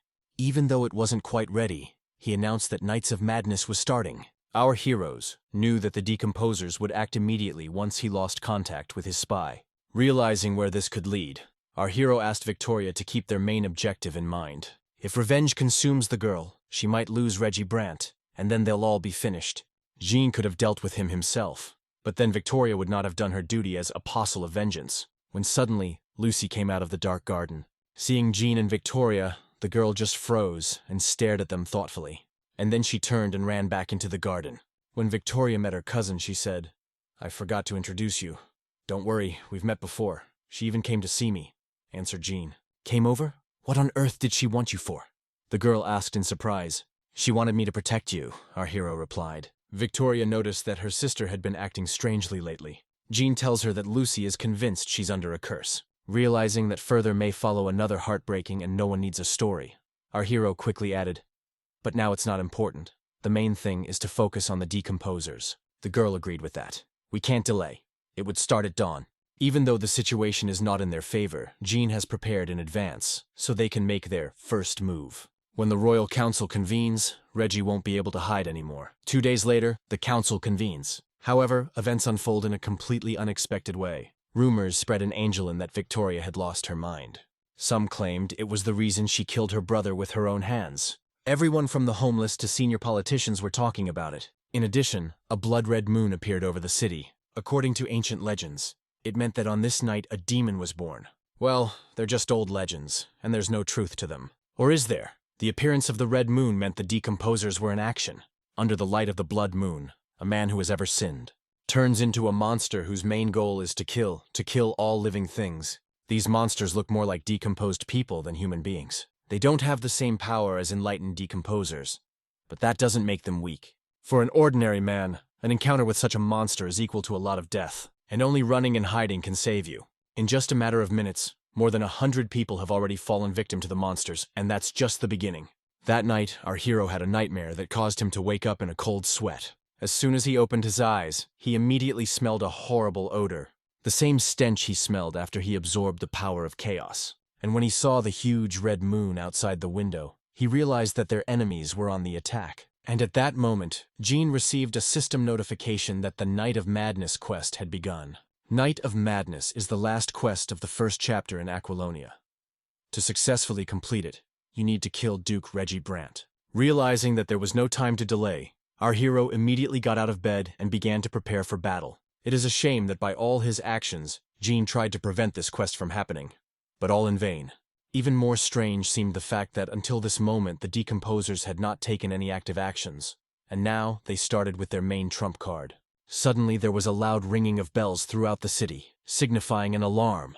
The soldiers warned people not to look at the moon under any circumstances, and in the meantime, the monsters have already overrun the city. Realizing he couldn't wait any longer, John jumped out the window. But at that moment he heard a strange noise in one of the rooms. When he checked this room, he saw the corpses of the servants who had been killed by the turnstable boy. Without a second's hesitation, Jean severed his head. While he was trying to figure out what was even going on, a woman's scream sounded from the other room. As he ran out into the hallway, he realized that the scream was coming from Victoria's room. Rushing to the rescue, Jean saw the girl desperately fighting the monster that was her personal maid. Seeing that our hero had come to her rescue, Victoria asked him to stay out of it and let her handle it herself. Despite being caught off guard by the monster, the girl was able to escape the trap and finish him off with one swing of the sword. The Apostle's power to bring vengeance is awesome, and the strength and speed of the attacks became much higher compared to the divine power of the Tauren. After finishing with the monster, Victoria said, "It's weird. I was so upset when it happened to Vernon, but I don't feel that way now. I feel absolutely no pity. The girl was filled with only one feeling, a feeling of revenge. Well, to fulfill the quest to stop Victoria from becoming a monster, Jean has to catch Reggie Brandt. When suddenly, at the other end of the corridor, we heard Miguel shouting, Hey you, stop following us! Luckily, a man managed to get Lucy out of the room and save her. When Jean and Victoria saw it, they went crazy. In a split second, they rushed the monsters. For Victoria, her family is the most valuable thing in her life, and she would do anything for her family. Well, Jean just couldn't let a child suffer at the hands of degenerates. And by now, Philip had already joined them. The guy was terrified and confused about what was going on. And when he saw the frightened Miguel, he had even more questions. When suddenly, Miguel tripped over the edge of the rug and fell to the floor. Turns out the mercenary was badly wounded saving Lucy. But judging by his demeanor, he was fine, though the wound was indeed huge. After dealing with the monsters, Victoria thanked Miguel for saving her little sister. We can't delay. I'll look for survivors, and you put on your armor and get ready for battle, Jean suddenly said. Wandering the corridors, it seemed that there was no one left in the survivors. The corpses of humans and monsters ached all around. Accompanying Miguel, Lucy, and Philip, our hero ordered us not to look at the moon in any way. And to the guy's questions about what was going on, Jean replied, Agellan was covered by a demonic field, the same as in the Forest of Madness. When suddenly Philip said, Sir, what's wrong with this moon? When you look at her, you turn into monsters. Wait, what were you looking at her for? Replied our hero. Yes, but I felt dizzy and looked away, Philip added fearfully. I can't believe she didn't take the guy right away, but the training must have been worth it. When suddenly, a mutant that wanted to kill Jean jumped out of one of the rooms. Without even turning his head, our hero finished this monster off. Then he said, That's not a real moon. It's a curse. So if you stare at it for long enough, the person is polluted by magic. Luckily for our heroes, the demonic field hasn't reached its peak yet. The proof is that they are not completely detached from the outside world. According to our heroes' memories, the red moon was bigger and the curse was stronger. In the game, the light from the moon was so strong that the whole space was filled with it. However, even this level is enough to contaminate people with weaknesses on the mental and physical plane. Which is what happened to the servants at the de Laurel estate. In the entire estate, our heroes managed to find only one maid who survived. It was hard to believe, but amongst the hundreds of servants, she was indeed the only one. From the streets came the horrible screams of people. Some were being killed by the monster, and some were trying to escape. Looking at all this madness, Philip had only one thought on his mind. What was the Duke thinking when he decided to do this? Seeing the bewilderment on the boy's face, Jean said, When you find yourself in a hopeless situation, sometimes the best way out is to destroy everything and start over. This is insane! Not even he could get away with it, Philip shouted indignantly. You're right, but he has the right person to make him guilty. Who is most in the way of a monster like Reggie? Our hero asked with a heavy sigh. After a little thought, the boy cried out in terror, Apostle! Does he really want to accuse Mrs. Victoria of all this? When you think about it, it's the perfect way out for him. After all, lately, the rumors about Victoria hadn't been the best. But that's nonsense! After all, it was the lady who revealed the existence of the decomposers. Philip shouted indignantly. Realize really they matter. What people believe becomes the truth, or what they want to believe, replied Jean sadly. Throughout their journey together, Philip had changed a lot, from a foolish, naive boy to a strong warrior. But despite all this, the guy still couldn't accept the cruel and unfair world as it was. But he will still have plenty of time to understand the nature of people. But the Apostle of Justice cannot ignore injustice. Most likely Reggie Brandt, hoping Victoria dies fighting monsters. But even if she survives, public opinion will side with the Duke, then she will have no way out. Because the Apostle of Justice cannot harm the innocent. In other words, the Duke wants to use Victoria's divine restraints to avoid punishment. But wait, the girl is no longer the Apostle of Justice. It turns out that the decomposers are unaware that Victoria has become an Apostle of Vengeance. It gives our heroes an incredible advantage. After all, they won't expect Victoria to come straight to them to chop off their ugly heads. That the decomposers started the Night of Madness is certainly bad. But the good thing is that they didn't have time to prepare for it properly. Realizing they had the advantage, Victoria wanted to go to the Duke immediately to kill him. Don't rush. We need to add an unexpected threat to make them reveal their true colors, don't we? Jean asked with a smirk on his face. So our hero came up with another plan that would take out all the degenerates at once. The details of this plan are still a secret to us. However, judging from the reactions of Philip and Miguel, we can say for sure that this plan is insane and dangerous. and Victoria, who was filled with a sense of revenge, gladly agreed to fulfill it. Having agreed on all the nuances, our heroes decided to start putting this plan into practice. Jean couldn't wait to see Duke Brant's face when he realized what had happened. Meanwhile, the Night of Madness was in full swing.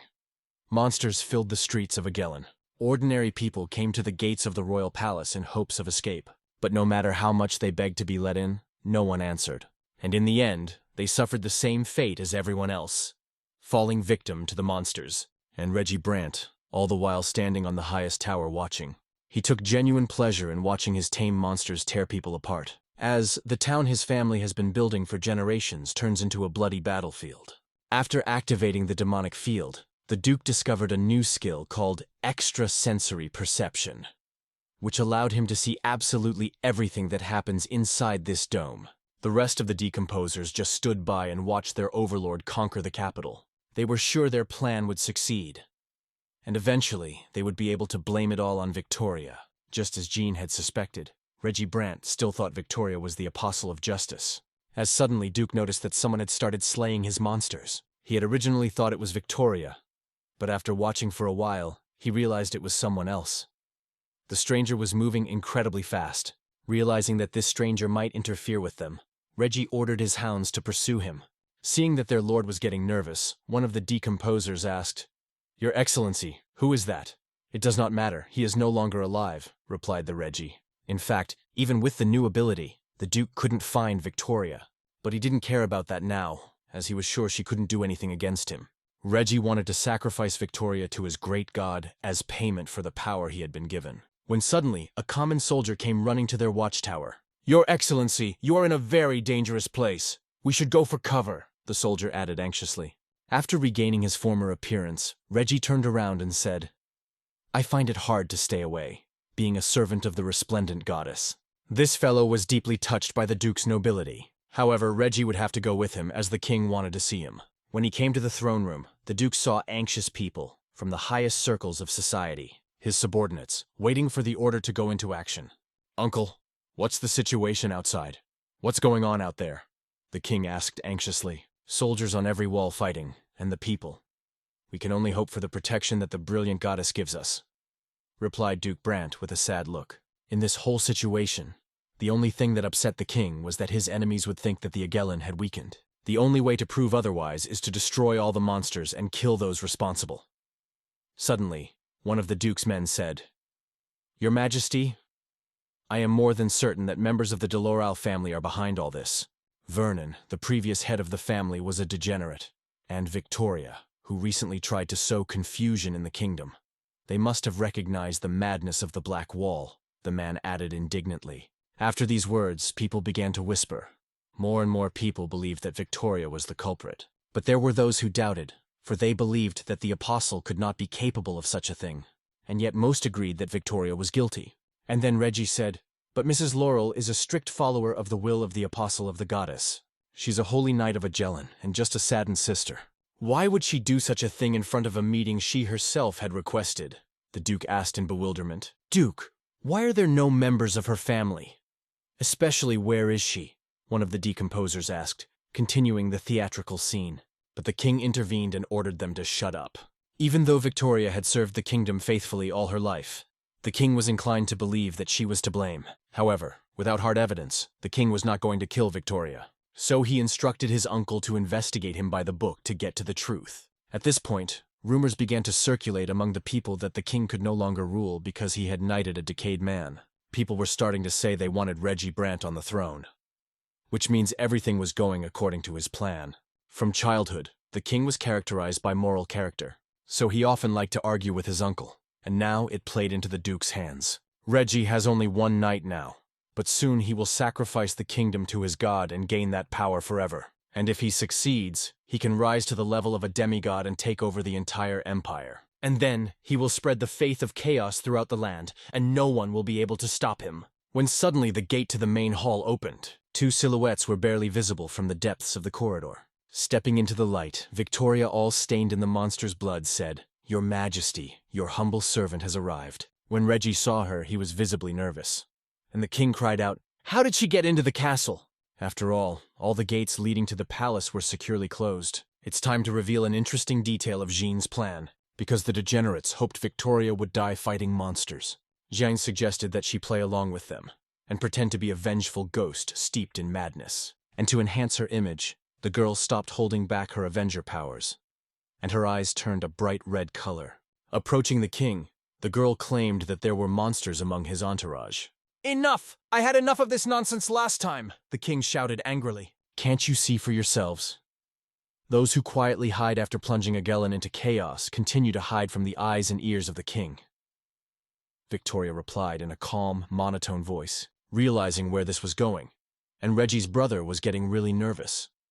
He realized that if this continued, his plan was over. After listening to the girl, the king asked in bewilderment, "What the hell are you talking about? And where is your family? Why are you alone?" They're all dead, your majesty. So look, right here, right now. I will eradicate the monsters that for years have taken their poisonous roots in the Empire, Victoria shouted, drawing her sword and unleashing all her fury. To say that the people around her were horrified was an understatement. Everyone looked at Victoria with horror in their eyes, when suddenly someone shouted, "The lady has really gone mad! She wants to kill us all!" Ignoring the people's shouts, Victoria swiftly headed towards the Duke of Brent. There wasn't an ounce of doubt in her eyes, just wild, primal rage. That's when Reggie made sure Victoria knew everything. And she came here for one purpose only, to kill them at any cost. Up to this point, everything has been going perfectly. Brant is scared shitless and the rest of the decomposers are nervous. That means it's time. End of Chapter 1, Boss Battle, Reggie Brant. Seeing Victoria's sinister aura, the soldiers were ready to stop her. Victoria was now the very embodiment of the Avenger carrying vengeance that Jean remembered. The people around them were so scared they couldn't even think straight. People didn't understand why she had come or what she wanted. But they all had the same thoughts. She wants to kill them. To be honest, Jean thought so himself. But he couldn't let her do that until he'd taken his reward. While the attention of others was drawn to the distraught Victoria, our hero has decided to take action. Thanks to Darius's diary, he knew the names of all the degenerates, and with the help of his magical sight, he could quickly identify them among the humans. It was too rash to kill him now, because the people were deeply confused. So Jean wanted to help people identify the true enemy by infusing a small amount of chaos power into the decayed man. Our hero threw it right under the guard's feet, and the power of chaos he poured in to make him show his true colors. Such an unexpected appearance of a monster completely vindicated Victoria in the eyes of the people. Luckily, our hero's plan worked, but it's a trick that can only be pulled off with weak, decomposed people. And he also realized something important.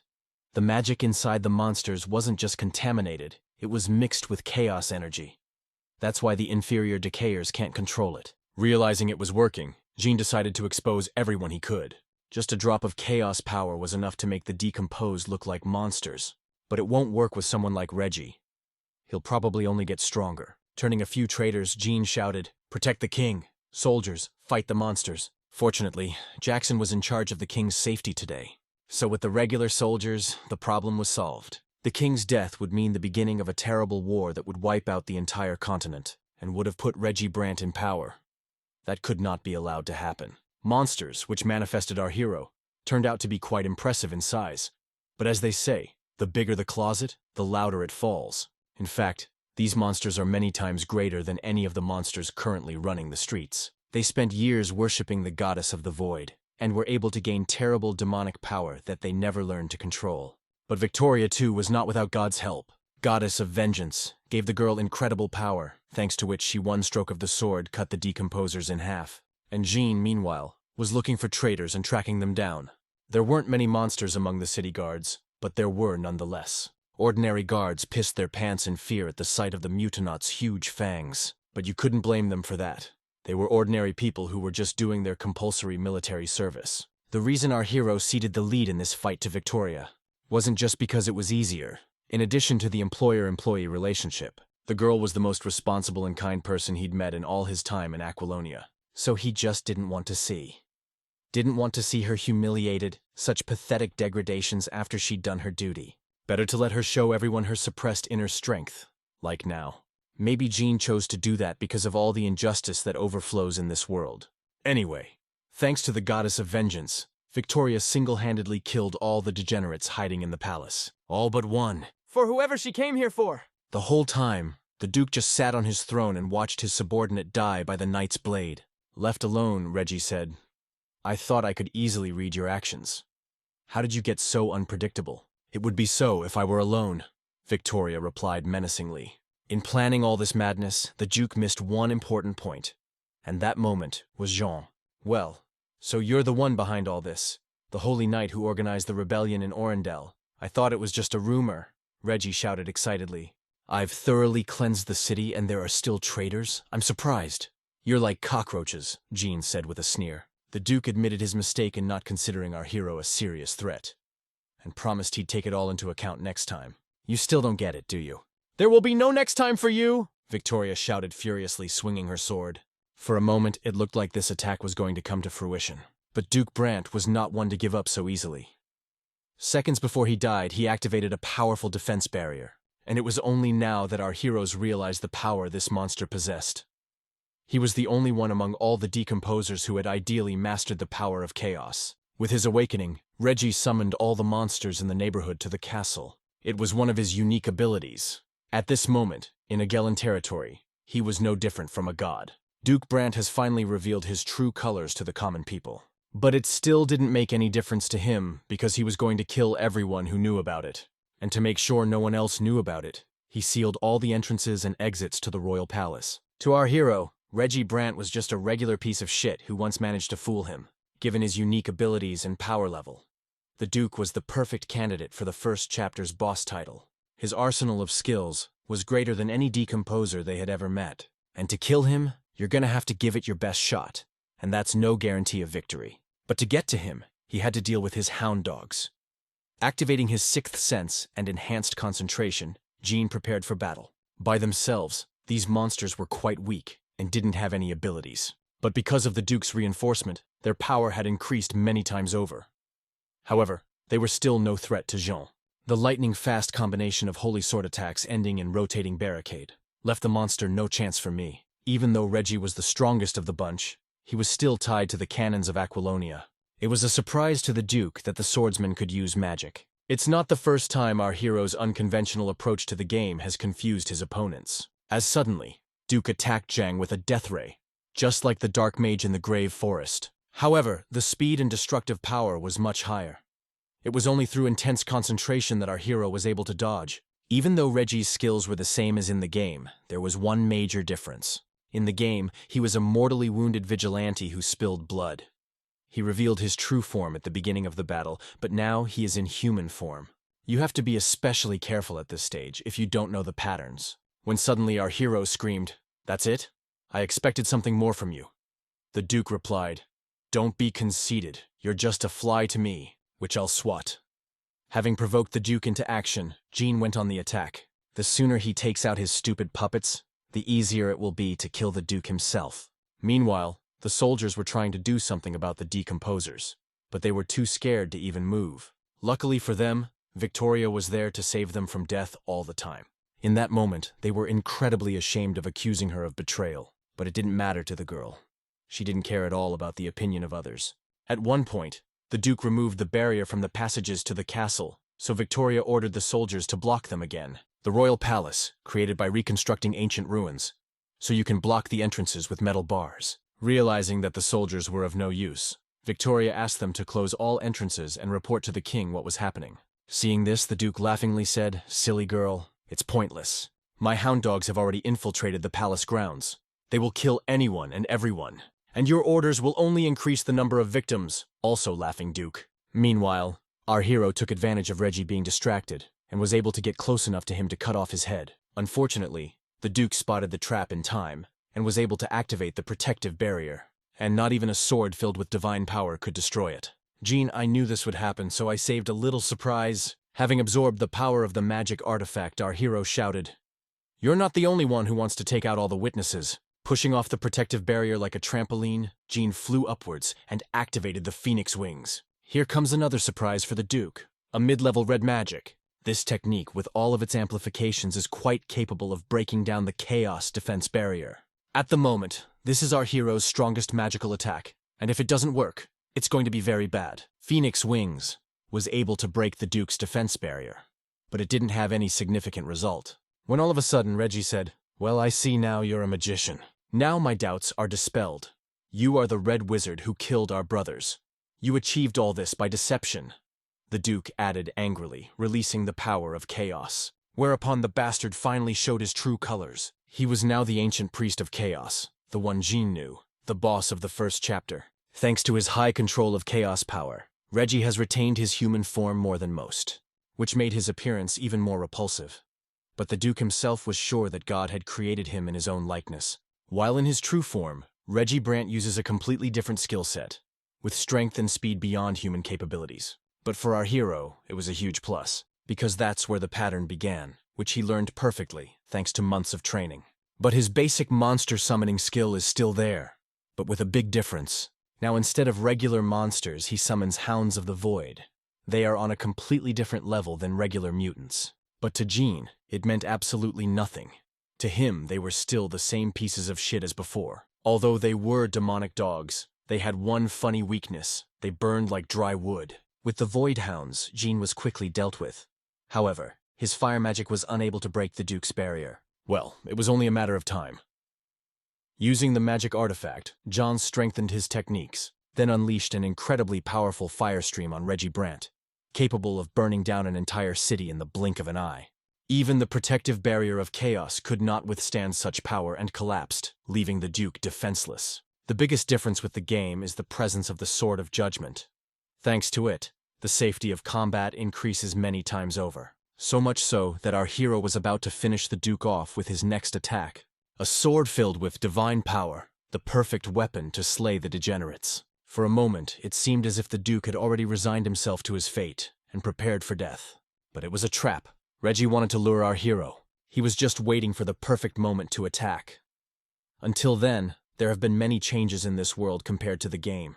Event, quests, and even the main plot lines have been changed. And most of all, Jean feared that these changes would affect the main boss of the first chapter. Unfortunately, that's what happened. Duke's patterns have changed a lot. Meanwhile, at the De Laurel estate, Philippe and Miguel fought the Hounds. Our hero's training has clearly benefited the boy. His determination and swordsmanship is not inferior to any elite knight of the Royal Guard, with the exception of Victoria. During the fight, the guy noticed that the monsters that were chasing them became much smaller. After a little thought, Philip said, "I do not know what's wrong, but the monsters have become much less. And those who remained ignore us and run towards the royal castle." "What the hell are you talking about?" "It means they're running straight to Victoria and the husband," Miguel said worriedly. As Lucy heard them talking, she realized that her curse had begun to work again. The girl prayed to all the gods to help her sister and friend get out alive. And meanwhile, Jean fought the Duke to the limit. With a sword filled with divine power, he was able to destroy the Hand of Emptiness. However, that didn't mean he could relax. On the contrary, it meant that Jean had lost any advantage. Any further attack by the Duke of Brant could be Jean's last. Realizing that he had lost his advantage, the guy was terrified. He didn't know what to do next. In the game, Reggie used the Void Hand, only for attacks, but now he used it as a shield, and there's no telling what other surprises he has. When suddenly the Duke said, "Impressive. Such damage even with a stealth attack. Except it won't do you any good. I'll kill you anyway." Waiting for the right moment, he activated his new skill that John hadn't encountered before, Chaos Barrier. Its principle of operation is somewhat similar to our hero's rotating barricade. But there are a number of significant differences. First off, this technique uses the power of chaos rather than the element of air, making it much deadlier. And the second difference is that at the slightest resistance, it explodes like a stick of dynamite. Though Jean was able to block the brunt of the damage, he was thrown to the other end of the hall by the blast wave. On impact, all of our hero's internal organs turned into a horrible mess, causing him to cough up blood, and every rib in his body was broken. It was so bad that it was even hard to breathe. In the split second of the explosion, Jean had time to unleash some chaos power to compensate for the damage he had taken. However, that was not enough. Fortunately, compared to other people from this world, the guy had accelerated regeneration. Because here he's not really a human being, but a computer game character with all that entails. While he was dying, he realized he'd been too irresponsible and careless. He knew about all the changes in this world compared to the game, and still made a fatal mistake. That could cost him his life right now. The only thing he needs to do now is survive the attack, and then he can recover enough to continue the fight. In a desperate situation, he asked the gods to help him survive the next attack. It didn't matter how much damage he took. It was all about surviving. He only needed to gain a few seconds while his body recovered. But at that moment, Victoria came between him and the Hound of the Void. Fighting monsters. The girl, like our hero, was seriously wounded, and despite this, she still came to his aid. Thanks to the power granted by the goddess of vengeance, the girl was able to withstand the Hound, but at the cost of her wounds, which disappeared as quickly as they had appeared. It was a new skill Victoria had acquired after becoming an apostle of vengeance. Eternal life in the name of justice. In the game, the girl was invincible until she got her revenge. With all her strength combined, Victoria cut off the Hound's head. Then, without a second's hesitation, she launched her strongest attack, blood vengeance, at the Duke of Brant. It was so sudden to him that he didn't have time to do anything, and in the end, blood vengeance achieved its goal, tearing the Empire's chief decomposer apart. The force of the attack was so great that only a few nasty tentacles remained after the Reggie. While Jean was distracted by the battle with the Duke, he didn't notice Victoria single-handedly dealing with all the Hounds. Victoria asked our hero for a favor. She wanted him to take care of her loved ones. Realizing where this was going, Jean, coughing up blood, said, "No, you can do it yourself." Smiling, the girl added, "Of course, and how could I forget? You are a mercenary. So a simple request will not be enough. Take care of them, and in return, I'll give you everything I have, my position and my fortune. I'll give literally anything if you stay. That price will be enough. I won't ask you to stay in the kingdom, but please don't leave them," Victoria added in a whisper. Jean tried his best to change Victoria's mind, but she'd already made up her mind, and she wouldn't change her mind under any circumstances. She decided this the moment she said goodbye to her brother. While the girl was talking to our hero, she was attacked from behind by another Void Hound. Apparently they will fight even after the death of their leader. Realizing that it's getting dangerous here, and Jean is still unable to fight, Victoria, ignoring the monster, threw our hero out of the hall, and then closed the only gate through which to leave. After making sure he was safe, Victoria turned to him and said with a slight smile on her face, "Thank you." After which, she rushed back into the heart of the battle. Even though the Duke is dead, her revenge will last until all the monsters are destroyed. When suddenly, out of the void, Reggie Brant appeared, and Victoria was sure she'd finished him off. Watching the girl, the Duke whispered with a crazed look, "Such pure divinity. Just look, a Tauren servant." Watching it all from the sidelines, Jean felt lousy. After all, he hadn't been able to prevent the Avenger from appearing. Well, there was one good thing about all of this. The more blood she spills, the stronger she gets. In the game, when the Apostle of Vengeance reaches the apogee of her power, she comes face to face with death. And unfortunately, that's what remains unchanged in this world. Reggie Brant, I am Victoria de Laurel as the Apostle of the Tauren. No, as the Apostle of Vengeance. I sentence you to death. Feeling the girl's full strength, the Duke was afraid for the first time in his life, he felt. Though no, he knew he wouldn't survive meeting her. Having reached the peak of her rage, Victoria channeled her swords in the name of revenge. They all realized that this was the end. Jean, that it was the end of Victoria's life. Reggie, that he was going to die, and Victoria, that she was going to get her revenge. Even the Brant's strongest defense barrier couldn't withstand the girl's attack and fell apart. But unfortunately, that wasn't enough to kill him. But that didn't mean Victoria was going to stop. She would kill Reggie even at the cost of her own life, because killing him and avenging her brother was her life's purpose. Seeing all of the Apostles' power together, Brant spent the rest of his strength to create a protective field of his last hope.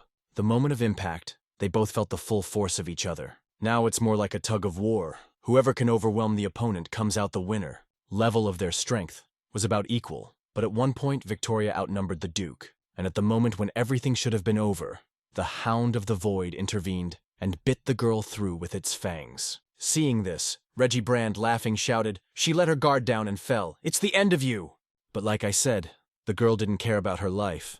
The only thing she truly wanted was to take revenge. After slaughtering the Hound and trying to bleed it, Victoria regained her strength and unleashed all her fury on the Duke of Brant. No defense barrier can withstand a blow of that magnitude. Unfortunately, the girl missed and was unable to cut off his head. On her last attack, Victoria used all the power she had. Since she missed, and Brant's head was still on her shoulders, he was able to heal his wound in seconds. No human being in the world could survive something like that. But for Reggie, it was just an unpleasant situation and nothing more. "Vile girl, this has gone on too long and death won't be enough for you. May the true God condemn you personally for your crimes," the Duke shouted in a crazy voice, activating his strongest God's Eye skill. For Victoria, it meant only one thing: death. She could believe that she would die before she had accomplished her revenge. Even though she failed to kill the Duke, she could feel her divine power eating him from the inside out. Before she died, her only regret was that she'd put all the work back on our hero. Even so, she was ready to accept her death with a clear conscience, as befitted a knight. Frankly, even if she were full of divine energy, it wouldn't make much difference. As suddenly from behind came the voice of our hero. As for the new contract, I haven't given any answer yet. So don't you dare die here. When she saw Jean, the girl had only one question. How? How did he get here? Turning back, she saw the bars of the steel grating cut out. You said yourself that I'm a mercenary, so you can't give me any assignment without my consent, can you? Jean asked sarcastically. What's going on in this world is different from the game. And it's not just Reggie's behavior. Everything that happened in this world was radically different from the game. You can say that Jean got into a completely different world, with the same characters. Oh, what's to say? The interim boss of the first chapter, Avengers Shedding Blood, has changed too, and became someone who would not hesitate to watch our heroes back, even at the cost of her own life. As Jean took out the magic artifacts and started powering him up, then said, Vicky, it doesn't matter anyway. If I accept the assignment, I will do it at any cost, because I'm a mercenary. And that's what I do for a living, Jean added, clearly alluding to their previous agreement to kill the Duke of Brant. By activating the ice shield reinforced with a magic artifact, our hero was able to stop the Eye of God for a while. This barrier is far inferior in strength to the Chaos Barrier, but Jean chose it for a reason. No matter how strong the barrier was, the God's Eye would destroy it anyway. But this ice shield has one feature that we were introduced to at the very beginning of our story. It is a technique with a universal class of defense and attack. By changing Ice Shield into Ice Spikes, Jean was able to not only protect them, but also counterattack the Eye of God. As he led Victoria away, our hero whispered, I refuse your last errand. But not like this. Please protect your loved ones and let me do the rest. Having shielded the girl on all sides with ice spikes for protection, Jean rushed into battle with the last trump card up his sleeve. Win with a single magic artifact after activating the Eye of God. There is little chance of winning, but they're still there. The guy knew full well that if he screwed up, they'd all be dead. In Aquilonia, the Duke could only use his strongest skill 3 times, and then for a short period of time.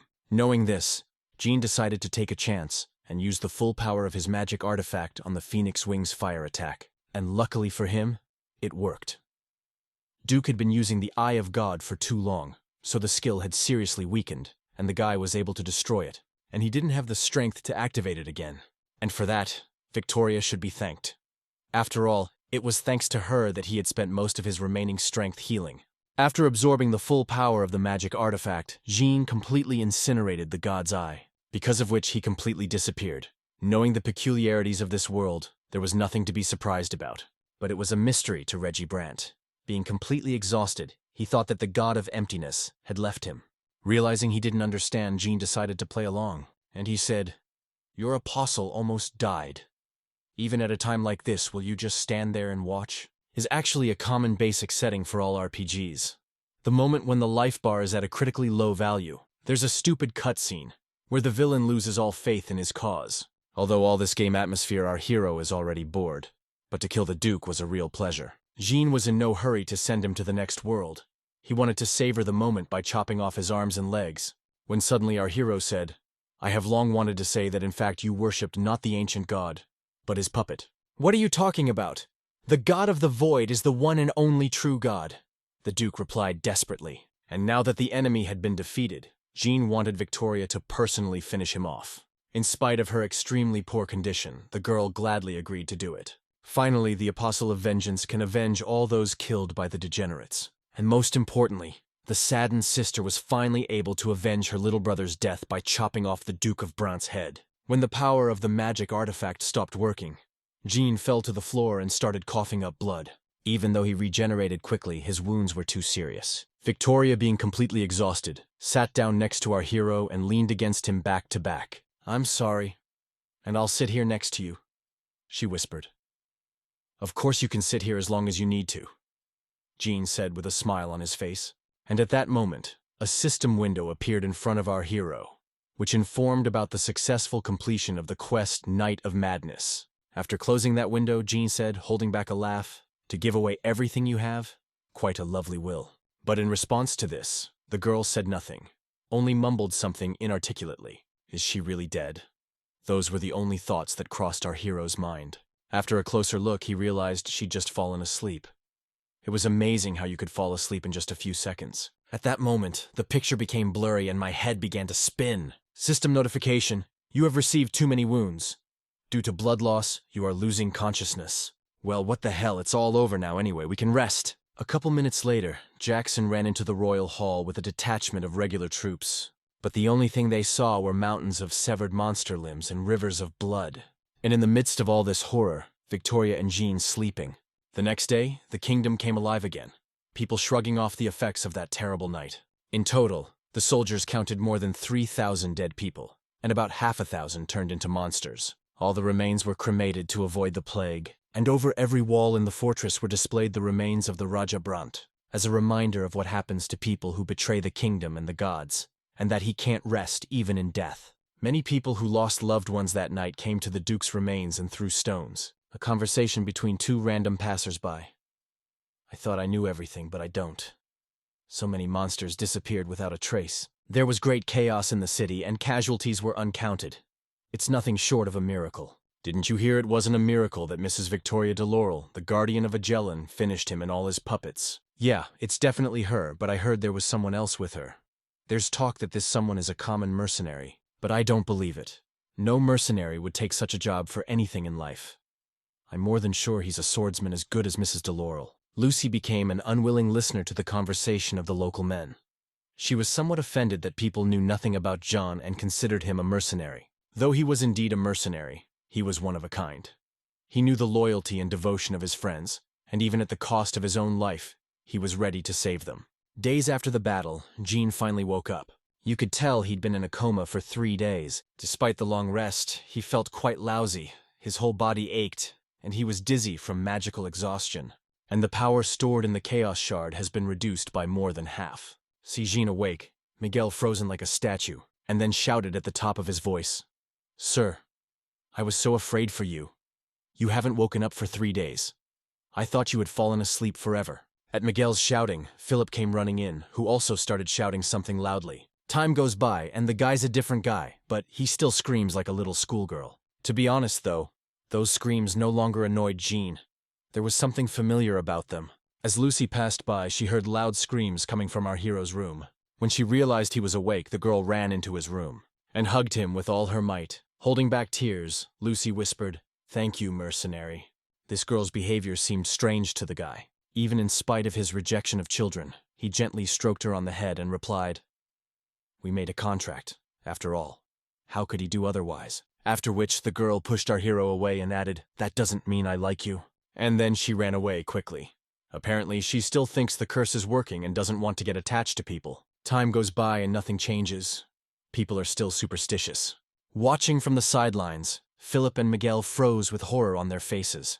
It was the first time Lucy had ever hugged anyone. "Hey, why are you two staring at me like death?" said our hero with a wild face. "That's it, we're not looking," replied the boys, embarrassed. Walking the vast corridors of the de Laurel estate, Jean realized the reason Victoria was trying to throw her life away. Being alone together in a place that was once full of people who loved you must be worse than death.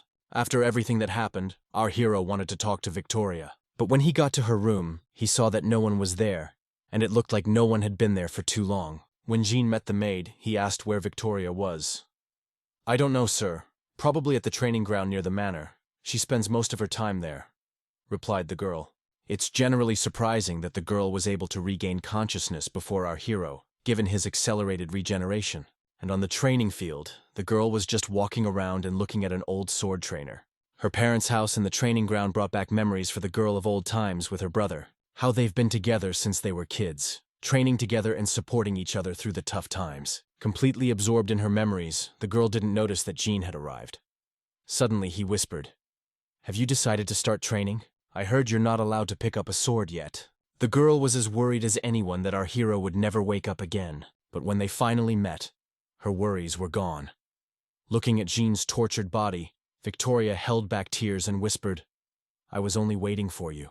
"Don't dramatize it. We woke up only a few hours apart not that long ago," smilingly replied our hero. On the evening of the same day, King Erwin gathered all the high nobility in the ceremonial hall. But this time, the occasion was joyous. Today, the entire kingdom thanks the two heroes who saved the world from decaying supremacy. Now, Jean and Victoria have the status of Heroes of the Empire. Heroes of the Empire is the highest status an ordinary person can get. Only a king is higher. As suddenly, King Erwin said, "Jean, a letter from the new Lord of Orendel. Declan Boschard says that your contribution was extremely great. At a difficult time like this, we need people like you. Just now, for the first time in history, the king personally asked a mercenary to become one of the centurions of his army." Jean promised to think about the king's offer. He would have to spend some time in the Arendelle until he was fully recovered, and it would be advisable not to spoil relations with the king during that time. But it was Victoria who spoke. Despite her victory over Duke Brant, she felt that the priority now was to find the remaining decomposers. After the meeting with the dukes, Erwin spoke to the people. A great tragedy had happened in Aguilin. However, under the care of the dazzling and austere goddess, we were able to overcome all adversity. Thanks to one of the monster's logs, we were able to identify and capture the remaining decomposers who were carefully hiding. On this, Agelin will become even stronger. It will be reborn into a secure and large kingdom. Our future will be filled with nothing but victory and honor. All hail the tenant. I have to admit, King Erwin is a terrific announcer. Except he forgot to mention that the Arendelle only survived because of two people, Jean and Victoria. One interesting fact that came out of the cleanup was that everyone who opposed the coming war was a fallen. It was obvious to a fool that now was not the time to start a war, because he, sitting in his castle, does not know that outside his army, waiting not only enemies, but also hundreds of thousands of monsters. Philip realized that the coming war would take countless lives. When all of a sudden, the guy apologized and said he had to leave. Being alone, Miguel wanted to know what our hero thought about the king's offer to become a centurion. After a moment's thought, Jean replied, "If you want, you can take the position." Miguel said, embarrassed, "I didn't say I wanted her on the line, but you should do it." "I don't want to either." With indifference in his voice, he whispered. After a little thought, Miguel said with sadness in his voice, "I understand your zeal for freedom and all that, but what about Mistress? Aren't you worried? Even though she's finished with her revenge, you can't see a shred of will to live in her." "Miguel, it is just because she had finished her revenge," sadly answered our hero. "All this time her driving force had been revenge, and now that even that was over, there was no need for revenge. And the girl had lost any sense of existence." Having finished his speech, the Duke invited Victoria into the banquet hall, after which he asked, "By the way, madam, have you already prepared for this?" Seeing the bewilderment on Victoria's face, Aaron added, "Soon she will be sent to that family in the Empire." And at that moment the girl remembered an old conversation they'd had. It was about Lucy. Erwin wanted to send the little girl to the other end of the Empire to keep Victoria safe from her curse. At the banquet, all the most important people in Arendelle and the neighboring towns. After eating enough meat, Jean felt his strength finally returning. His physical condition had stabilized to some extent, thanks to rest and persistent meditation, and the Chaos Shard began to increase in size and strength again. In the Duke's house, our hero found a macabre relic called the Amulet of the Hound's Tail, which replenished the power of chaos. Actually, there were a lot of interesting things in Reggie Brant's house, where he met the Duke's pet, who turned out to be quite a cute creature, even in spite of his creepy appearance. But his purpose in going there was to get a unique quest. That could get you that dark artifact! In this quest, you didn't have to fight anyone. You just had to survive the unleashing of the power of chaos. Going there in that condition was incredibly risky. However, thanks to this quest, Jean was able to recover, because before he had not felt any improvement at all.